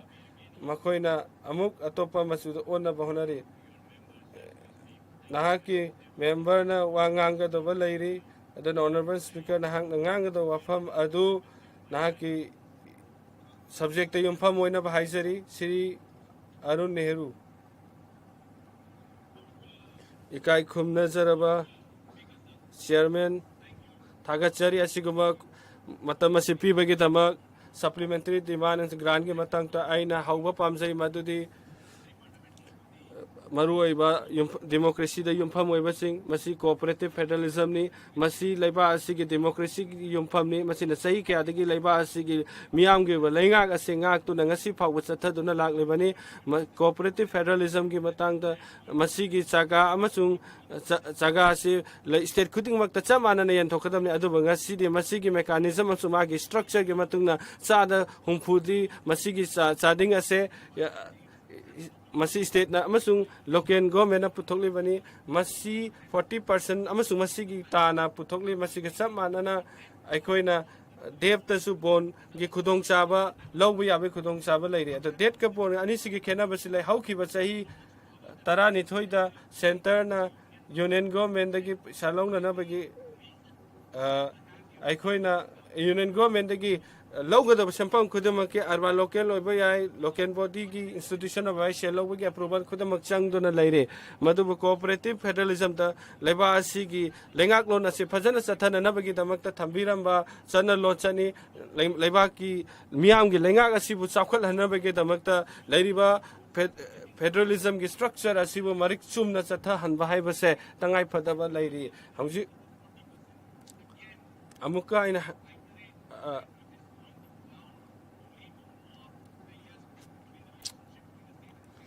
state ka center ga lairiba relationship ase cooperative federalism asibu central ngak na chattaba dagi ngasi gi lairiba relationship ase suki matik sondang le kudam america na tamil nadu na ngasi contribute tawriba similo na se yam chawna leiba asigi oiribani masigi damakta ina chawthok sai maruiba topic amada haijar of the income tax ki matang haija ke masina leba asigi jaga lakna bagi achoba yumpham amasu oiribani union budget ki matang 70,000 rupees tax benefit oina lising tara ni thoi gi mathakta sel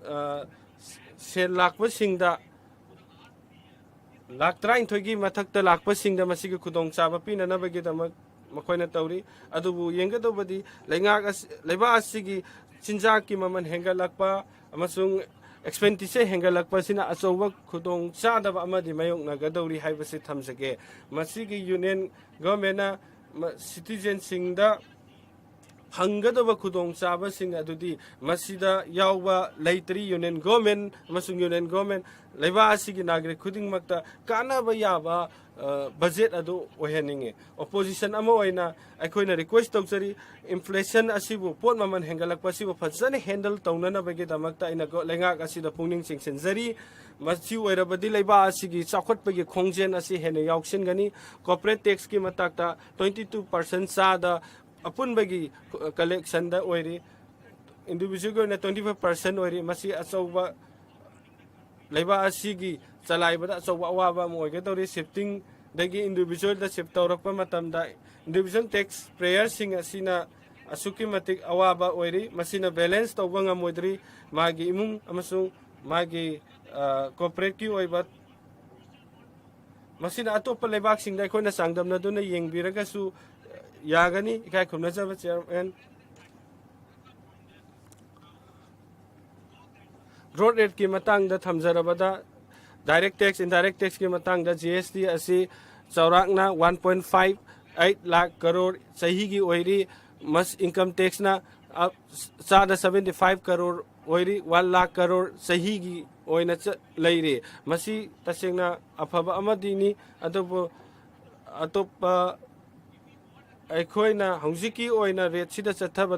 chathagadaba lakadaba chai ani ahum asida indirect tax asigi achauba singnaba amadi lakadawri lairiba port ki maman hengalakliba asina aduga aduda sunatana business tawjariba karba tawjariba singdasu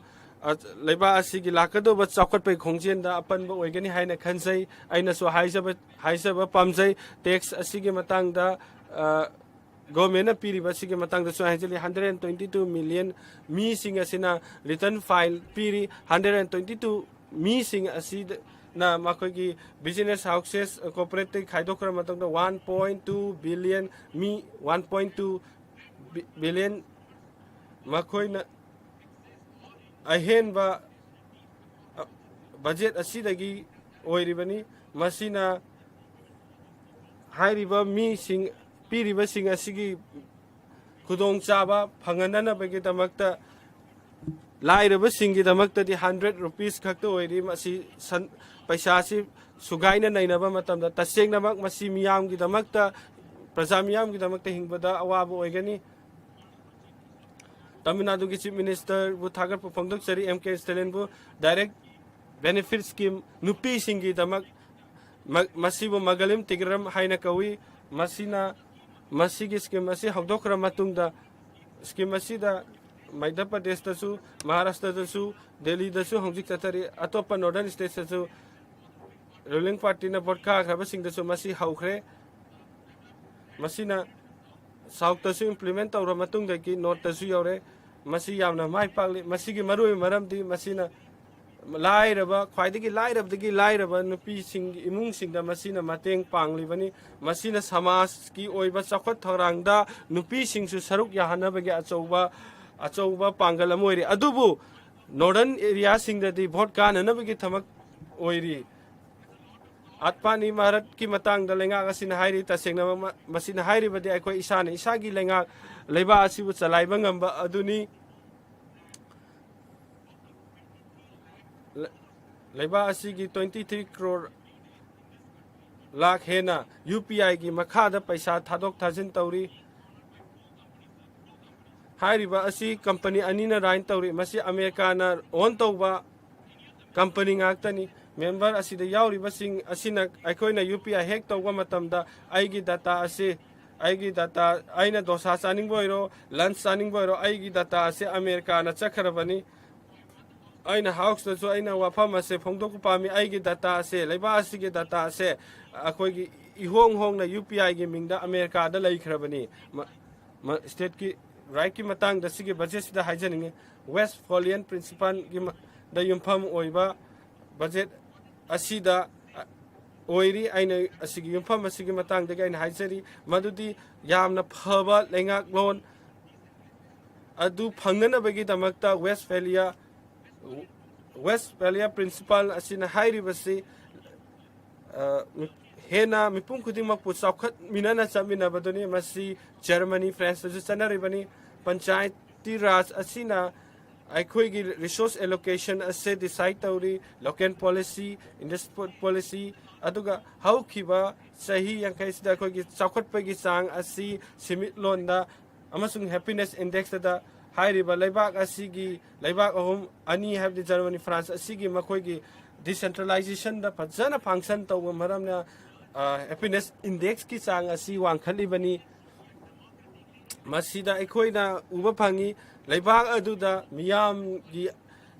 lengak ta yumpham oiraga makoi gi mikhan khalki education su quality laina piki mipung khuding maki khudong chaba phangi masi no tawbiu hairiba leibak sing asina mai pai adugum aikoi gi leiba asina ngasi di inequality gi sang hengal lakliba se masi aikoi gi lung party na not tawina ba haisari gom aduga hoi lengak asina pandemic thengna khi tongan ba singna ba kaya hauki ba sahi sida thengna kre haukhre ba singdu di haukhre adubu lemhauriba matam asida hena chawkhatna na ba simit londa mipung khuding ma ka chamina ba yaba leiba asigi structure singasi lairiba singasi ikai khumnana satlaga chawkhat minana ba ge dama ina haizari aduga leiba asigi budget control tawbiba aduga leiba asigi mi gi mortality rate ki chang hantanba asigi thabak thoram sing asida focus tawraga aduga masiga mari leinaba thabak thoram singda ꯌꯨꯝꯐꯝ ꯑꯣꯏꯕ budget ꯑꯣꯏꯗꯨꯅ ꯆꯥꯎꯈꯠ ꯊꯧꯔꯥꯡ ꯑꯁꯤ ꯃꯥꯡꯂꯣꯝꯗ ꯆꯈꯠꯄ ꯑꯗꯨ ꯄꯥꯝꯖꯩ꯫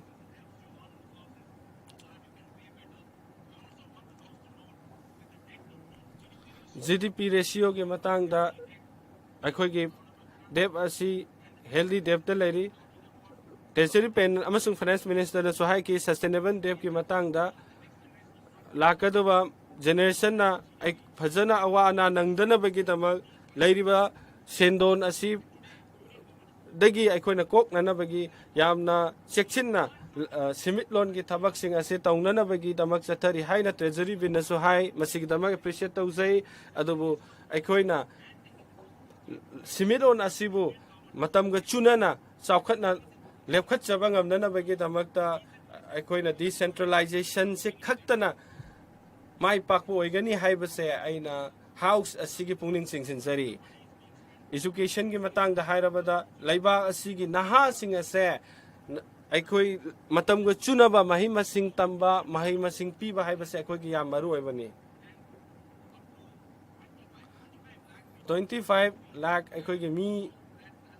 ꯁꯪꯁꯀ꯭ꯔꯤꯠ ꯑꯁꯤ ꯃꯈꯣꯏꯒꯤ ꯃꯃꯥ ꯂꯣꯟ ꯑꯣꯏꯅ ꯉꯥꯡꯂꯤ ꯍꯥꯏꯔꯤꯕ 25 lakh ꯑꯁꯦ 1,200 ꯑꯁꯦ ꯃꯈꯣꯏꯒꯤ ꯑꯦꯂꯣꯀꯦꯁꯟ ꯑꯣꯏꯅ ꯄꯤꯔꯤ ꯃꯤ ꯈꯨꯗꯤꯡꯃꯛꯇ ꯑꯁꯤꯒꯤ ꯐꯥꯏꯅꯥꯟꯁꯤꯌꯦꯜ ꯏꯌꯔꯗ ꯈꯨꯗꯣꯡꯆꯥꯕ ꯐꯪꯒꯗꯧꯔꯤ ꯑꯗꯨꯕꯨ ꯇꯥꯃꯤꯜꯒꯤ ꯑꯣꯏꯅꯗꯤ 40 crore ꯑꯩꯈꯣꯏꯅ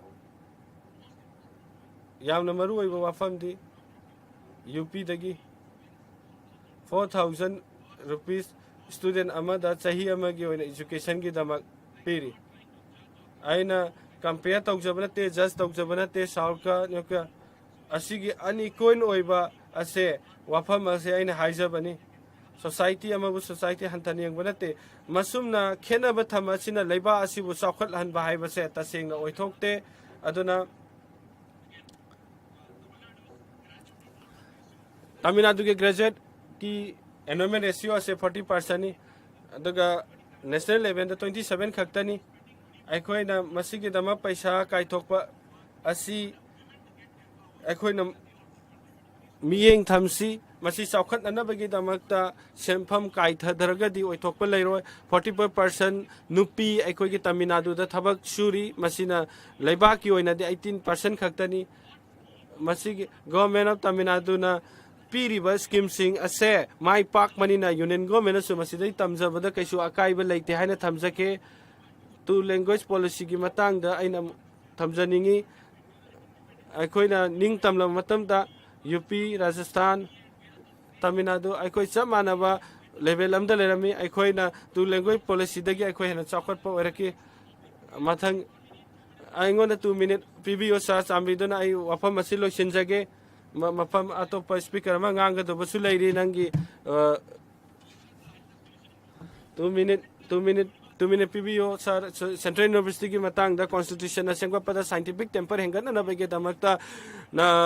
lenga gasina tawre khoi yajai IIT IIM masida scientific temper hengan na bege damak akhoi gi leiba asigi miyam da na khoi lenga ki masi ni yajaning masi yamna leiba asigi afaba naha ke amarom puthokpa ngamine adubu Now, howzikti IML asi yam phai AI gidamakta achauba interaction phajaba mani adubu Tamil Nadu dati loan ani ki policy lairibani aduguma loan ki mong da khuna ngangi bani aduguma karma loan har kana tuna hena productive ogadaba mong da khuna seasonary bani aduna aina sigi damakta attention asi gidamakta ani yeng thamnaba aina khanjaningi TNC adom ki advisory nati union government gi makoi ta sengna akoi gi lamda akoi gi isa gi lamji chakona bhona bada akoi isa gi oba thodang laujari bani ta sengna haragadi akoi pamda bade natte akoi gi laiba asi gi saruk amo oina akoi hingba pamda bade natte adubu union finance minister Nirmala Sitharaman ji na haibiki bada hanjana akoi da adum haibiki ma Tamil pami aduga Tamil semana pami Tamil ma nukshin hanjan haibiki ma musri da poki bani wasi agi constituency gi sarok amani ikak mujo finance minister si constituency ki mang asi mane approve tawba yabani loina na sum yengbiyo Prime Minister na Varanasi chawkhon na bhonari Home Minister na Varanasi chawkhon na bhonari Ahmedabad chawkhon na bhonari aduna taseng na haragadi hasi bhawda hojik pawta khwaidinge chawba mani habada haiba mathokloi habase aina yamna sarkar se bomongda haijage thagachari sir I will see it to Kolonsa people don't have a cherry. Supplementary demand grant the Matang the Wang Pangal with a Makta 24-25 demand grant key the Kumani super face the Makta. Consider Manipuri budget the Kanaga the revenue. Supplementary demand for grant keys ni super face the equity finance minister na parliament ke approval ama 6,78,000 crore si hen bo oina darkar layena haibi masi tasing na makito 24-25 ki adugo masan machahi gini 52 grand aduka approve ahum sa tawkribani masda punba chatkhiba asi koigi darkar lay basdagi hentokpada 51,462 crore ni aduga atopa makha taba singa sina yengba matamda mase koigi koi tungsan ba dug henchat na koigi hen henkat na bidam to oribani defense pension ase 8,476 crore gi paisa da oy the communication na 10,910 crore ni finance na 13,433 crore ni aduga agriculture scheme gidana 6,400 crore ni aduga marakta yengba matamda 2,485 crore asesu pitokhrabani PM Kisan gidamakta loinana 1,604 crore galoinana grant aduga 8 gidamakta siguba scheme gi makhada sir yakuna sum yengba matamda grant ki demand asi notice house asi notice main pukhachaningi madure khoi gelaiga asina ekoi gelaiba asi gi mi pungkhuri maki dungai na bidamukta sem sari habadi atum khangjai adubu laumei sing asi gi moi gi thona lengjen puning thaugat na bohot na bada achauba khoi gi target ama lai hanbam thoi masigi matang da taseng na harga dekhok leba asibu chakharhan gi harga de laumei sing chakhot pa habasi masan tabani krisi yojna na chingwa kaya gi makhada khoi gi leba ase sem sari bani masida taseng na khoida dugumba hainabi ma laire maduri kaina ha matamda masiku mayam se khanba matamda aduga thabak on thokna ba matamda khoi leiba asigi achamba micham praja sing ase sigi he ging bigada bani ha base masi kawba gi mongda he tawgli ba ama ui masi chatna bi ma oina ure khoi gi modi ji na magi adugumba lijing makhada ngasi phawbada opposition sing asna kawe kaina matamda policy program kaya sige makada iske mamang da moi gi laiki ha base masi kawe aduga loina makhoi gi moi gi kudung chadaba phattaba thabak sing da moi loina kupsalli Objective policy is ekhone seme masida ekhone lalotik tawya ba mong da policy kya kya semi ekhoi masi chapcha na khoi le thedo thoido hendong na khoi da konabya ba mong yo lairi aduga aduda natana masida natana khoi se tok thok pagi wanate hene makha tungda hene phaba mong da ekhoi na chawkhana ba hona ga dori bani masi ekhoi na system amada kari gu basi ekhoi na yaninge hena ekhoi na khoi gi phirep lawu matam da de system adum chawkhalakani aisu moi ka manana chap manaba medium am daisu election tawraga bhot kazar agas de yawar khibani adubo opposition da masi hanjan adum tawri moina asai bgadang thibagi mong ase hanjan moi gi chatna bidang oiri EVM gi scam aduga EVM phajana tawda ba khotta bagi kaya si gi marak sai khoi se si house se da la khoi se dum bhot kar ga la khibani EVM da lakpa dugumba sasin naba scam kaya lairiba asi taseng haragadi masi tonga bani haijaningi EVM amaga duga EVM sizna bumgi makha su pole haijaningi Amrit Bharat ki dagi motam da relations akoi gi aduk masa gi nattabra pulap oi ba apun Bharat amagi thongna lengje sagat matam dadi akoina ꯑꯗꯨꯒꯨꯝꯕ ꯃꯇꯤꯡ ꯑꯗꯣ ꯑꯗꯨꯕꯨ ꯑꯩꯈꯣꯏꯅ ꯎꯕ ꯉꯝꯒꯗꯕꯅꯤ ꯍꯥꯏꯕꯁꯦ ꯍꯥꯏꯖꯅꯤꯡꯉꯤ ꯑꯗꯨ ꯈꯛꯇꯗ ꯑꯩꯈꯣꯏꯒꯤ ꯄ꯭ꯔꯥꯏꯝ ꯃꯤꯅꯤꯁꯇꯔꯒꯤ ꯃꯥꯒꯤ ꯃꯪꯂꯥꯟ ꯃꯥꯒꯤ ꯂꯤꯛꯂꯝ ꯑꯗꯣ ꯑꯩꯈꯣꯏꯅ ꯃꯗꯨꯒꯤ ꯃꯃꯤꯗꯨ ꯎꯕ ꯉꯝꯒꯗꯧꯔꯤꯕꯅꯤ ꯑꯗ ꯑꯩꯅ ꯍꯥꯏꯖꯅꯤꯡꯉꯤꯕ ꯑꯁꯤ ꯑꯩꯅ ꯅꯣꯇꯤꯁ ꯑꯃꯒ ꯂꯣꯏꯅꯅ ꯍꯥꯏꯖꯅꯤꯡꯉꯤꯕ ꯑꯁꯤ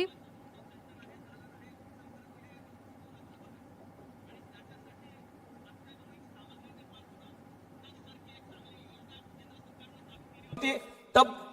टेक्नॉलॉजी अपग्रेडेशन फंडच्या माध्यमातून संपूर्ण महाराष्ट्रातील या ठिकाणी असणाऱ्या या व्यवसायाला चालना देण्याचं काम चालू होतं पण अलीकडच्या काळामध्ये याला कुठल्याही पद्धतीचं अनुदान केंद्र सरकारकडून त्या पद्धतीने मिळत नाहीये त्यामुळे खऱ्या अर्थाने यंत्रमाग धारकांना मोठ्या अडचणींना सामोरं जावं लागतं आणि म्हणूनच आमची मागणी या ठिकाणी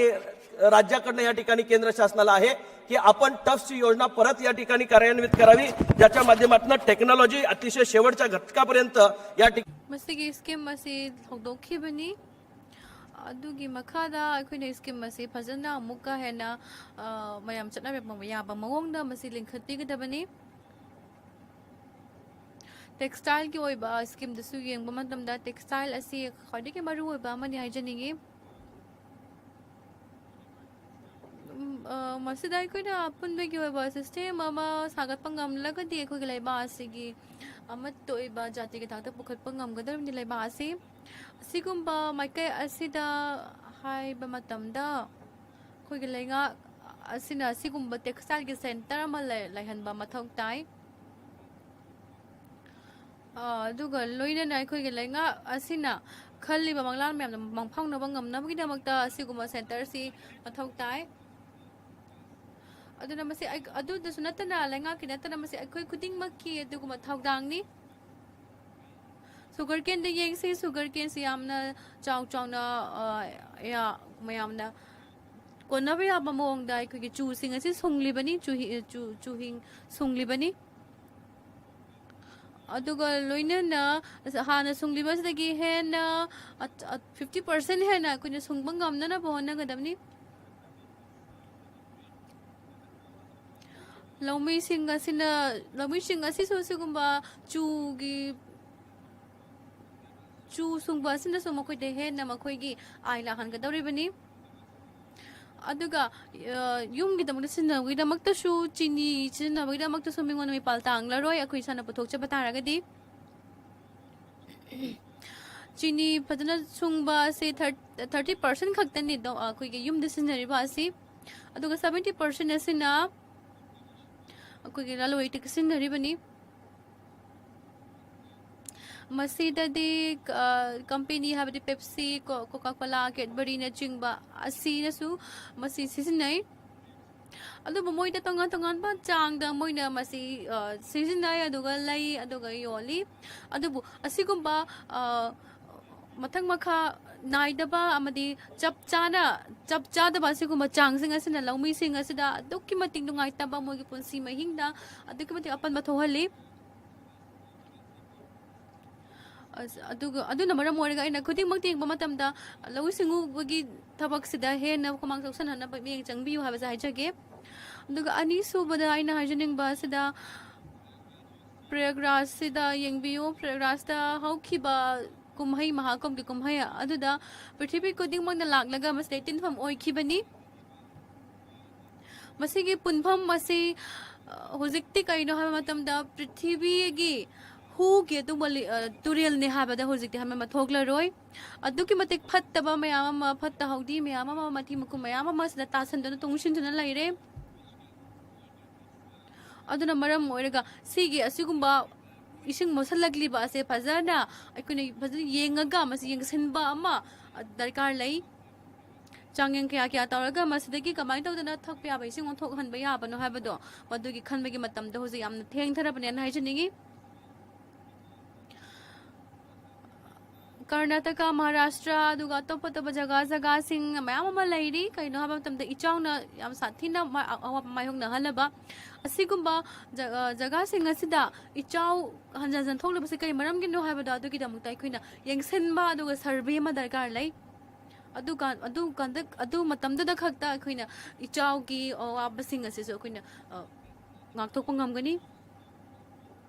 पेंशन स्कीम की मतंगदसु येंगबियु मसे लाउथोखरबनी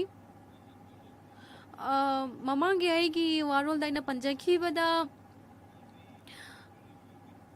सर ꯑꯩꯅ ꯑꯃꯨꯛꯀ ꯍꯟꯅ ꯑꯩꯅ ꯑꯩꯒꯤ ꯋꯥꯉꯥꯡ ꯑꯗꯨꯕꯨ ꯑꯃꯨꯛꯀ ꯔꯤꯚ꯭ꯌꯨ ꯇꯧꯔꯒ ꯍꯥꯏꯕ ꯃꯇꯝꯗꯁꯨ ꯍꯧꯖꯤꯛ ꯑꯩꯅ ꯍꯥꯏꯖꯅꯤꯡꯂꯤꯕ ꯑꯁꯤ ꯁꯤꯗ ꯇꯁꯦꯡꯅ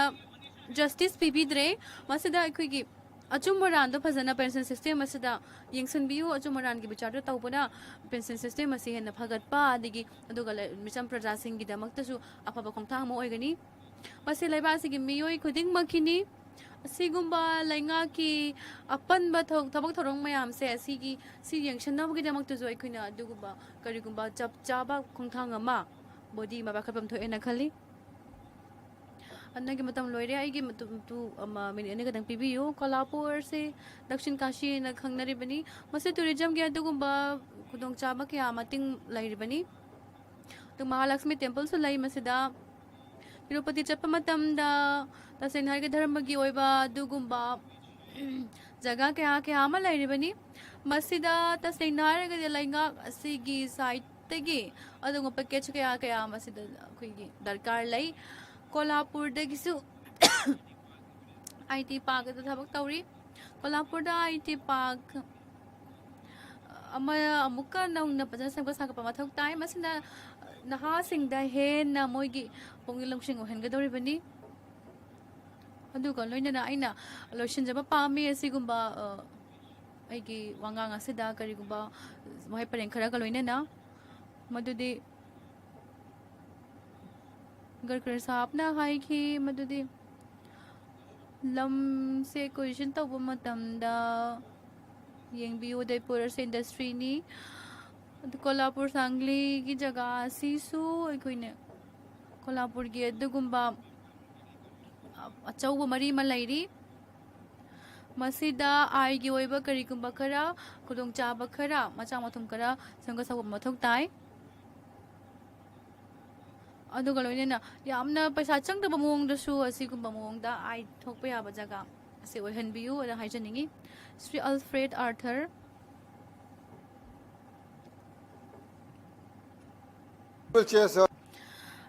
ꯊꯥꯒꯠꯆꯔꯤ ꯆꯤꯌꯔꯃꯦꯟ ꯑꯩꯒꯤ ꯄꯥꯔꯇꯤꯗ ꯑꯁꯤꯒꯨꯝꯕ ꯈꯨꯗꯣꯡꯆꯥꯕ ꯄꯤꯕꯤꯕꯁꯦ ꯑꯩꯒꯤ ꯁ꯭ꯇꯦꯠꯀꯤꯗꯃꯛꯇ ꯃꯤꯍꯨꯠ ꯁꯤꯟꯅꯕꯒꯤꯗꯃꯛꯇ ꯌꯥꯝ ꯊꯥꯒꯠꯆꯔꯤ ꯃꯔꯨꯑꯣꯏꯅ ꯃꯅꯤꯄꯨꯔꯒꯤ ꯕꯖꯦꯠꯀꯤꯗꯃꯛꯇ ꯑꯗꯨꯒ ꯁꯄ꯭ꯂꯤꯃꯦꯟꯇꯔꯤ ꯒ꯭ꯔꯥꯟ 24-25ꯀꯤꯗꯃꯛꯇ ꯆꯥꯎꯔꯥꯛꯅ ꯌꯦꯡꯂꯕꯗ ꯑꯩꯅ ꯍꯥꯏꯖꯅꯤꯡꯕꯗ ꯗꯦꯃꯣꯀ꯭ꯔꯦꯁꯤꯒꯤ ꯃꯇꯥꯡꯗ ꯍꯥꯏꯖꯒꯦ ꯑꯩꯅ ꯋꯥꯁꯛ ꯂꯧꯈꯤꯕꯅꯤ ꯃꯗꯨꯗꯤ ꯀꯣꯟꯁꯇꯤꯇ꯭ꯌꯨꯁꯟ ꯑꯣꯐ ꯏꯟꯗꯤꯌꯥꯒꯤꯗꯃꯛꯇ ꯑꯗꯨꯒꯤ ꯃꯈꯥꯗ ꯑꯩꯅ ꯐꯖꯅ ꯋꯥꯁꯛꯆꯈꯤꯕꯅꯤ ꯉꯁꯤ ꯑꯩꯅ ꯀꯔꯤꯒꯨꯝꯕ ꯋꯥꯐꯝ ꯈꯔ ꯍꯥꯏꯖꯅꯤꯡꯉꯤ ꯑꯥꯒꯁꯠ ꯍꯥꯎꯁ ꯑꯁꯤꯗ ꯑꯩꯈꯣꯏꯒꯤ ꯃꯅꯤꯄꯨꯔꯒꯤ ꯁ꯭ꯇꯦꯠ ꯑꯁꯤꯗꯃꯛꯇ ꯂꯣ ꯑꯃꯈꯛ ꯂꯩ ꯁꯤ ꯀꯟꯁꯇꯤꯇ꯭ꯌꯨꯁꯟꯁꯤꯗ ꯌꯥꯎꯔꯤꯕꯅꯤ ꯂꯣ ꯑꯃ ꯂꯩ ꯑꯥꯔꯇꯤꯀꯜ ꯑꯃ ꯂꯩ आर्टिकल 371C नी मसी अइना पाथोकजरके मणिपुर की स्टेट ना पी मदुदी प्रेसिडेंट मणिपुर स्टेट असिदा फजना मुकमागी मथौ तौगनी हाइना याउबी अदुगा लोइनना स्टेट असेंबली चिंगदगी खलक पम्युसिंग असिना लेजिस्लेटिव असेंबली स्टेट किदा याउबा अदुगलना गवर्नर ना मसिगुम कमिटी सिदा गवर्नर की मथौम ते याउरे हाइना या फिदा याउरी जून 28 1972 दा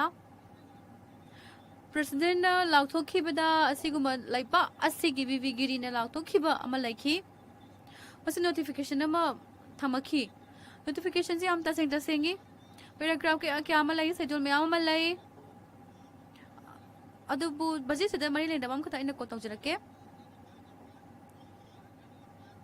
एनुअल प्लान अदुगा 5 ईयर प्लान गिदा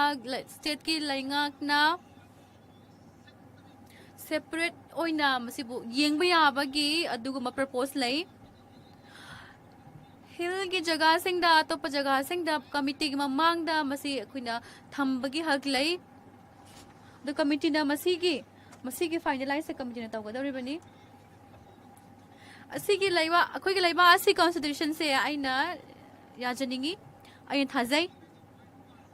अखोइ से बाईपास अदुम तौरबनी कॉन्स्टिट्यूशन असि बजेट से यंगबियु मसी बजेट नि members ki portal ke adagi ni masi aina print tawraka pucharakpani adubu han han boina tonga ba mawong nipan daina ujaba phangi sigi budget session ki ani suba se ai ngasi lakpa se daina ujaba phangi chairman sir masi yam achamba document amani demand for grant ni discussion ki damukta adubu sida duki mate yamna luholip se kai maram kino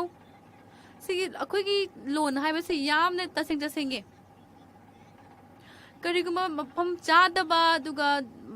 mapa chadaba dugumba mong ma hek laktriba phawbadi mas 98% sina tribal ni laktriba phawbadi masida kariguma amtagi hak lai ro habasi adum palle bani kariguma chang manadaba dugumba mong matholak taragadi problem ase tholak mathau adum mathau tabani aduna ngasi August house sida masi puthok pa haibase maru ina mong chadaba duga nan ma myama thokna puthok pa base khoi ki thongni Chairman sir 2021 ki election lakpa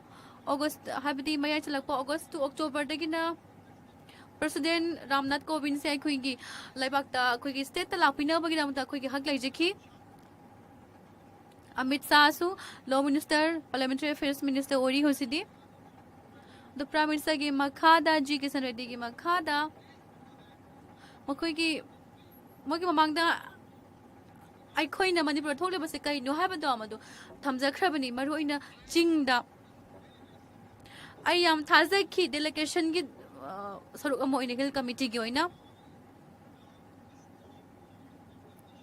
ai khoi lai ba se gi adugumba achau leader sing asigi mamangda tasengna asigumba problem ma yeng ba haba se aduki mate taw thuchakhi bani adubu ai khoi gi lai ba khoi gi daseng na khoi gi Manipur se nominal provision mo ina thambi taraga su khoi gi laiba asida khoi opposition da boira ma da boira ai gi position ma thamak ma tamda Manipur ge budget ase lo hana sem khraba lo do aduna ma se dum puraga chapane habse haima ma thok loi chairman sir adum na budget yeng ba ma tamda aina meeting taruk pham khre district level disa committee gi makhada tasengna larba amadi sotharaba khoi gi laiba asigi mi singa se tasena ai gi constitution da yam lai ribani mokoi se narega da hingli bani narega gi sujila phiba mase yengbiu district collector sing aduga meeting ke asida aina dum meeting chacha khrabani moi galoina na 2023-24 narega asi 50% asi hojik phawta masi pallaga lairi 24-25 ta kayum tam ta puthoki de aduga mandates mayam se piri bani 10 days in a year budget sida hengat pap ta u de adugi matang da sigi budget che amuk pass ta udore bane sir aina ya jai aina khangi sigi scheme si matang da I khangi somna target ma bibiri bane state ki share the state phangdre somna ka material component 23-24 gi thadorak tragadi kamdau na somna thaja ga dori bano madudi makhata ba sothana lerba praja sing duna kamaina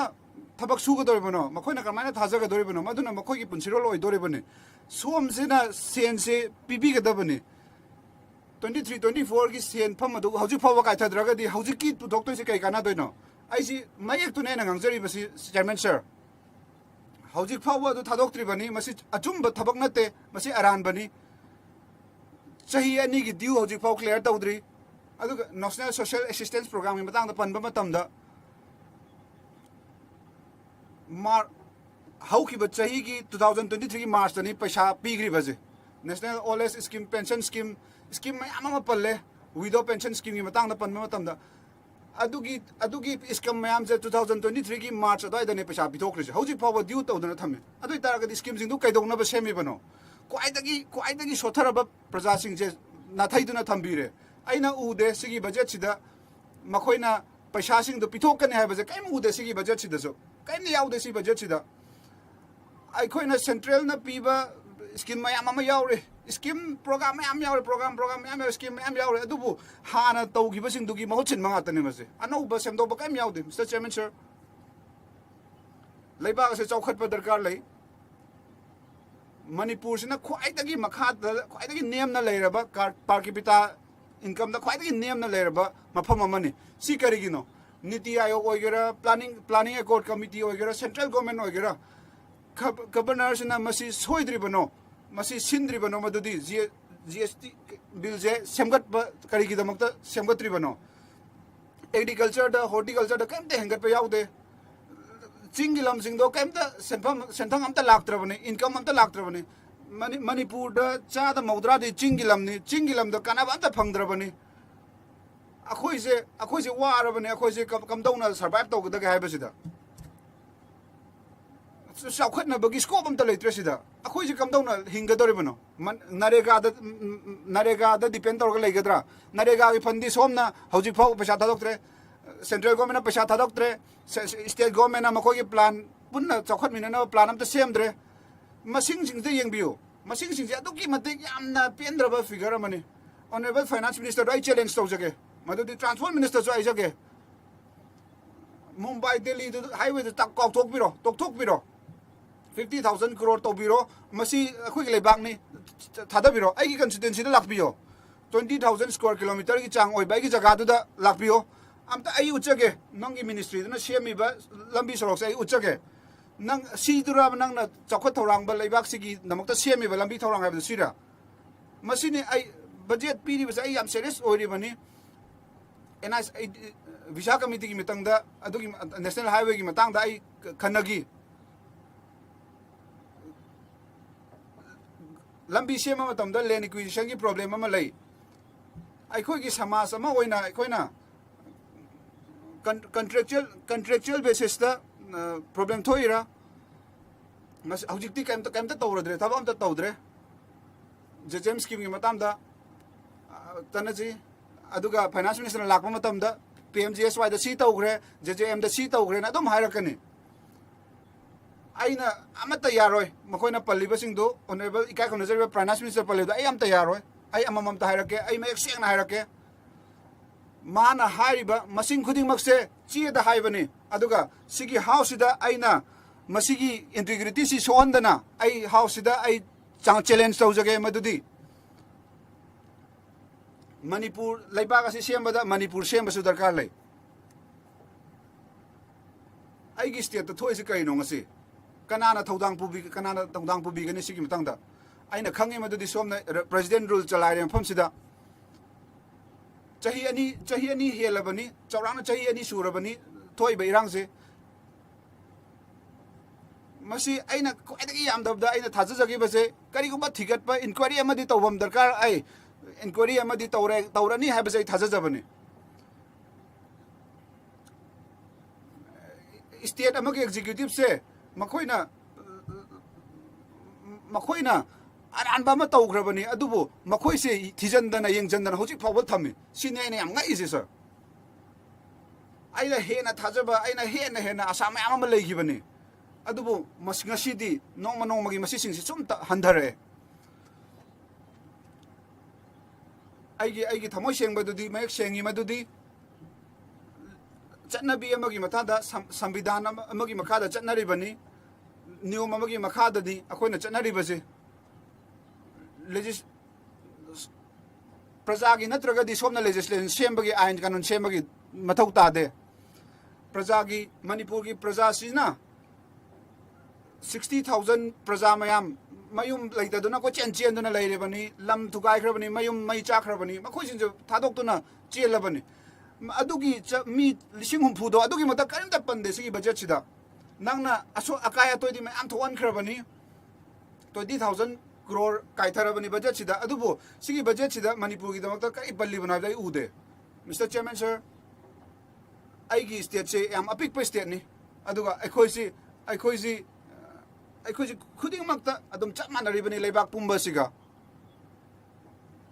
ꯁꯤꯒꯤ ꯍꯥꯎꯁꯁꯤꯒꯤ ꯄꯨꯛꯅꯤꯡꯗꯣ ꯑꯩ ꯑꯃꯨꯛ ꯍꯟꯅ ꯆꯤꯡꯁꯤꯟꯖꯒꯦ ꯃꯗꯨꯗꯤ ꯑꯩ ꯑꯃꯨꯛꯀ ꯍꯟꯖꯤꯟ ꯑꯩꯅ ꯍꯧꯒꯠꯂꯒ ꯋꯥ ꯉꯥꯡꯉꯒ ꯁꯤꯒꯤ ꯒꯦꯁ ꯍꯥꯎꯁꯁꯤꯗ ꯀꯔꯤꯝꯇ ꯇꯥꯕꯤꯗ꯭ꯔꯕ ꯀꯔꯤꯝꯇ ꯈꯟꯕꯤꯗ꯭ꯔꯕ ꯑꯗꯨ ꯑꯣꯏꯇꯥꯔꯒꯗꯤ ꯑꯩꯅ ꯁꯤꯗ ꯍꯧꯒꯠꯂꯒ ꯋꯥ ꯉꯥꯡꯕꯒꯤ ꯀꯔꯤ ꯃꯊꯧ ꯇꯥꯔꯤ ꯁꯤꯗ ꯂꯥꯛꯑꯒ ꯑꯩ ꯍꯟꯖꯤꯟ ꯂꯥꯛꯑꯒ ꯑꯩꯅ ꯋꯥ ꯉꯥꯡꯕꯒꯤ ꯀꯔꯤ ꯃꯊꯧ ꯇꯥꯒꯅꯤ aina hanjin sida ngangaga kaimtadi action tawkhalaktana kaimtadi tawbiraktana aina yumda hanba matamda ai kami kairam gadage da somna khanbibra sigi budget sidadi paisa mayam ama kaidaraga adumba awa ana tar mi sing du karimta panda bai base aina kami kairam gani aina yumda hanba matamda aina tainari base state to da mi ama khata da ne na tainaram base adubu aina thajarambadi ai lebak sigi luching bada thajarambani hawjik su aina lebak sigi luching bada aina thajajari Chairman sir, aina lotion jadi ngai mamangda masigi sanbedana si masina mayak siang aba lagi oiraba thajafam aduni aina aingi oiba chanabi adu thajajai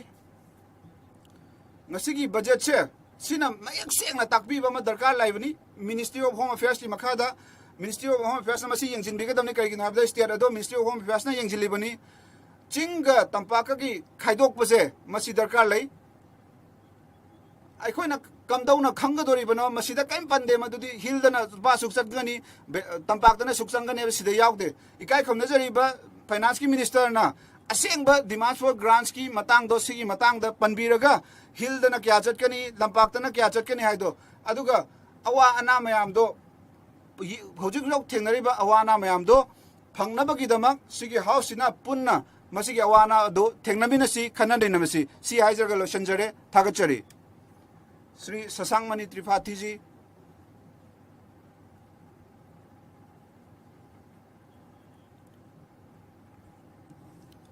ikai khumnajariba Chairman sir, sombu adu hani alaitana thagachari sida wangang bagi tanja pibi bagi dama aina ani shuba tangkak ki demand for grants ki matang da haiba wangang ba pamjai 6,80,00,000 crore rupees se taksal lakli pinanaba gidama 52 demand ka loina na saruk ahum thokpa allocation gi makada 51,000 crore se ano ba supply su ministry gi mateng na pigani si 1.2% it apun ba budget sigi Mr. Chairman sir aina haijaningi madudi ikai khumnajariba Prime Minister gi luching makhada ngasigi chahi asigi budget ta execution award pa leire award pa lei base 4.61% da leiragani matung da su sigi damakta aina finance minister da amadi prime minister da thagat chaningi madudi ngasi aikoina achumba akhanaba lambi amada chatlibani India sina chawkhatpagi akhanaba model amada chatlibani khudam oina hairabada ngasi malem asi yam awaba phiba mayam ama thengnaribani environment ki oiba kaithaba thengnaribani sigi problem mayam singji mathakta India sina khongthang adu lokhatlibani ngasi changchatta GDP growth rate se in India sina 6.5% da chatlibani China na 4.5% da chatlibani aduga India sidi 6.8% dani aduga aikoi gi khenaba do sidagi uba phangani Mr. Chairman sir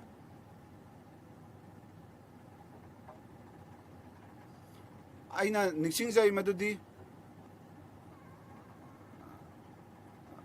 bowling zu 6.5% da tauribani cricket sana matamda sigi bowling sigi phibam sida sigi sarkar asina aina thagat chaningi aikoi ikai khomnajariba Prime Minister Narendra Modi ji da masi oithokpa yarai basi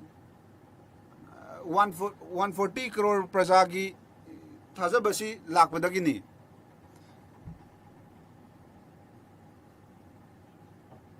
Indiana kanaba mayama phanglakani aikoi economy sidagi masi aigi Prime Minister gi luching makhadagi oirak mai pak pangamlai bani masina male masida Bharat ase akhanaba oina takpada mateng panggadori bani aikoi private sector gi matang private sector ga punna aikoi punna chatminaba matamda aikoi na ngamgani madudi aikoi gi leiba ga sigi awana ase thangdaba ngamgadori bani sigida makta aikoi na malemda khwaidagi chawba ahum suba khwaidagi chawba do purakpa ngamgadori bani mamang changshin ba da aikoi na ꯑꯩꯈꯣꯏꯒꯤ house ꯑꯁꯤꯒꯤ ꯂꯤꯗꯔꯅ ꯍꯥꯏꯕꯤꯈꯤ ꯃꯗꯨꯗꯤ ꯅꯨꯃꯤꯠ ꯈꯔꯅꯤꯒꯤ ꯃꯃꯥꯡꯗ ꯊꯥ ꯈꯔꯒꯤ ꯃꯃꯥꯡꯗ ꯃꯗꯨꯗꯤ ꯁꯔꯀꯥꯔ ꯑꯁꯤꯅ ꯄꯥꯝꯂꯤ ꯏꯀꯣꯅꯣꯃꯤ ꯑꯁꯤ ꯍꯣꯡꯗꯣꯛꯄ ꯑꯗꯨ ꯂꯤꯗꯔ ꯑꯣꯐ ꯑꯣꯄꯣꯖꯤꯁꯟꯒꯤ ꯃꯇꯨꯡ ꯏꯟꯅ ꯑꯗꯨꯒ ꯀꯪꯒ꯭ꯔꯦꯁ ꯄꯥꯔꯇꯤꯗ ꯑꯈꯟꯅꯅ ꯄꯣꯂꯤꯇꯤꯀꯦꯜꯒꯤ ꯃꯤꯠꯌꯦꯡꯗꯒꯤ ꯍꯟꯗꯣꯛꯄꯤꯔꯒ ꯃꯁꯤ ꯏꯟꯗꯤꯌꯥꯒꯤ ꯄꯨꯟꯅ ꯈꯟꯕꯤꯔꯒ ꯃꯁꯤ ꯍꯤꯁꯇ꯭ꯔꯤꯗ ꯂꯩꯍꯧꯔꯒꯅꯤ ꯃꯗꯨꯗꯤ ꯑꯃꯁꯨꯡ ꯃꯥꯂꯦꯝꯒꯤꯗ ꯂꯩꯍꯧꯔꯒꯅꯤ ꯃꯗꯨꯗꯤ ꯑꯩꯈꯣꯏꯒꯤ ꯏꯀꯣꯅꯣꯃꯤ ꯑꯁꯦ ꯇ꯭ꯔꯤꯂꯤꯌꯟꯒꯤ ꯗꯣꯂꯔꯒꯤ ꯏꯀꯣꯅꯣꯃꯤ ꯑꯃ ꯑꯣꯏꯍꯟꯒꯅꯤ ꯍꯥꯏꯕꯅ ꯃꯁꯤ ꯇꯁꯦꯡꯅ ꯌꯥꯝ ꯊꯥꯒꯠꯅꯤꯡꯉꯥꯏꯅꯤ ꯂꯩꯕꯥꯛ ꯑꯁꯤꯒꯤ ꯑꯩꯈꯣꯏꯅ ꯃꯈꯣꯏꯅ ꯃꯇꯝ ꯈꯨꯗꯤꯡꯃꯛꯇ ꯂꯩꯕꯥꯛ ꯑꯁꯤ ꯑꯈꯟꯅꯕ ꯃꯤꯠꯌꯦꯡꯗꯒꯤ ꯌꯦꯡꯉꯤ ꯃꯗꯨꯗꯤ ꯂꯩꯕꯥꯛ ꯑꯁꯤꯒꯤ ꯄ꯭ꯔꯖꯥꯁꯤꯡ ꯑꯁꯤ ꯂꯥꯏꯔꯩ ꯍꯥꯏꯅ ꯁꯣꯁꯤꯌꯦꯂꯤꯖꯝꯒꯤ ꯃꯇꯦꯡꯅ ꯃꯈꯣꯏꯅ ꯑꯗꯨꯝ ꯍꯥꯏꯔꯤ ꯃꯗꯨꯗꯤ ꯄ꯭ꯔꯖꯥ ꯈꯨꯗꯤꯡꯃꯛ ꯑꯁꯦ ꯃꯤꯁꯇꯔ ꯆꯤꯌꯔꯃꯦꯟ ꯁꯔ ꯏꯪꯂꯤꯁꯀꯤ ꯋꯥꯔꯣꯜ ꯑꯃ ꯂꯩ ꯃꯗꯨꯗꯤ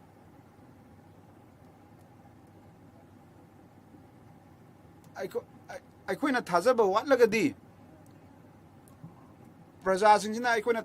ꯊꯥꯖꯕꯒꯤ ꯃꯇꯨꯡ ꯏꯟꯅ ꯑꯩꯈꯣꯏꯁꯦ ꯇꯞ ꯇꯞꯅ ꯑꯗꯨꯝ ꯄꯤꯛꯊꯔꯛꯑꯒꯅꯤ ꯑꯩꯈꯣꯏꯅ ꯁꯨꯡꯈꯟ ꯈꯜꯂꯨꯗꯦ ꯃꯗꯨꯗꯤ ꯃꯈꯣꯏꯁꯤꯡꯁꯦ ꯂꯥꯏꯔꯩ ꯅꯠꯇ꯭ꯔꯒꯅ ꯄꯤꯛꯏ ꯍꯥꯏꯅ ꯑꯩꯈꯣꯏꯅ ꯀꯩꯗꯧꯅꯨꯡꯗ ꯈꯜꯂꯨꯗꯦ ꯁꯣꯝꯅ ꯂꯟ ꯊꯨꯝ ꯃꯌꯥꯝ ꯑꯃ ꯄꯩꯁꯜꯂꯒ ꯑꯗꯨꯝ ꯇꯨꯃꯤꯟꯅ ꯐꯝꯖꯟꯗꯨꯅ ꯂꯩꯔꯒꯗꯤ ꯂꯩꯕꯥꯛꯁꯤ ꯀꯝꯗꯧꯅ ꯆꯥꯎꯈꯠꯀꯅꯤ ꯃꯔꯝ ꯑꯗꯨꯅ ꯑꯩꯈꯣꯏꯒꯤ ꯄ꯭ꯔꯥꯏꯝ ꯃꯤꯅꯤꯁꯇꯔꯅ ꯑꯩꯈꯣꯏꯅ ꯊꯥꯖꯩ ꯃꯗꯨꯗꯤ ꯑꯩꯈꯣꯏꯒꯤ ꯄ꯭ꯔꯖꯥꯁꯤꯡꯁꯤꯅ ꯊꯥꯖꯩ ꯑꯩꯈꯣꯏꯒꯤ ꯄ꯭ꯔꯥꯏꯝ ꯃꯤꯅꯤꯁꯇꯔ ꯑꯁꯤꯗ ꯃꯤꯄꯨꯝ ꯈꯨꯗꯤꯡꯃꯛꯀꯤ ꯍꯣꯠꯅꯕ ꯑꯗꯣ ꯈꯨꯗꯤꯡꯃꯛꯀꯤ ꯃꯇꯦꯡꯒ ꯂꯣꯏꯅꯅ ꯑꯩꯈꯣꯏꯅ ꯁ꯭ꯋꯥꯆ ꯚꯥꯔꯠ ꯑꯃ ꯁꯦꯝꯕ ꯉꯝꯒꯗꯧꯔꯤꯕꯅꯤ ꯑꯩꯈꯣꯏꯅ ꯈꯨꯡꯒꯪꯁꯤꯡꯗ ꯂꯝꯕꯤꯁꯤꯡ ꯃꯌꯥꯝ ꯑꯃ ꯁꯦꯝꯈ꯭ꯔꯦ ꯏꯀꯥꯏ ꯈꯨꯝꯅꯖꯔꯤꯕ ꯑꯇꯜ ꯕꯥꯖꯄꯥꯏꯁꯤꯅ ꯍꯥꯏꯕꯤꯈꯤ ꯃꯗꯨꯗꯤ ꯃꯁꯤ ꯑꯥꯒꯁꯀꯤ ꯇꯥꯡ 15ꯗꯅꯤ ꯑꯩꯈꯣꯏꯅ ꯅꯤꯡꯇꯝꯃꯦ ꯍꯥꯏꯗꯣ ꯑꯗꯨꯕꯨ ꯑꯩꯈꯣꯏꯅ ꯃꯁꯤ ꯑꯩꯈꯣꯏꯒꯤ ꯃꯪꯂꯥꯟꯁꯤꯡ ꯑꯗꯨ ꯐꯪꯅꯕꯒꯤꯗꯃꯛ ꯑꯩꯈꯣꯏꯅ ꯃꯗꯨ ꯔꯥꯈꯤꯒꯤ ꯑꯩꯈꯣꯏꯒꯤ ꯅꯨꯄꯤꯒꯤ ꯔꯤꯖꯔꯕꯦꯁꯟ ꯕꯤꯜꯁꯤꯒꯤ ꯃꯇꯦꯡꯅ ꯑꯩꯈꯣꯏꯅ ꯔꯥꯈꯤꯒꯤ ꯋꯥꯔꯣꯜ ꯑꯗꯨ ꯅꯤꯡꯁꯤꯡꯒꯗꯕꯅꯤ ꯑꯩꯅ ꯈꯨꯡꯒꯪꯁꯤꯡꯗ ꯆꯠꯂꯒ MLAꯁꯤꯡꯒ ꯋꯥꯔꯤ ꯁꯥꯟꯅꯕ ꯈꯟꯅ ꯅꯩꯅꯕ ꯃꯇꯝꯗ ꯑꯩꯈꯣꯏꯅ ꯈꯪꯉꯤ ꯃꯗꯨꯗꯤ ꯑꯩꯈꯣꯏꯅ ꯑꯄꯤꯛꯄ ꯃꯆꯥ ꯑꯃ ꯍꯣꯠꯅꯕꯁꯤꯅ ꯃꯁꯤꯒꯤ ꯀꯥꯟꯅꯕ ꯃꯌꯥꯝ ꯑꯃ ꯂꯩ ꯍꯥꯏꯕꯗꯨ ꯁꯄ꯭ꯂꯤꯃꯦꯟꯇꯔꯤ ꯗꯤꯃꯥꯟꯁꯀꯤ ꯃꯇꯥꯡꯗ ꯑꯩꯅ ꯍꯥꯏꯖꯅꯤꯡꯉꯤ ꯃꯗꯨꯗꯤ ꯑꯩꯈꯣꯏꯅ ꯍꯣꯠꯅꯔꯤꯕ ꯈꯨꯗꯤꯡꯃꯛꯁꯤꯗ ꯑꯩꯈꯣꯏꯅ ꯀꯥꯟꯅꯕ ꯑꯗꯨꯝ ꯐꯪꯒꯅꯤ ꯑꯄꯤꯛꯄ ꯈꯨꯡꯒꯪꯒꯤ ꯑꯄꯤꯛꯄ ꯖꯒꯥꯗ ꯀ꯭ꯔꯤꯁꯤ ꯀल्याण 2,200 crore rupees supplementary demand oina pibigadabani schedule caste kina tongana pibigadabani sina utli madudi aikoi ki sarkar ase aikoi asara sina prajana kai pami bage habadu khangle habadu utli aduga aikoi ki india ge alliance na aran bama sando habadu koina khangle aina प्रजागी खल्लगा संविधान यात्रा तौरीबनी मदुदगी अखोइना प्रजासिंग से कमदौना प्रजासिंग से खंगलिबने अखोइना कमदौना constitution की मतेंगना प्रजासिंग मतेंग पांगलिबगे हाइबदो अपिकपा प्रजासिंग की खल्लगा अपिकपा प्रजागी section की खल्लगा अखोइना तोंगाना budget सिदा संथंग काइथरीबनी digital contention सिंग हेंकनबा तोंगाना काइथरीबनी अपिकपा district सिंग दा प्रजासिंग असिबु समननबगिदमक मसी यामना चाउथोकचनिंगाय मददी आइगी constituency दा 1400 इमुंग सिंगसिब सिदा याहल्ले AI गी मतेंगना अखोइना डेटा एनालिसिस तौरी डिजिटल एंटरप्रेन्योरशिप असे चाउखतप लंबीदा लाई सिगी मतेंगना मखोगी प्रजासिंग असे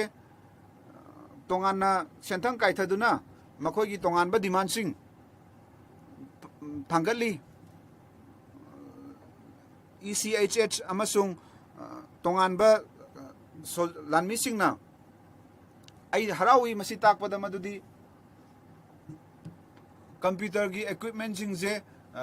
यामना line लैबा फंगले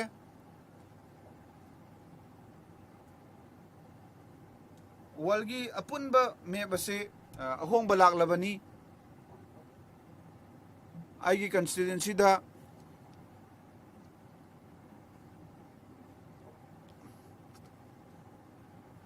defense minister dagi sigi demand se lae madudi aduga apunba leba sida aina haijaningi madudi चल के ये दौर masina matangga chanaraba lan thengnabagi khongchat changthanba ngamgani masina sahar gi chawkat khongthang chaunga ga sumna maudra crore asi kaithokre maramda aigi constituency da masida anobar sahar sing semkatpagi khongthang lakhokre masina laumi singge mateng laugani Masar Madunas Ministry na ikhong da mateng pangbina ba haizari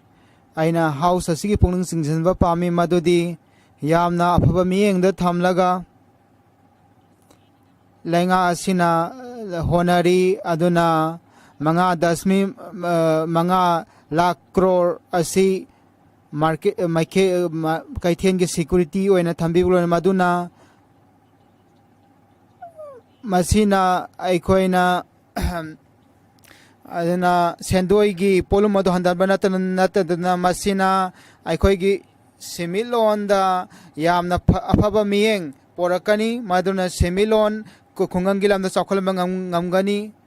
masina laingang na chathari ba ma gi khojin thorang asi yamna thaganingai oi masigi miyeng asi de yengu matamda ꯑꯩꯈꯣꯏꯒꯤ ꯂꯥꯛꯀꯗꯕ ꯃꯤꯔꯣꯟꯁꯤꯡꯗꯁꯨ ꯑꯅꯧꯕ ꯄꯣꯠꯂꯨꯝ ꯑꯃ ꯊꯥꯡꯒꯠꯂꯣꯏ ꯃꯔꯝ ꯑꯗꯨꯅ ꯂꯥꯏꯔꯕꯁꯤꯡꯒꯤ ꯗꯂꯤꯠꯀꯤ ꯁꯣꯊꯍꯧꯔꯕ ꯀꯥꯡꯕꯨꯁꯤꯡꯒꯤ ꯃꯁꯤ ꯌꯥꯝꯅꯃꯛ ꯇꯉꯥꯏ ꯐꯗꯕꯅꯤ ꯑꯩꯈꯣꯏꯅ ꯌꯥꯏꯃꯔ ꯑꯣꯏꯕ ꯏꯃꯨꯡꯁꯤꯡꯕꯨ ꯆꯥꯎꯈꯠꯂꯝꯕ ꯇꯉꯥꯏ ꯐꯗ ꯇꯥꯏ ꯃꯔꯝ ꯑꯗꯨꯅ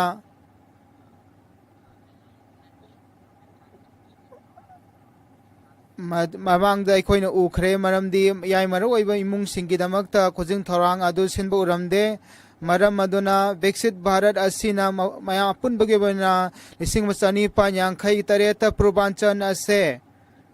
ꯃꯁꯤꯒꯤ ꯑꯍꯥꯟꯕ ꯅꯤꯡꯇꯝꯕꯒꯤ ꯂꯥꯜꯍꯧꯗ ꯃꯪꯒꯜ ꯄꯥꯟꯗꯦꯟ ꯂꯛꯁꯃꯤ ꯄꯥꯟꯗꯦꯟ ꯕꯤꯔꯥꯄꯟ ꯕꯥꯅꯤ ꯀꯤꯇꯨꯔ ꯃꯈꯣꯏꯅ ꯅꯤꯡꯇꯝꯕꯒꯤ ꯂꯥꯜꯍꯧꯗ ꯁꯔꯨꯛ ꯐꯪꯈꯤ ꯑꯗꯨꯒꯨꯝꯕ 1994 ꯃꯥꯔꯁꯇ ꯇꯤꯂꯛ ꯄꯤꯜꯂꯩ ꯂꯥꯂꯥ ꯂꯖꯄꯠꯔꯥꯏ ꯒꯨꯖꯔꯥꯠ ꯒꯥꯟꯙꯤ ꯁꯨꯚꯥꯁ ꯆꯟꯗ꯭ꯔꯁꯦꯈꯔ ꯄꯟꯖꯥꯕ ꯚꯒꯠ ꯁꯤꯡ ꯃꯈꯣꯏꯅ ꯂꯩꯕꯥꯛ ꯑꯁꯤꯒꯤ ꯅꯤꯡꯇꯝꯕꯒꯤ ꯂꯥꯜꯍꯧꯗ ꯃꯈꯣꯏ ꯁꯔꯨꯛ ꯐꯪꯈꯤ ꯃꯔꯝ ꯑꯗꯨꯅ ꯏꯟꯗꯤꯌꯥ ꯑꯁꯤꯗ ꯑꯑꯣꯟꯕ ꯄꯣꯔꯛꯅꯕ ꯃꯈꯣꯏꯅ ꯀꯟꯅ ꯍꯣꯠꯅꯈꯤ ꯃꯈꯣꯏꯒꯤ ꯑꯗꯨꯒ ꯁꯨꯒꯨꯝꯕ ꯄꯥꯟꯗꯝ ꯑꯁꯤ ꯐꯪꯅꯕ ꯍꯣꯠꯅꯕ ꯃꯇꯝꯗ ꯑꯩꯈꯣꯏꯅ ꯑꯩꯈꯣꯏꯒꯤ ꯀꯟꯚꯦꯟꯁꯅꯦꯜ ꯏꯅꯔꯖꯤ ꯑꯃꯁꯨꯡ ꯅꯟ ꯀꯟꯚꯦꯟꯁꯅꯦꯜ ꯏꯅꯔꯖꯤꯒꯤ ꯃꯔꯥꯡ ꯀꯥꯏꯕ ꯐꯪꯅꯕ ꯍꯣꯠꯅꯈꯤ ꯃꯁꯤ ꯌꯥꯝꯅ ꯐꯕ ꯊꯕꯛꯅꯤ ꯍꯣꯠꯅꯈꯤꯕ ꯑꯩꯈꯣꯏ ꯅꯨꯡꯇꯤ ꯅꯨꯃꯤꯠ ꯈꯨꯗꯤꯡꯒꯤ ꯄꯨꯟꯁꯤꯗ ꯑꯩꯈꯣꯏꯅ ꯍꯪꯒꯥꯄꯥꯟ ꯃꯆꯨꯒꯤ ꯐꯤꯖꯦꯠ ꯑꯁꯤ ꯎꯕ ꯃꯇꯝꯗ ꯑꯩꯍꯥꯛꯅ ꯃꯁꯤ ꯂꯣꯏꯁꯤꯜꯂꯒꯦ ꯃꯗꯨꯗ ꯃꯁꯤ ꯎꯕ ꯃꯇꯝꯗ ꯃꯆꯨꯒꯤ ꯍꯪꯒꯥꯄꯥꯟ ꯃꯆꯨꯁꯤ ꯎꯕ ꯃꯇꯝꯗ ꯑꯩꯈꯣꯏꯒꯤ ꯊꯝꯈꯤꯕ ꯃꯪꯂꯥꯟꯁꯤꯡ ꯑꯗꯨ ꯅꯤꯡꯁꯤꯡꯍꯜꯂꯤ ꯑꯩꯈꯣꯏꯒꯤ ꯑꯗꯨꯒ ꯏꯀꯥꯏ ꯈꯨꯝꯅꯔꯤꯕ ꯄ꯭ꯔꯥꯏꯝ ꯃꯤꯅꯤꯁꯇꯔꯒꯤ ꯃꯈꯥꯗ ꯑꯩꯈꯣꯏꯒꯤ ꯈꯨꯟꯅꯥꯏ ꯄꯨꯟꯕꯗ ꯃꯁꯤ ꯌꯥꯝꯅ ꯊꯥꯒꯠꯅꯤꯡꯉꯥꯏ ꯑꯣꯏ ꯑꯩꯈꯣꯏꯅ ꯏꯀꯥꯏ ꯈꯨꯝꯅꯔꯤꯕ ꯃꯤꯅꯤꯁꯇꯔꯕꯨ ꯊꯥꯒꯠꯆꯕ ꯄꯥꯝꯖꯩ ꯁ꯭ꯔꯤ ꯔꯥꯟꯄ꯭ꯔꯤꯠ ꯃꯟꯗꯟꯖꯤ इकाई खुमनंगा चेयरमैन थागतचरी असिगुम्बा खुदोंचाबा असि अपिबिबगीदा मफम बजेट मणिपुर की बजेट की मतांग वा थमजनबगीदमा डिमांड फॉर ग्रांट अमसुंग supplementary demand for grant Manipur मसिगी खननाइनबसिदा सरुक फंगबिबगीदम थागतचै इकाई खुमनंगा चेयरमैन अदोंगी मपानदगी आइना मणिपुर की मी खुदिमकपु आइना पुनिंग थागतचरी First-day rule asi Manipur da lay haukiba February ge Chief Minister na maki pam thadok matna madudo oirakliba phibam asina first-day rule asi mafam maduda chalaiba taki maram maduna ꯂꯩꯉꯥꯛꯅ ꯃꯐꯝ ꯑꯗꯨꯗ ꯏꯪꯊꯕ ꯄꯣꯔꯛꯀꯅꯤ ꯍꯥꯏꯕ ꯑꯩꯅ ꯊꯥꯖꯩ ꯃꯗꯨꯗ ꯃꯌꯥꯝꯅ ꯈꯟꯕ ꯂꯩꯉꯥꯛ ꯑꯗꯨ ꯃꯐꯝ ꯑꯗꯨꯗ ꯂꯤꯡꯗꯨꯅ ꯃꯁꯤ ꯃꯅꯤꯄꯨꯔꯒꯤ ꯃꯤꯌꯥꯝꯒꯤ ꯗꯤꯃꯥꯟꯅꯤ ꯃꯁꯤꯅ ꯂꯤꯁꯤꯡ ꯑꯅꯤ ꯀꯨꯟꯃꯉꯥ ꯀꯨꯟꯇꯔꯨꯛꯇ ꯂꯤꯁꯤꯡ ꯀꯨꯟꯊ꯭ꯔꯥ ꯃꯉꯥꯒ ꯆꯥꯝꯃ ꯀ꯭ꯔꯣꯔ ꯑꯁꯤ ꯌꯥꯝꯅ ꯈꯟꯅꯅꯤꯡꯉꯥꯏ ꯑꯣꯏꯕ ꯁ꯭ꯇꯦꯠꯅꯤ ꯃꯁꯤ ꯕꯔꯃꯥꯒ ꯇꯥꯏꯅꯕ ꯃꯔꯝꯅ ꯃꯁꯤꯗ ꯅꯤꯌꯣꯝ ꯀꯥꯏꯅ ꯆꯪꯁꯜꯂꯛꯄ ꯃꯤꯑꯇꯣꯞ ꯆꯪꯁꯜꯂꯛꯄ ꯑꯁꯤꯒꯤ ꯇꯪꯗꯨ ꯂꯩꯇꯥꯗꯕꯁꯤꯁꯨ ꯃꯁꯤꯗꯒꯤ ꯑꯃꯅꯤ ꯃꯔꯝ ꯑꯗꯨꯅ ꯑꯍꯦꯟꯕ ꯂꯥꯟꯃꯤꯁꯤꯡ ꯃꯐꯝ ꯑꯗꯨꯗ ꯊꯝꯕ ꯃꯔꯝꯅ ꯑꯍꯦꯟꯕ ꯆꯥꯗꯤꯡ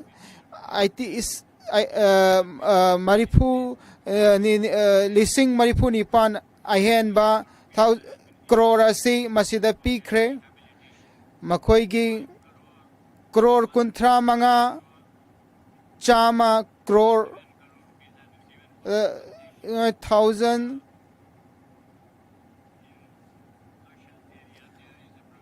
ꯃꯗꯨꯗ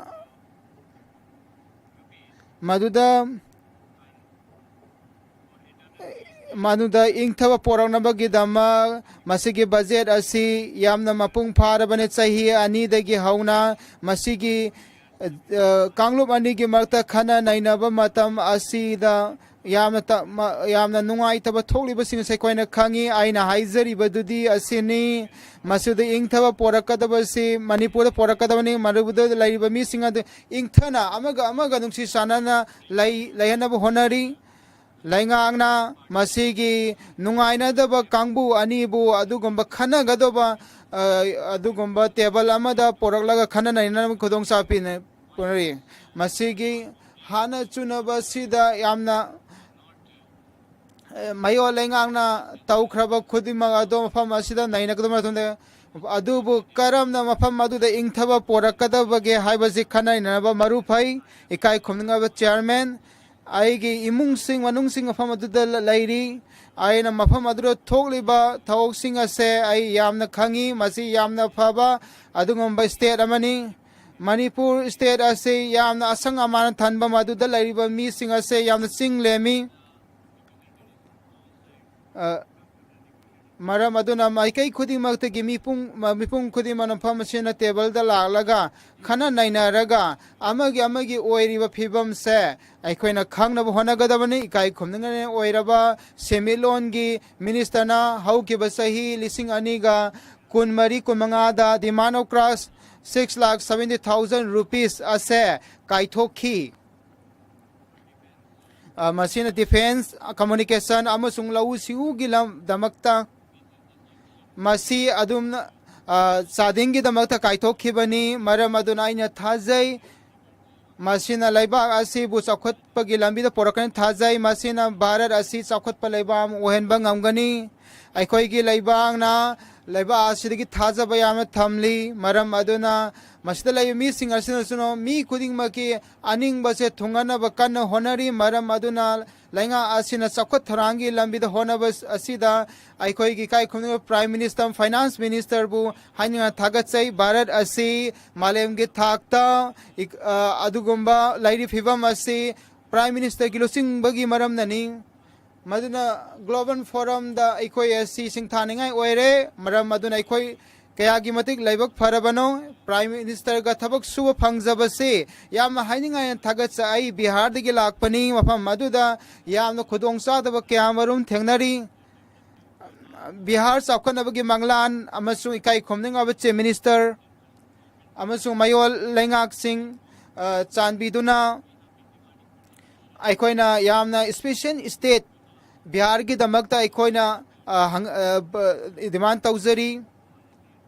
ꯑꯩꯈꯣꯏꯒꯤ ꯁ꯭ꯇꯦꯠ ꯕꯤꯍꯥꯔ ꯑꯁꯤ ꯏꯁꯤꯡ ꯏꯆꯥꯎꯒꯤ ꯅꯨꯡꯉꯥꯏꯇꯕ ꯃꯇꯝ ꯆꯨꯞꯄꯗ ꯊꯦꯡꯅꯗꯨꯅ ꯂꯩ ꯃꯔꯝ ꯑꯗꯨꯅ ꯃꯁꯤ ꯃꯇꯝ ꯆꯨꯞꯄꯒꯤ ꯑꯣꯏꯕ ꯃꯁꯤꯒꯤ ꯄꯣꯂꯨꯁꯟ ꯄꯨꯔꯛꯅꯕ ꯍꯥꯏꯖꯔꯤ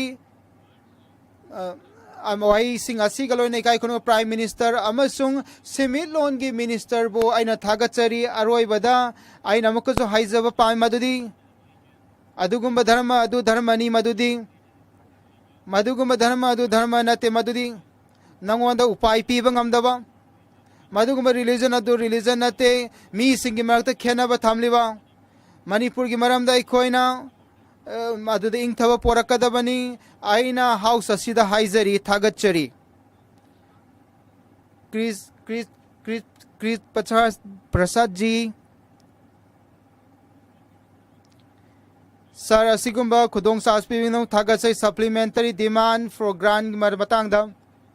मसीगी मनुंगदा ग्रोस अदुगुम्बा चादिंग सिंग असि 6.7 लाख करोड़ मसी चाउरांगना 51,000 मसी सेविंग मसी की पोट recession recover तौनबनी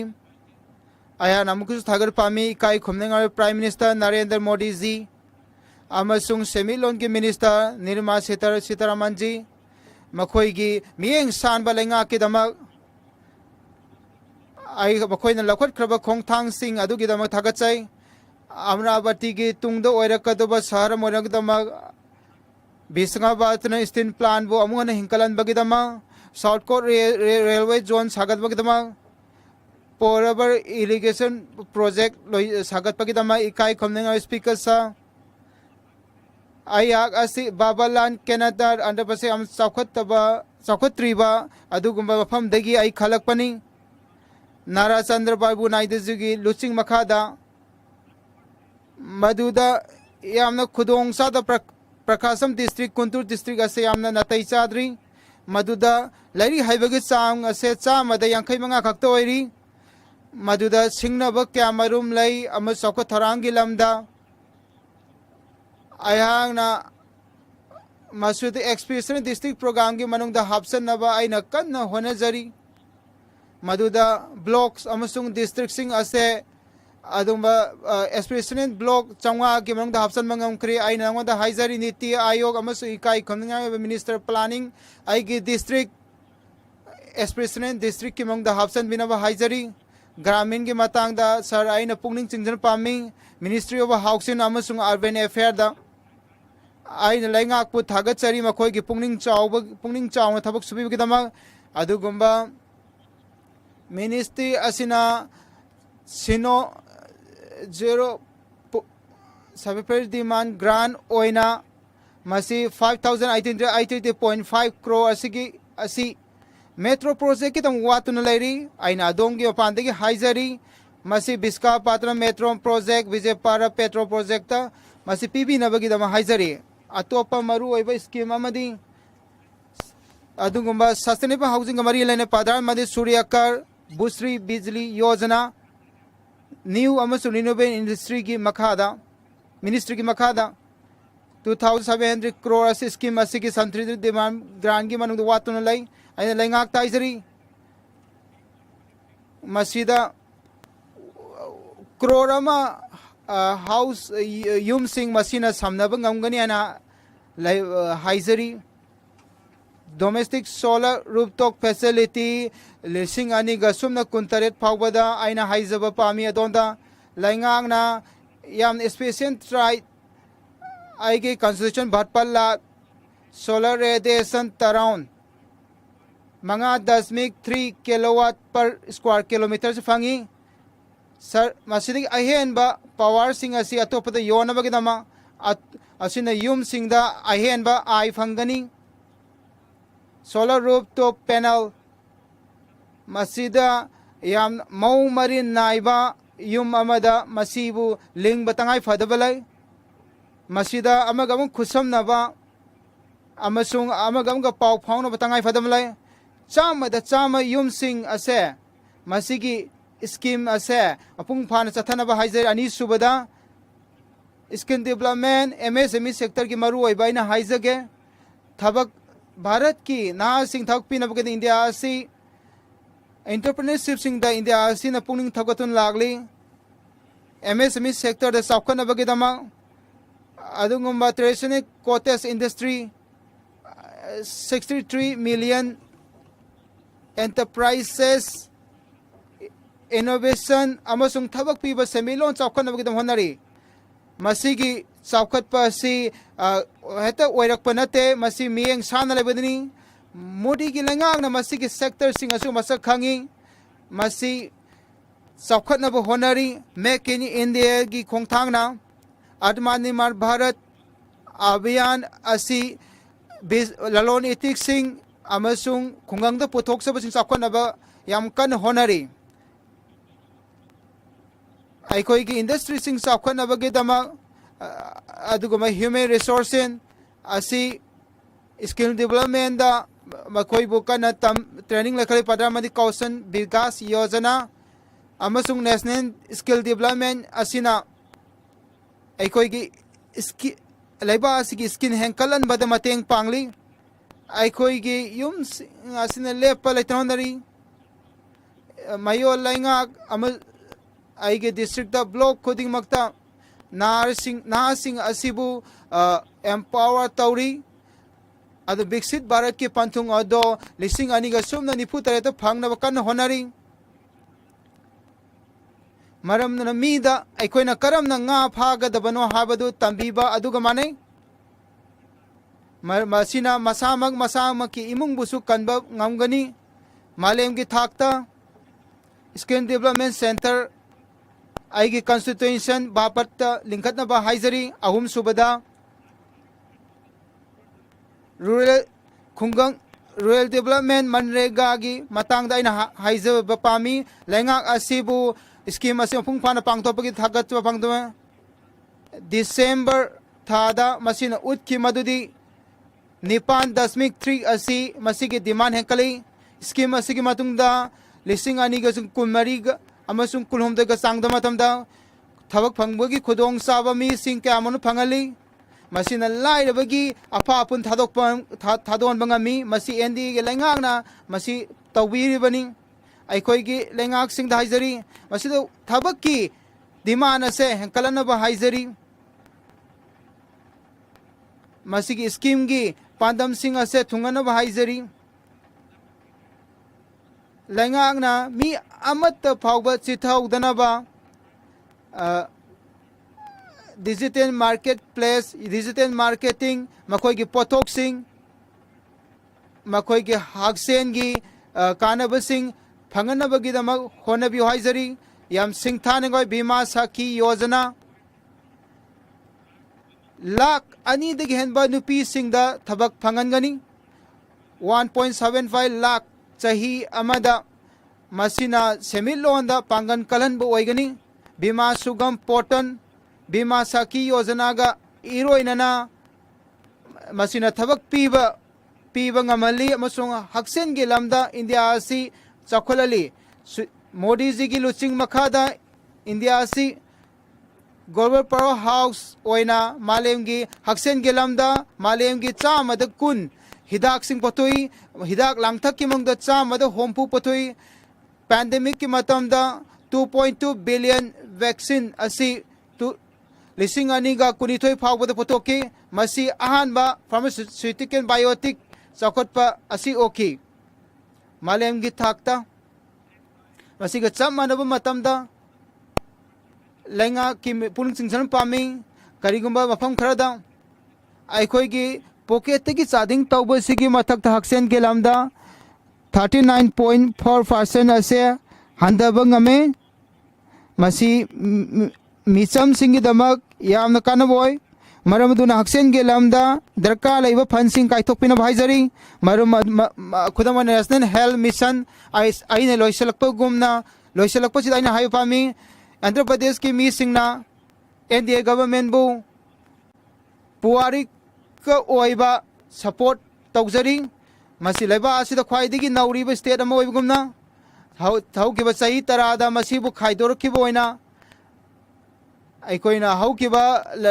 lenga ki matam da sahi manga mangza khare matam aduna hauzik aikoi masi amuk hana puning thaugatpa amas haukiba sahi manga gi matam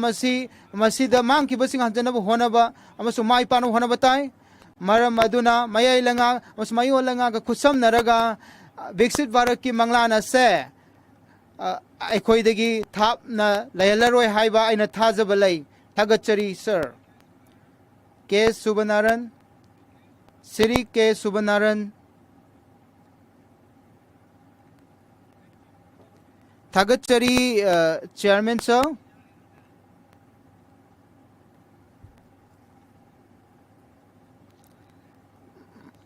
Manipur asi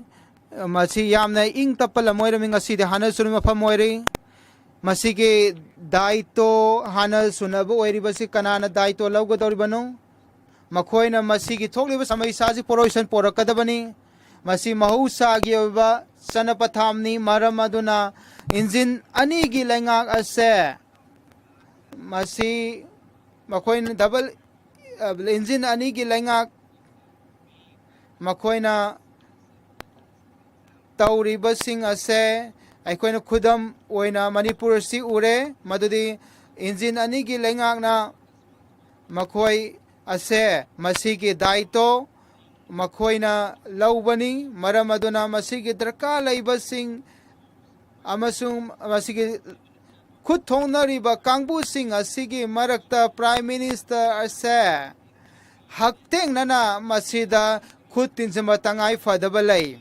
maram aduna masina Manipur da ingtha propangani masi supplementary demand oina masig maram da mi singna adugumba lengak pairi ba kangbu bu kaukthokbe ai aina ningsinga pa mami madudi makoina mi singi damakta kari mata khanba laite makoina corporate ki damakta khakta khalli maram aduna aina lairaba singi pungning chingthansari lairaba amasung millionaire singi marakta khan manadaba lairiba se amuk hana chauna khenaba lagle adugumba corporate tax samada humbudra ase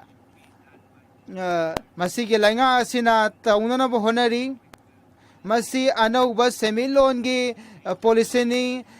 azugumba lising ama samapan maudra mathoi dagi MSME ase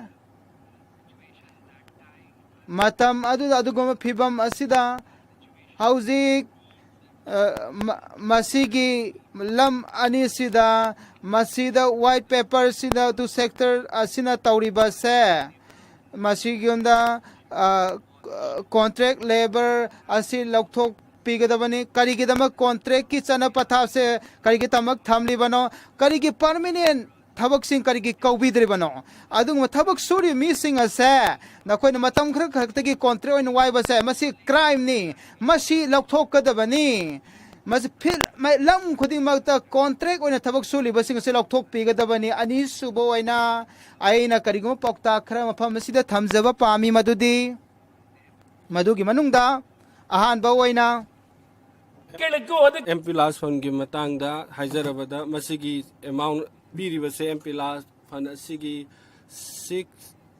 MLA ki damak MLA da constituency MLA je 45 crore khaktani Tamil Nadu ki damakta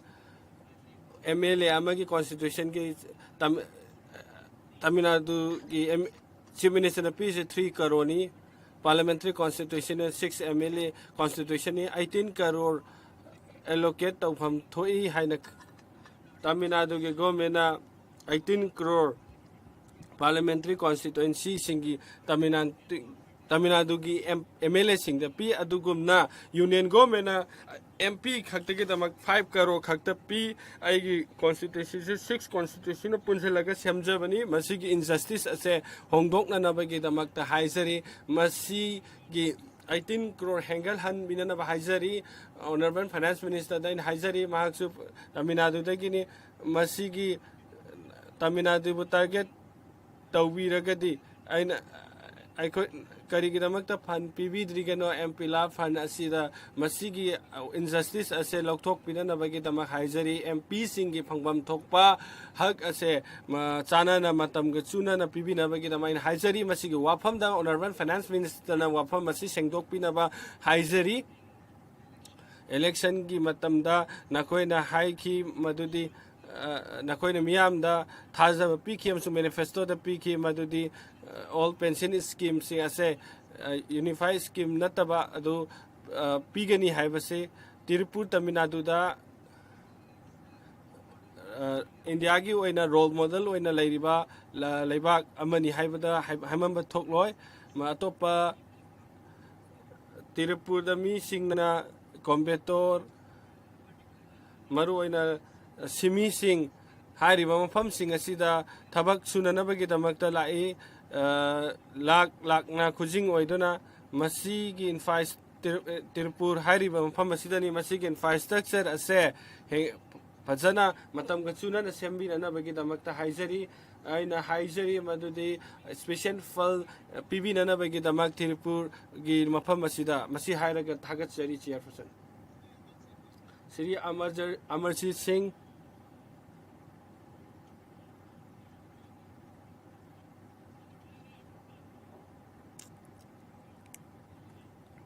Thagachari chairperson masigi wangang bagi khudong chaba pi bagi damakta Manipur budget ki matang dai na wafam kra thamjaba pami mi pum khudimang na khangi Manipur gi haukiba chahi ani asida Manipur da thokiba 1000 asida 35000 crore amount asi budget asida yauri adomoy na magpu sida mang tang liba adagi achaw yum dukan mi mayam gi punsi kayagi punsi mang khiba masida piriba budget ase yamna awat palai haina haijeningi maramaduna house da ina puning sinjari 15 crore hingatna na bagidam haizari 7 crore compensation pina na bagidam hairi 35 crore rupees na differently able loiba singke piri 1000 lakhs yum thadok tu na magi lanthum thadok tu na makhoi gi punsi hinga ba singkhamni tasengna masigi paisa sing ase watli haina haijaningi maram aduna government asina paisa asi chanana PB nana bagidamagta ina haizari medium chairperson finance minister sumafam asida laibiri masigi paisa asi hena hengat pinana baide haizari aduga Bihar amasung UP dana piriba khudong chabadi hena mafam asida pifam thoi haina khanjai maramdi Manipurda suki matik awaba lairibado mayam punamna khangjabani hojai supplementary budget ki dai laksake government supplementary budget ase adomoinama 1,23,000 crore rupees ase supplementary budget mi aduga ni anoga budget asina thamba matamda central government da ina haizari makoi da haibiu madudi haukiba budget estimate revised statement akoina tawduna lepalaitan tawduna lai adubu lairiba planning di fajana tawdaba maramna department khudimangna paisa apun base thabak oina tawba ngamdaba oina lairi masi nakoi gi working system ase asukki matik sana daba maramna thadhariba senpham sing ase fajana thabak oina apung phana tawba ngamdaba adu uri maram asina matam chana masibu kansan tawbinana bagi damakta haizari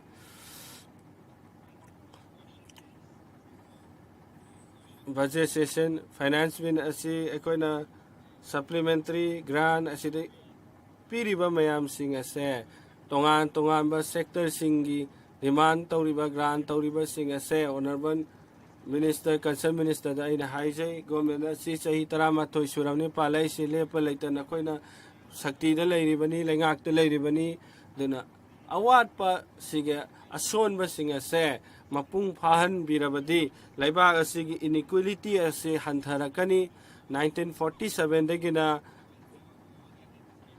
asigumba inequality asuki matik wang base ukhidri haijeningi lairabana suki matik laire 1.4 billion population asida hojik asuki matik khenaba lairi simit lon de yengwa matamda lauriba tax individual dagi corporate dagi the high riba tax ꯄꯤꯔꯤꯕ ꯑꯁꯦ corporate ꯁꯦꯛꯇꯔꯗꯒꯤ ꯏꯟꯗꯤꯕꯤꯖꯨꯋꯦꯜꯅ ꯄꯤꯕꯅ ꯍꯦꯜꯂꯤꯕꯅꯤ ꯃꯔꯝ ꯑꯗꯨꯅ ꯏꯟꯗꯤꯕꯤꯖꯨꯋꯦꯜꯁꯤꯡꯒꯤ ꯐꯪꯐꯝ ꯊꯣꯛꯄ ꯈꯨꯗꯣꯡꯆꯥꯕꯁꯤꯡ ꯑꯁꯤ ꯐꯪꯍꯟꯕꯤꯔꯕꯗꯤ ꯂꯩꯕꯥꯛ ꯑꯁꯤꯒꯤ ꯄꯥꯔ ꯀꯦꯄꯤꯇꯥ ꯏꯟꯀꯝꯒꯤ ꯈꯦꯅꯕ ꯂꯩꯔꯤꯕꯁꯦ ꯍꯟꯊꯔꯛꯀꯅꯤ ꯂꯥꯏꯔꯕꯅ ꯑꯁꯨꯛꯀꯤ ꯃꯇꯤꯛ ꯂꯥꯏꯔꯦ ꯏꯅꯥꯛ ꯈꯨꯟꯕꯅ ꯑꯁꯨꯛꯀꯤ ꯃꯇꯤꯛ ꯏꯅꯥꯛ ꯈꯨꯟꯕꯗꯣ ꯑꯩꯈꯣꯏꯒꯤ ꯂꯩꯕꯥꯛ ꯑꯁꯤꯗ ꯑꯣꯏꯔꯦ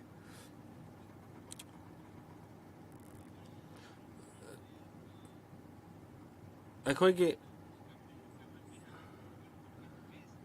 ꯄ꯭ꯔꯤꯊꯤꯕꯤꯒꯤ ꯑꯣꯏꯅ ꯑꯩꯈꯣꯏꯗꯤ ꯍꯧꯖꯤꯛ ꯍꯧꯖꯤꯛ ꯄꯥꯔ ꯀꯦꯄꯤꯇꯥ ꯏꯟꯀꯝꯗ ꯑꯁꯨꯛꯀꯤ ꯃꯇꯤꯛ ꯅꯦꯝꯕ ꯑꯣꯏꯗꯨꯅ ꯂꯩꯔꯤ ꯊꯕꯛ ꯐꯪꯗꯕꯗ ꯌꯦꯡꯉꯁꯤ ꯊꯕꯛ ꯐꯪꯗꯕꯗ ꯑꯩꯈꯣꯏꯅ ꯌꯦꯡꯕ ꯃꯇꯝꯗ ꯂꯩꯕꯥꯛ ꯑꯁꯤꯗ ꯑꯁꯨꯛꯀꯤ ꯃꯇꯤꯛ ꯒ꯭ꯔꯦꯖꯨꯋꯦꯠꯇ ꯏꯟꯖꯤꯅꯤꯌꯔꯗ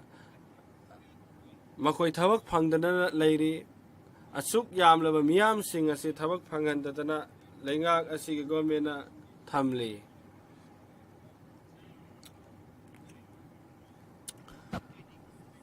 80 crore ꯍꯧꯖꯤꯛ ꯍꯧꯖꯤꯛ ꯂꯩꯕꯥꯛ ꯑꯁꯤꯗ ꯔꯁꯟ ꯄꯤꯗꯨꯅ ꯂꯩꯔꯤ ꯃꯁꯤꯅ ꯇꯥꯛꯄꯗꯤ ꯂꯩꯕꯥꯛ ꯑꯁꯤꯒꯤ ꯂꯥꯏꯔꯕꯁꯤ ꯑꯁꯨꯛꯀꯤ ꯃꯇꯤꯛ ꯋꯥꯡꯂꯤ ꯍꯥꯏꯕꯅꯤ ꯅꯈꯣꯏꯅ ꯑꯟꯑꯣꯔꯒꯅꯥꯏꯖ ꯁꯦꯛꯇꯔꯒꯤ ꯃꯇꯥꯡꯗ ꯊꯕꯛ ꯐꯪꯉꯦ ꯍꯥꯏꯅ ꯈꯛꯇ ꯎꯠꯇꯨꯅ ꯂꯩꯔꯤ ꯑꯣꯔꯒꯅꯥꯏꯖ ꯁꯦꯛꯇꯔꯗ ꯅꯍꯥ ꯀꯌꯥ ꯃꯔꯨꯝ ꯉꯁꯤ ꯊꯕꯛ ꯐꯪꯗꯗꯅ ꯂꯩꯔꯤ ꯑꯗꯨꯒ ꯑꯣꯅꯔꯦꯕꯜ ꯃꯤꯅꯤꯁꯇꯔ ꯐꯥꯏꯅꯥꯟꯁ ꯃꯤꯅꯤꯁꯇꯔꯁꯨ ꯃꯐꯝ ꯑꯁꯤꯗ ꯂꯩꯔꯤ ꯋꯥꯐꯝ ꯑꯁꯤ ꯃꯍꯥꯛꯅ ꯊꯝꯕꯤꯅꯅꯕ ꯍꯥꯏꯖꯔꯤ ꯏꯀꯥꯏ ꯈꯨꯝꯅꯖꯔꯕ ꯍꯥꯎꯁ ꯑꯁꯤꯗ ꯂꯩꯕꯥꯛ ꯑꯁꯤꯒꯤ ꯆꯥꯗ 65ꯗꯤ ꯑꯟꯑꯣꯔꯒꯅꯥꯏꯖ ꯁꯦꯛꯇꯔꯗ ꯊꯕꯛ ꯁꯨꯔꯤꯕꯅꯤ ꯑꯩꯈꯣꯏꯒꯤ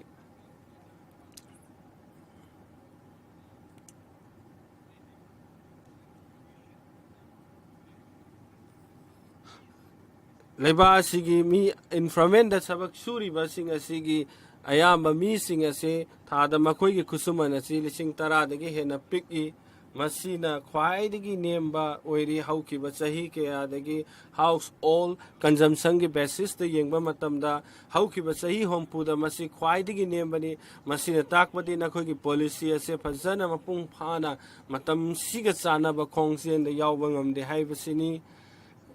ꯇꯦꯛꯁ ꯕꯔꯗꯟꯒꯤ ꯃꯇꯥꯡꯗ ꯍꯥꯏꯔꯕꯁꯨ ꯂꯩꯕꯥꯛ ꯑꯁꯤꯒꯤ ꯃꯤꯌꯥꯝ ꯑꯁꯤ ꯑꯁꯨꯛꯀꯤ ꯃꯇꯤꯛ ꯑꯋꯥꯕ ꯑꯣꯏꯔꯤ GSTꯗ ꯍꯥꯏꯔꯁꯨ 15% ꯇꯦꯛꯁ ꯆꯥꯗ ꯄꯤꯔꯤꯕꯁꯤꯡ ꯑꯁꯤ ꯂꯥꯏꯔꯕꯗꯒꯤ ꯂꯥꯛꯄꯅꯤ ꯂꯥꯏꯔꯕꯁꯤꯡꯅ ꯉꯁꯤ GST ꯄꯤꯔꯤꯕꯅꯤ ꯃꯁꯤꯒꯤ ꯏꯅꯥꯛ ꯈꯨꯟꯕꯁꯤꯡꯅ ꯆꯥꯗ 10 ꯃꯨꯛꯇꯅꯤ ꯄꯤꯔꯤꯕꯁꯤ MSMEꯒꯤꯗꯒꯤ ꯂꯥꯛꯄ ꯑꯃꯁꯨꯡ ꯀꯣꯔꯄꯣꯔꯦꯠ ꯇꯦꯛꯁꯁꯤꯡ ꯗꯅ ꯍꯟꯊꯍꯜꯂꯤ ꯃꯁꯤꯅ 10 lakh crore ꯈꯛꯇ ꯃꯁꯤꯒꯤ ꯔꯤꯂꯤꯐ ꯈꯛꯇ ꯄꯤꯔꯤꯕꯅꯤ ꯃꯁꯤ ꯀꯣꯔꯄꯣꯔꯦꯠ ꯁꯦꯛꯇꯔꯗ ꯂꯥꯛꯂꯤꯕ 10 lakh crore ꯀꯟꯁꯦꯁꯟ ꯃꯈꯣꯏꯒꯤꯗꯃꯛ ꯄꯤꯔꯤ ꯃꯁꯤꯅ ꯏꯟꯀꯝ ꯀꯔꯝꯍꯥꯏꯅ ꯂꯥꯏꯔꯕꯁꯤꯡꯅ ꯖꯦꯅꯦꯔꯦꯠ ꯇꯧꯕ ꯉꯝꯗꯣꯔꯤꯕꯅꯣ ꯄꯩꯁꯥꯁꯤꯡ ꯑꯁꯤ ꯄꯤꯕꯤꯕ ꯃꯇꯦꯡ ꯇꯧꯕꯤꯕ ꯂꯩꯇ꯭ꯔꯕꯗꯤ ꯖꯣꯕ ꯀ꯭रिꯌꯦꯠ ꯇꯧꯕꯒꯤ ꯈꯨꯠꯊꯥꯡꯗꯒꯤ ꯃꯁꯤꯗ ꯕꯤꯛꯁꯤꯠ ꯚꯥꯔꯠ ꯍꯥꯏꯕ ꯋꯥꯐꯝ ꯑꯁꯦ ꯃꯄꯨꯡ ꯐꯥꯕ ꯉꯝꯂꯣꯏ ꯅꯈꯣꯏꯒꯤ ꯒꯣꯔꯃꯦꯟꯅ ꯑꯃꯁꯨꯡ ꯂꯩꯕꯥꯛ ꯑꯁꯤꯒꯤ ꯃꯤꯌꯥꯝꯅ ꯃꯪꯂꯥꯟ ꯇꯧꯔꯤꯕ ꯑꯁꯤ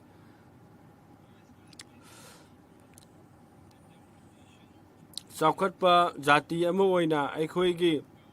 ꯄꯥꯔ ꯀꯦꯄꯤꯇꯥ ꯏꯟꯀꯝ ꯑꯁꯦ $14,000 ꯑꯣꯏꯐꯝ ꯊꯣꯛꯏ ꯃꯗꯨ ꯈꯛꯇꯗ ꯑꯩꯈꯣꯏꯅ ꯍꯥꯏꯕ ꯉꯝꯒꯅꯤ ꯑꯩꯈꯣꯏꯒꯤ ꯅꯦꯁꯟ ꯑꯁꯦ ꯆꯥꯎꯈꯠꯂꯤꯕꯅꯤ ꯑꯗꯨꯕꯨ ꯌꯦꯡꯉꯣ ꯍꯧꯖꯤꯛꯇꯤ 2000ꯒꯤ ꯃꯈꯥꯗ ꯂꯩꯔꯤ ꯍꯧꯈꯤꯕ ꯆꯍꯤ 5ꯗ ꯃꯁꯤ ꯑꯣꯡꯂꯤ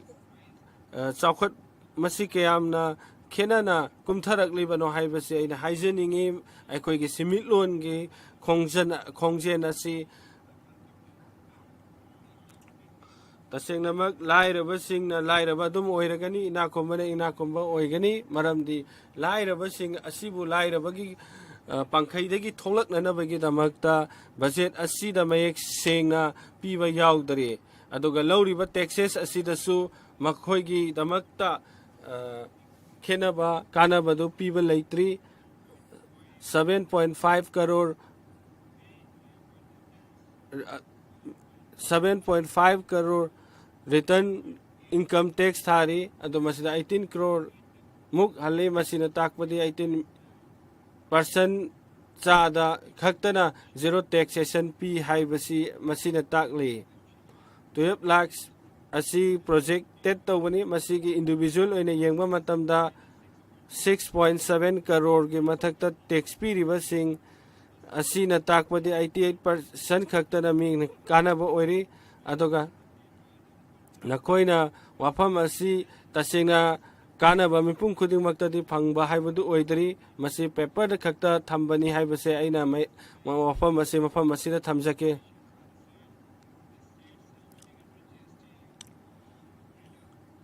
GST ki matang da 40% di leg behind the thambire haina haijaningi nakoina lemhoriba singasu nakoina sarcha sestagi adoga compensation tagi state tagi nakoina phangli hairiba relief GST ado nakoina phangliba adugi changda nakoina PB de aina haijari sigi house asida nahak ki ayaba piba khudong sabadagi masigi GST asidi corporate sector khakta da kanaba piba ado makhoi gi damakta tongjabani haibase thamjage adona tasengna mak leiba asigi miyam asina simitlon chawkhatnanabagi damak amasung social sector department singda achauwa nongmagi irupagi moongda lakle manerega da yengbiyo phajana taw matamga chanana pibi de petrol diesel gi price ne hengali MP lagi da su angsi hengat pa karisu laite masina MP la fan ase sahi ke adagi la crore manga khakta oiri masi hengat pinanaba amasung masibo matamga chunana hapinana bagi damakta haijari America na ekhoi bu threaten tawdu mayam na khangi tarif policy da ekhoi ni yengba yai masi ekhoi na follow tawba matamda moigi matungi na ekhoi da chawba sokba oigani haibase khangbiu aingon da tanja kharaga pibiu ai Punjab tai ni Punjab ki maram da khara ngangjaba pami 1972 da ekhoi na Punjab ki dagi ekhoi na khangi madudi leiba ase malem gi khwaidagi chinjak puthokpa ohen biribani Punjab ki lomi sing asi da hena puthok nana ba leiba asigi okna ba chinjak marang kaina lemthok pathokna puthokna na bagi damak lomi sing na honari adobo MSME gi khudong chaba leiba asigi lenga asina pidri lenga asina lomi singi khudong chaba sing amasu makhoi gi phangmam thongba hak ado phangnana bagi damakta leiba asigi lengakta haiba Delhi da lakpada ngasi phawa blockade tawduna lambi da leiri aduna masina maram oiduna leibak asigi maru aina Punjab ki lomi singda achauba awaba mayok nari maru aina lomi gi lau singubagi phangpham thokpa tarka leiba machak sing ado block tawduna leiba maramna yohanba ngamdaba leiri Bihar Andhra Pradesh da chauba phan mayam ama leiba asina pi haibase aina yajai adubo aikhoi gi Punjab ki lomi sing gi damak su cash crop ki damak paisa thada binana bagi damak haijari manerega gi matang da haijarabada masi sempham masi improve tawna bagi haijari aduga aduna GST asina man adagi tongan ba Punjab ta leiriba sabji mandi singda achauba apanba ama ohenduna leire masigi GST amasung lomi singi tawriba demand maram oirakada sarkar asina lambi thingbana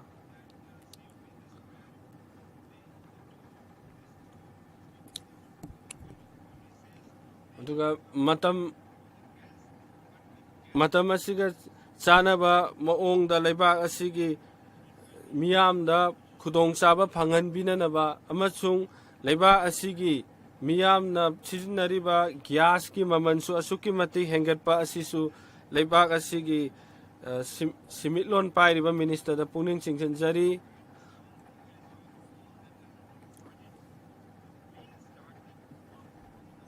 airport udan gi matang da su aina wafam khara thamjaba pamjai hairiba mafam asida aina haijari madudi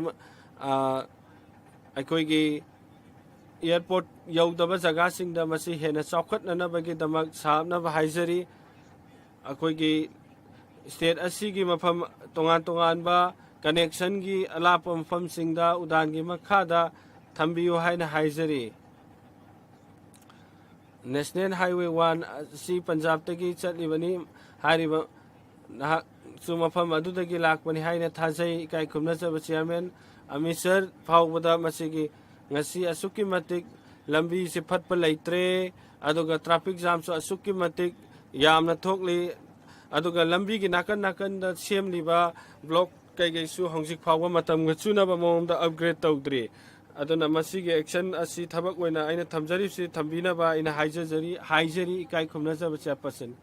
shani gosi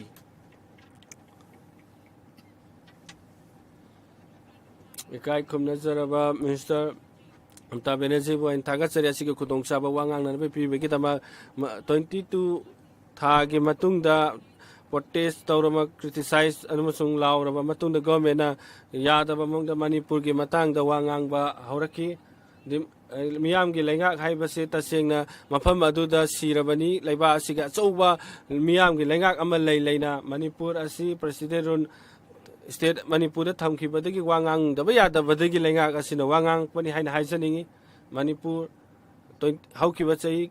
tha kuni thoi asida lenga asina karigumba pungning changba thabak amata tawkiba leite discussion ki matang da su makoina thawai yauna ta khiba leite haina haijaningi prime minister da khoina satawi madudi asigi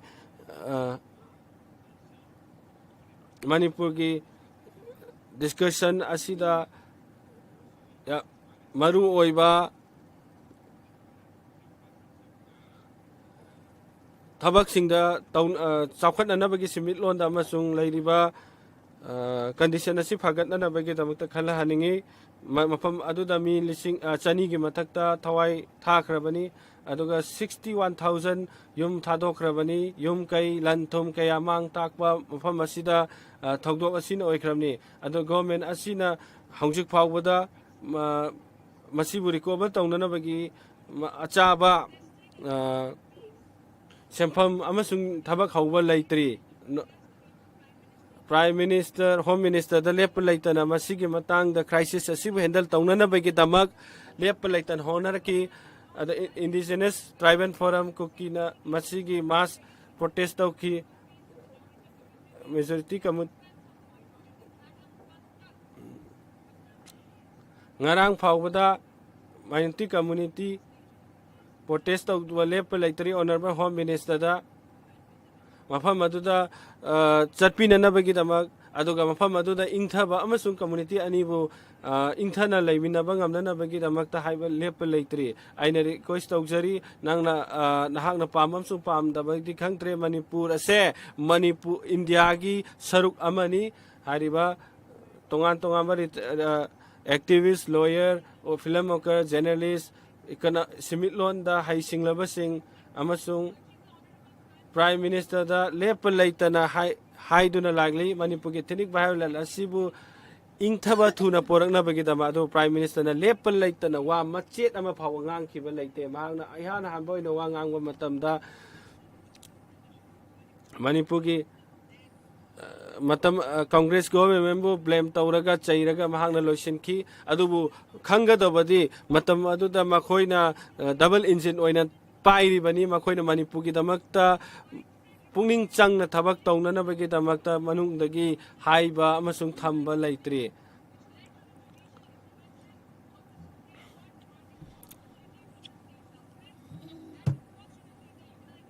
Two raised alarms about the blatant UN Manipur gi mi singi hak mat pagidamakta UN siguba chauba pofam ama simbi mathok tai Manipur gi damakta khana bagi hoji kari mathong no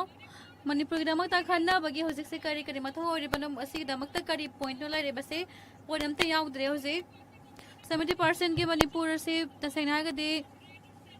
khunganda lai bani masida inflation na si 10 to 12% ori bani thagudingi masita sen hagde khoi ke lai ba se khwai dik wang ba inflation ni Country Minister ꯃꯅꯤꯄꯨꯔꯗ ꯃꯁꯤꯒꯤ house ꯑꯁꯤꯗ ꯃꯅꯤꯄꯨꯔꯒꯤꯗꯃꯛꯇ ꯈꯟꯅꯕ ꯑꯁꯤꯗ ꯍꯟꯖꯟ ꯍꯟꯖꯟꯅ ꯈꯟꯅꯕ ꯑꯁꯤ तसेंग हायगदी मसी हाइख्रबनी असी अगस्त house दा हाइख्रबनी होम मिनिस्टर जो हाइख्रबनी दुग प्राइम मिनिस्टर जो हाइख्रबनी मकोइना मणिपुर की फिबम असी याम सेंगना मोइना लौख्रबनी असीगुम्बा स्टेटमेंट अखोइग लेबा से बराना लाना लमजिंगदबा असे तसेंगना सुंगाया निंगदे मसी coat सुंगतौक तबम थोकते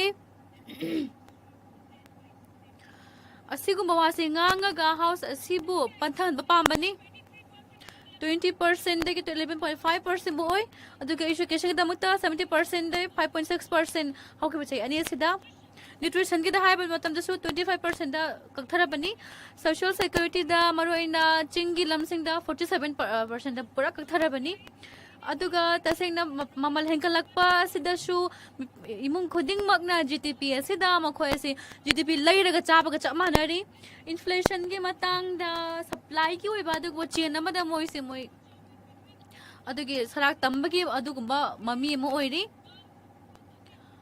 232 pregnant nupi sing 53 lakh mama sing asi 325 km ta lairi manipur da hauji phawda April 2024 phawbada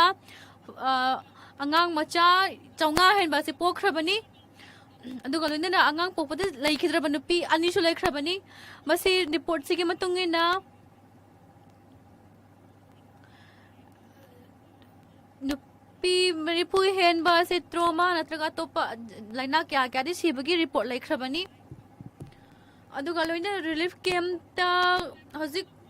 हजिक फाउक्ता लाइरक्लिबा था क्या गी असिगुम्बा चयतनबा हनसुनबा असि रिलीफ के लाइबा मी सिंगदा दुकि मतिंग वाबनि मनो नुपी सिंगसे अदु करिगुमा बेंगोल दा कांग मसिबा मतम दे बेंगोल से बीजेपी सिंग असिना कपकनि लाव खोंगनि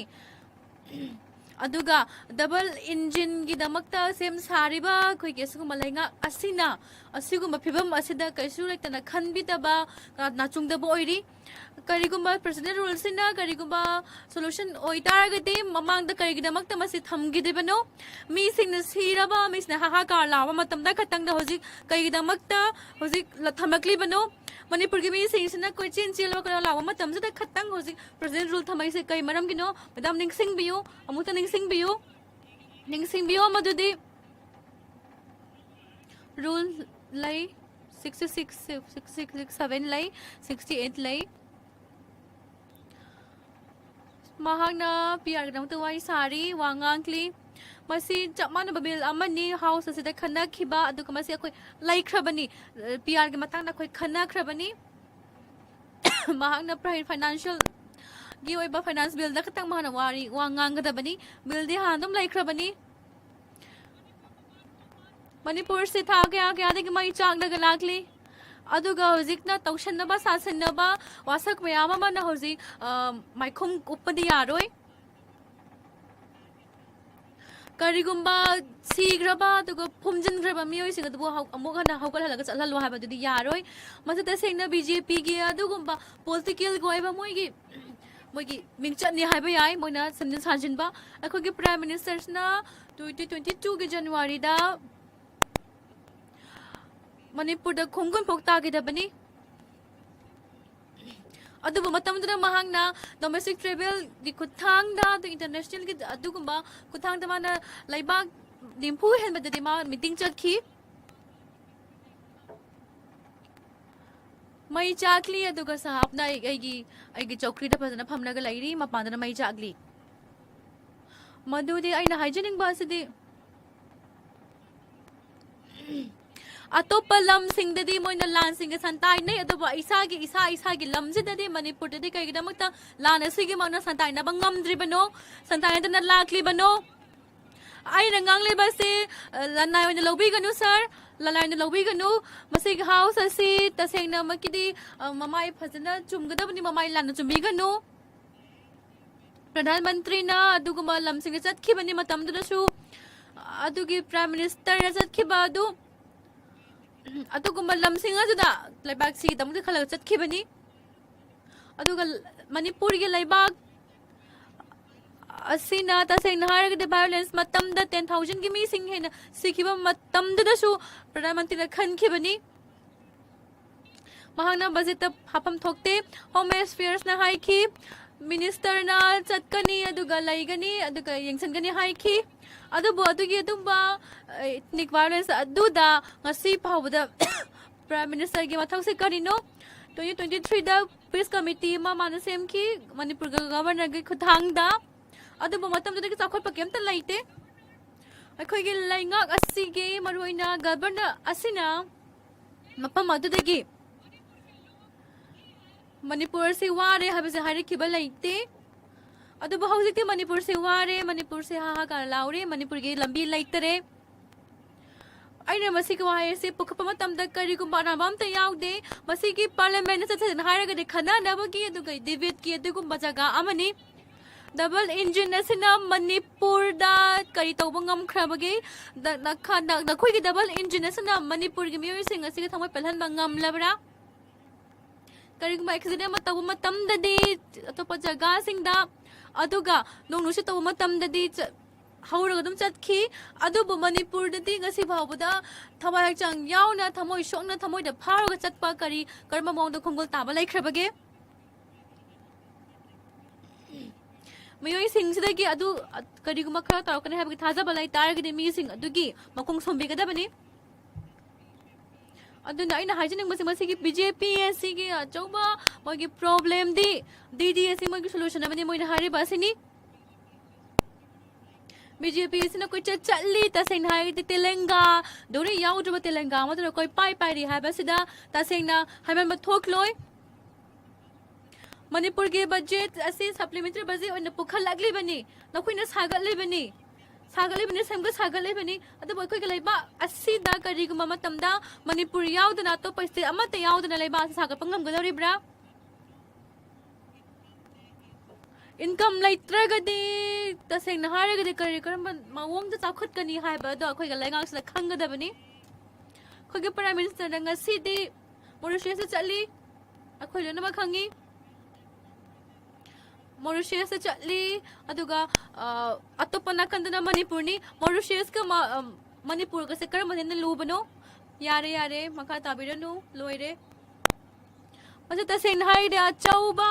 e view samani madam charge me ama thangalakpani masi ta sen na charge me ama ma akoi da thamakpa gumbani adom na member sanbiduna adom gi khudom bi thangal pi gano ai madu yabang amloi tasena adum khudom be thangal pe gano adum khudom be thin bi gano nate adum khudom be thin lagawangang be gano khudom be thin lagawangang be gano Raju Bislaji adum khudom be thangkal lagawangang be gano khudom be thangap pa asi chatna ba yaba man nate khudom be thangap pe gano Raju Bislawangang biyo Consumer member sing Juan eta magna hai handing le bani masi procreation ni masi Manipur ki matang ni madam Raju Bishra wangang biyo Raju Bishra wangang biyo adom gi wa ngang khre adom na adom gi point tham khre report lai kre hoji Raju Bishra ji wangang biro Masih record lai rabani tagachari chairperson madam asigumba khudon chapi pigdamakta aga sausa sida aina adu tagachari Raju Bishra ji wangang biu Raju Bishra wangang biu madam I have na thagba khongdok chari adombo TMC gi Tagasheba akhoi ka khonja minister na haibi khiba dugi matungina ina makata jarabada ado makata biro supplementary demand for grant 24-25 se machi asi excess grant 21-22 gi ado Manipur ge budget asida aina sigumba subject ahum mas dewang ma pami Prime Minister Narendra Modi ji ki makada sana Finance Minister Nirmala Sitharaman ji ki makada suaina hygiene gi madidi ita sengna West Bengal gi lama sena dukmati nungsi jai figure wa matam da koina ta ta sang ure madudi madam 2010 11 da tax ki asiguma like ba si 15954 crore ni 2024 da na 85000 crore da henkalakli 24-25 to 96,000 crore ni aduga 25-26 but ki sama chahida na 1,60,000 crore ki paisa asing ni masi budget ki waiba tu kuma provision ni 291% asina hengkal agli ba asigi chang ni chak mana na West Bengal ki grant ki matang da haram ta 2011 da 60,800 crore ni chawrak na 25-26 ta na 40,000 crore ni masida 300 ki chang asida hengkal agli masi khoi lengak tai na chok thok chei adubo ai nungai jade asigumba state asida lainga ki fan thadarakli ba si maroina khoi gi West Bengal gi mi sing gi yenglaga mase aduki matik laibak thiningai ni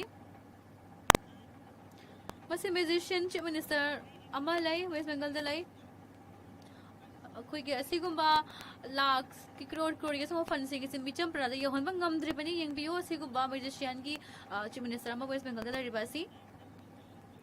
asiguma musician chief minister lai riba asina kai da guna matamda asigi paisa sing ase kai da manghan gir bano hai bado madu sangak ningai ninga pi da bring view tea garden da thabak suri ba sin missing tea garden da thabak suri ba missing ase 5 lakh ki tribal sing ni hen bu hele bani adu makhoi da bonus ki paisa se phangde taseng na de British plantation ni British matam dagi masi hauki bani masida adu kumahida langtaki pambi ama oina masi likely bani chit fund gi scheme masi su likely yengbiyo adu oja sing gi permanent noi ba thabak pi bagi matang tu scam kya kya thokli bani adu galoina na Pradhanmantri Gram Sarang Yojana, Pradhanmantri Gram Awas Yojana, aduga Rural Development Fund, aduga Jal Jeevan Mission na chingba, aduga asigaloina na thakli ba ising da lakli ba fund na do du phau ba tamu lan sin da bani manrega khatang nattana manrega gi fund asi West Bengal gi missing da song PPP da hai ba yai makoi scam kya semi 200 crore के budget maron disaster management के 80 padre hon bide adu nattana makoina kol gi matang da su scam ya ma lai bani funding asi kada da chat kribano adu ka yam na magical loi ba mitrang gi adu gumalenga amal oi bani West Bengal da mitrang gi chief minister sing biu aya achauba issue ama West Bengal gi thanga chage West Bengal ge assembly da budget si pass tau khre adu 3 lakh crore dagi hen ba paisa asen ma chahi ki paisa asi seng na hara ga dibase lauk thoki adu masjid seng na tea garden ki tamta lauk thoki bane 30% ki lamsing asi non tea purposes nai aduga atopa sina 40 gumba changasna tourism this is nai aduga aina masigi matang dai yaning da ba achouba yaning da ba ma hungdo ko pamjai Gorkha regiment gi matang adu regiment aduga adivasi na chungba asiguma tribal gi jaga sing asida thokli ba thendari ba mong si yengbiu moi si bu tasengna yeng changbi ta ba habsi makhoi gi khari charam da miti ba chak manara bani 39 BNC de su yauri bani article madudi adu da natta na West Bengal gi laingak na 1950 5 ki ek की मखादा चटना रखली बासी यंगबियु West Bengal की से position एक 1953 ऐसे शु kojic दुम लाइरी मगना पाबी बंगम गनी टी एक 1953 से यंगबियु टी बोर्ड दो मिनिस्ट्री सिंग असे मखोई की अया ब यावदना लमसिंग असे अतोपा मरमाम के दम दिसिन ब या पसंग नते अदु मसे की लमसिंग असे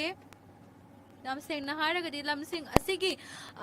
mapu ase senmi sing na yam bo ribani yengbiyo khoigi puwari dalai riba chena me phakal lagi yengbiyo 1870 da masi mayam na yana ba du jaga mo rambani 1872 da 70 pawbasina mayam na yana bo iri 1874 da 1919 phawda schedule gi adukuma district mo oi 1919 da 1935 pawbasina backward ke adukuma jaga mo oi 1935 से 1947 फाउबसना कोई निका तमले अदुगा सरुक खरा की ओइबा दुगुम्बा schedule के जगह ओइखी मदुग प्रोविजन द याउखी बाददा याम सेंगना हारगदी तुंगदा सिगुम्बा यूटी अदुगे सेर क्या फॉर्म की अदु 1954 ददी एक्स ऑफ एरिया 1954 ददी वेस्ट बंगाल असी कोई वेस्ट बंगाल की सरुक अमो ओइरे हारिबा जगह असी मदम आइना हाइजनिंग बसी कोई पुआइदे येंगा कोई पुआइदे क्या मा तमगदबनी वेस्ट बंगाल असी हौजिक फाउबदा येबा मतमदा तसेंगना हारगदी मपुसिंग असे लमसिंग अदुगी येंगसनबा लमसिंग अदुबु संट्री ताबा ओइना हुजि ओइरेबनी येंगबियु तसेंगना येंगबियु मखोइ से चलगा संबिबे यागनी मखोइ सेना प्रोटेस्ट क्या तावरिबनी अदुगा यानिंग देना सो उल्लिबनी अदुबु लमसिंग असिंग मपुसिंग असिना सनि ओइबना मरम ओइगन मखोइ संट्री ताबागी मोंग लैरी अखोइ इंडिया की कॉन्स्टिट्यूशन दा दार्जिलिंग तेराई की जगह असी मखोइ जे अचुम्बा फंगबम तो एहना खाली मोइ हुजि अचुम्बा फंगद मोंदे हेंगली आइना नुंगाइजबती मदिरे दार्जिलिंग की कॉन्स्टिट्यूशन दा 714 प्रोजेक्ट सिंग असी 2440 करोड़ की पैसा असी पीखबनी डिस्ट्रिक्ट अमा खतंग दा 2400 की चांग के सिम करोड़ की पैसा से पीखबनी वेस्ट बंगाल दना मसी हर घर जल गिनी वेस्ट बंगाल लदी तसेंग हारगने मसी की स्कीम मसी हर घर नल नन ओंथोखरे टेप मयाम मलय अदुबु इसिंग दी फंगबगी अदुगुमा चटनबी लैते 54% की अदुगुम्बा युमसिंग असे तोती सिंगना समना हले अदुबु 20% की चांग की थबक तिमोतनो ओंथोकपा लैते इसिंग सु तसेंगना हारगदी टीएमसी की लैंगांग नमसे चलाई अदुगा थर्ड पार्टी के अदुगुम्बा यंगसिंबम से चटलिबनी मदुदे अहांग नामस्ता पनबा याबादी कइनो हबा मतमदा इसिंग गी फंडसिंग असिसु अखोइगी जगह द पीरिबा से कॉन्ट्रैक्ट ओइनागनी अदुना असिगुमसी यंगसनलगा अखोइबु आयन के ओइबा यंग चंगबियु अमृत वन टू द अखोइगी शहर के लम दसु मेरे अदुगा सिलीगुड़ी न चिंगबसदा यंगबियु टी कॉर्पोरेशन की मतांग असिदा लाइंगाक न 2000 करोड़ की पैसा हेनबसी पीखरबनी अदुबु मसी तसेना हुजि फोक्ता दुम सारगा लेने थबो दोन थोक्ट्री ममांग दा 10% कमीशन से टीएमसी ना लवरगा मसी टेंडर योन खिबनी मणिपुर दा लाकपियो होई मेम लाकचगे मसी आई लाकचगे आइना मामना वाफम खरा थमजबनी डिजास्टर फंड की मतंग 1200 करोड़ की पैसा चाहे खुदिंग दा पीरिबनी सेंट्रल गवर्नमेंट वेस्ट बंगाल दा अक्टोबर 2024 दसु इसा ओमथोखी सिक्किम दा अदुगा लैना मी चौंगा हेनबा सी खिबनी अदुगी हंदो तना 12 करोड़ के पैसा सिंग अस डिजास्टर फंड की दमते पीखिबनी वेस्ट बंगाल गवर्नमेंट दा अदुबु ngasi मी सिंग अस तसेंगना अदुगी खुदों चापम ता फंगबा लैते दा इन सेंट्रल की लैंगाक थाइजन देंगी बासी दार्जिलिंग दा मरुइना मणिपुर लाकपियु मणिपुर की तो लाकपियु कई कुछ मेंबर मणिपुर लाकपियु अंदुग मानना रेलवे मिनिस्टर दाइना हाइजेनिक बस 45 प्रोजेक्ट की चांग असी पीखरबनी साखरबनी 64,000 करोड़ की पैसा दगी हेन बासे मतलब पिथखरबनी 101 अमृत स्टेट सिंग असी सागरखरबनी 2014 देना ngasi फावबदा पश्चिम बंगाल में बने हैं 450 फ्लाईओवर सेमग्रे वेस्ट बंगाल की स्टेट ता मोदी सरकार सिना 1600 करोड़ रुपीस से काइथखरबनी अदुगा मदुगी थबक हौखरे अदुगा सिगा चममाना हाईवे की अमदी लंबी सिंग की हाना अमुक्ता उखिद्रिबा फिबम से अखोय हौजिक उबा फंगलाबनी हाईवे सिंग रोड इंडस्ट्री की मखादा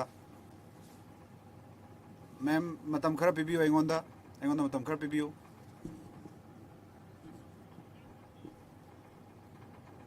मैडम चेयरपर्सन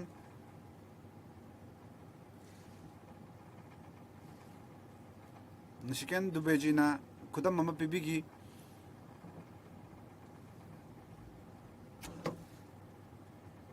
मान हाइबिकी मदुदी अखोना खनन नोनरिबसे डिमांड फॉर ग्रांट्स तो यावरिबा हेडिंग सिगी मखादा खनन नगदबनी हाइना अदुगा बेसिक डिमांड फॉर ग्रांट से अखनब बजेट की खनद्रे अखोई बेसिक बजेट खनदुना लेरे डिमांड फॉर ग्रांट मसी सप्लीमेंटरी डिमांड फॉर ग्रांट नि मरम अदुना अइना मफम सिदा हाइजनिंगी मदुदी वही अमतब पनबिखिदे सप्लीमेंटरी डिमांड फॉर ग्रांट्स की मतंगदा अदुगा बजेट की मतंगदा अदुम ngang लेरे मरम अदुना अइना हाइजनिंगी मदुदी मसीगी नियम से चनहन बिगदबनी सिगी मतंगदा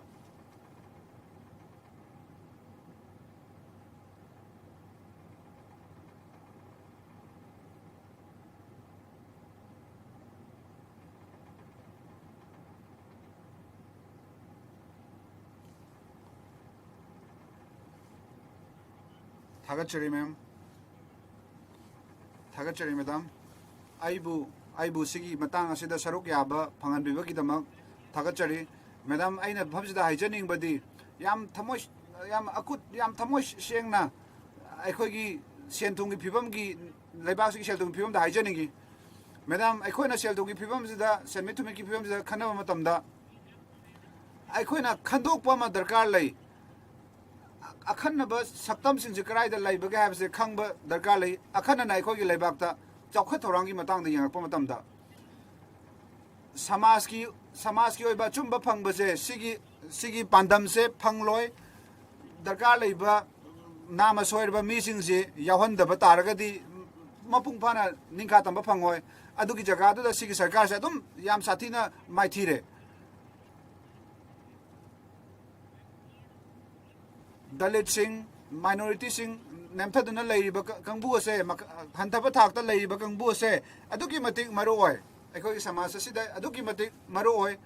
अदुबु सरकार असिनदी मखोइसिबु असेंबदगी नाथैरगा याम फजबा फोटो पिक्चर अमा उतुना लेरे सोमगिसिना ख्वाइदगी फजबा सोमगिना ख्वाइदगी फजरबा ओइना उतुना लेरे अदुगा मखा थंगबा हंथब थाकता लेरिबा कंबुसिंगसिबुना फजना उत्पना मरम ओरगा असेंबदुदी उत्रे असेंबदु उत्रबनिना मखोगी असेंबा प्रॉब्लम अदुदी सेमदोकपा ngamdre अखोइना उरिबसी मसिगी दगी थोलकपा मसिदगी फगतपा ngamdaduna लेरे हंथब सोथब थाकता लेरिबा कंबुसे कमदौना थांगतकदगे हाइबदु खनबिगदबनी समाजसिदा शांति लेरबा मतमदा पुन्ना इंगना चिकना लेमिनारबा मतमदा चौखटपादो ओरकदबनी अदुगा लेरिबा समाजसिदा लिंजन मानद्रबा अमगा थाजनद्रबा अदुदी चौखटपादो ngamaroy chap manana madu aduni manipur da thoibase अखोइना हंजन Manipur की परासी तमसे मसी मणिपुर दा ओइबे अतोप स्टेट अमदा ओइबे एकता याय अखोइगी लेबाग असिदा लेबासगी मफम अमदा हेक्ता लेबाग असिना दरकार लई मखोइना अमना अमगी मरक्ता थाजनबदु दरकार लई आर्टिफिशियल इंटेलिजेंस की मतम असिदा आर्टिफिशियल इंटेलिजेंस असिना मसी यामना मरु ओइबा थबक अमा पाइखतुना आर्टिफिशियल इंटेलिजेंस की मतंगदा थबक पाइखत पिरगा अखोगी इकोनॉमी से चौखटनब होनगदबनी इकोनॉमी की मिजेंगदा तोंगान येंबीबसिना सोशल की जस्टिस तसु अकायब पिरैबनी मदुना इकोनॉमिक जस्टिस तसु अकायब पिरकनी आर्टिफिशियल इंटेलिजेंस की मतमदा सिना खनबियु सिदा टेक्नोलॉजी की ओइबा दायित्व क्याम वांगबगे हाइबदु सिदा येंबियु डिजिटल नेटवर्क सिंगसिदा अदुकी मतिक का हेना मखा पोनबना मसे अखोइदा अदुकी मतिक साथीबा म ओइरकबा याय तुंगी पुंसीदा अखोइगी लाइरबसे लोतुना थमलिबनी याम फजबा मसक अमदा थमजनदुना अदुबु मसिना अखोइगी लाइरबा अखोइगी अवाबसिंगदो उथोराबने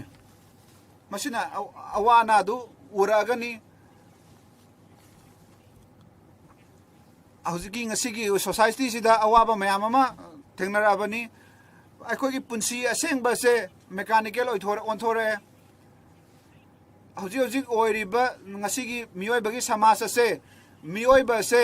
सिसिना मेशिन ओइना थबक तौरे अदुगा मेशिन सिंग असिना मियोइबा म ओइना थबक तौरे हौजिक ओइरिबा फिबम असिदा अखोइना ओइदबा पिक्चर अमा ओइदबा सकफम अमा येक्तुना थंबंगम लोय असेंबदुदी अदुम थोगलकनी artificial intelligence ki mateng na adum aseng abdo adum uba phangla e ai khoina chawkhat pagi thaga do khoi yoba ngamla roi kari gi no haibada ai khoi gi praja mayam ase khanjan duna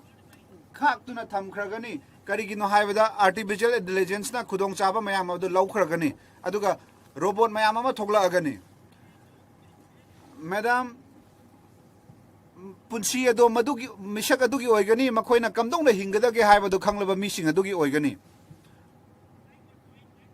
aina haijaningi ba point di sigi khuju khulai sing asi sigi ano ba machine sing ase se phangba ngamla roi aikhoi gi samaj sigi achau ba saruk amana adugumba jaga sing adugumba khulai sing mase praja karor mayam gi di saruk oidribani aina agas house ki jaga sida puthok saningi madudi asawa kar gi matangda aikhoi na sigi economic phibam je uba matam da laibak asigi lakh tara se asawa kar sing india pum bada lairi base makhoina achau ba daita loriba makhoina community gi hakshel gi matangda hidalang ta kapada thodang mayam ama yari bani makhoina thoda makhoi gi achau ba thodang mayam sigi mathakta makhoi sing asawa kar se khwai dagi hanthana senpham phangba khwai dagi hanthaba kusumal phangba thabak na khwai dagi yamna suhanba kangbu mani makhoi gi social security laite makhoi gi recognition tobide asara worker sing sibu sarkar gi karmachari oina lauthok pide adubu makhoi se volunteer oina masana masa se kathok bo oina thogal lai masi achumba nate asa worker ki matangda masina makhoi gi nongma gi phangdaba yadraba kusumal do phangandre makhoi na thabak si potha thabak tai potha ro matungda phanggadaba senpham sing laite aduna takpadi makhoi da aranba treatment ama dum tawduna leire maram maduna aina masigi matangda mayak sengba ma pamjai sarkar asidagi madudi sarkar asina asa worker sing sibu senpham pibi ga doriba remuneration pibi ga doriba full time gi tolop pibi duna full time gi tolop pura pibi bataragadi makhoi gi laibak pumba sida makhoi na thabak tawbani na adu oi bataragadi makhoi gi adu tawnana bagi dam darkar leba political program sing political gi thabak sing adu tawkhat piu digital divide chu yam phajana mayak sengna uba phangle hujik masina digital divide chi tholak bana phangba kangbu phangdaba kangbu leire maduna sigi divide se sigi division je lehal loidabani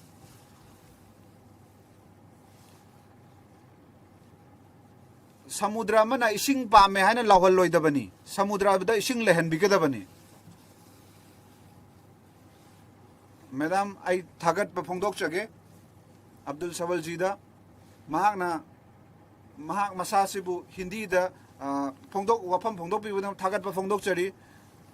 mahak na utle madudi India se masina khudam mamani amat to oibagi khudam mamani habadu mahak na utpire Kerala gi member amani maji Sashi Tharusu Sami Vai makhoi sing se hindi khangbani masina mi ama bu chawba natraga na pikpa takte masi laibak thibani madudi maramaduna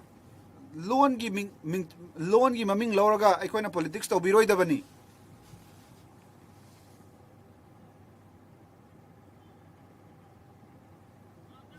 ikai khom nazariba minister na Tamil da sungang bangami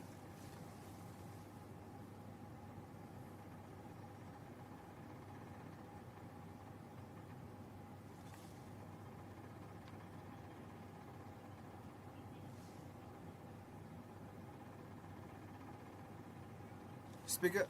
Chairperson Madam, I siso haiba pami madudi masi numit kharani khakini maramdi Tamil Nadu dasu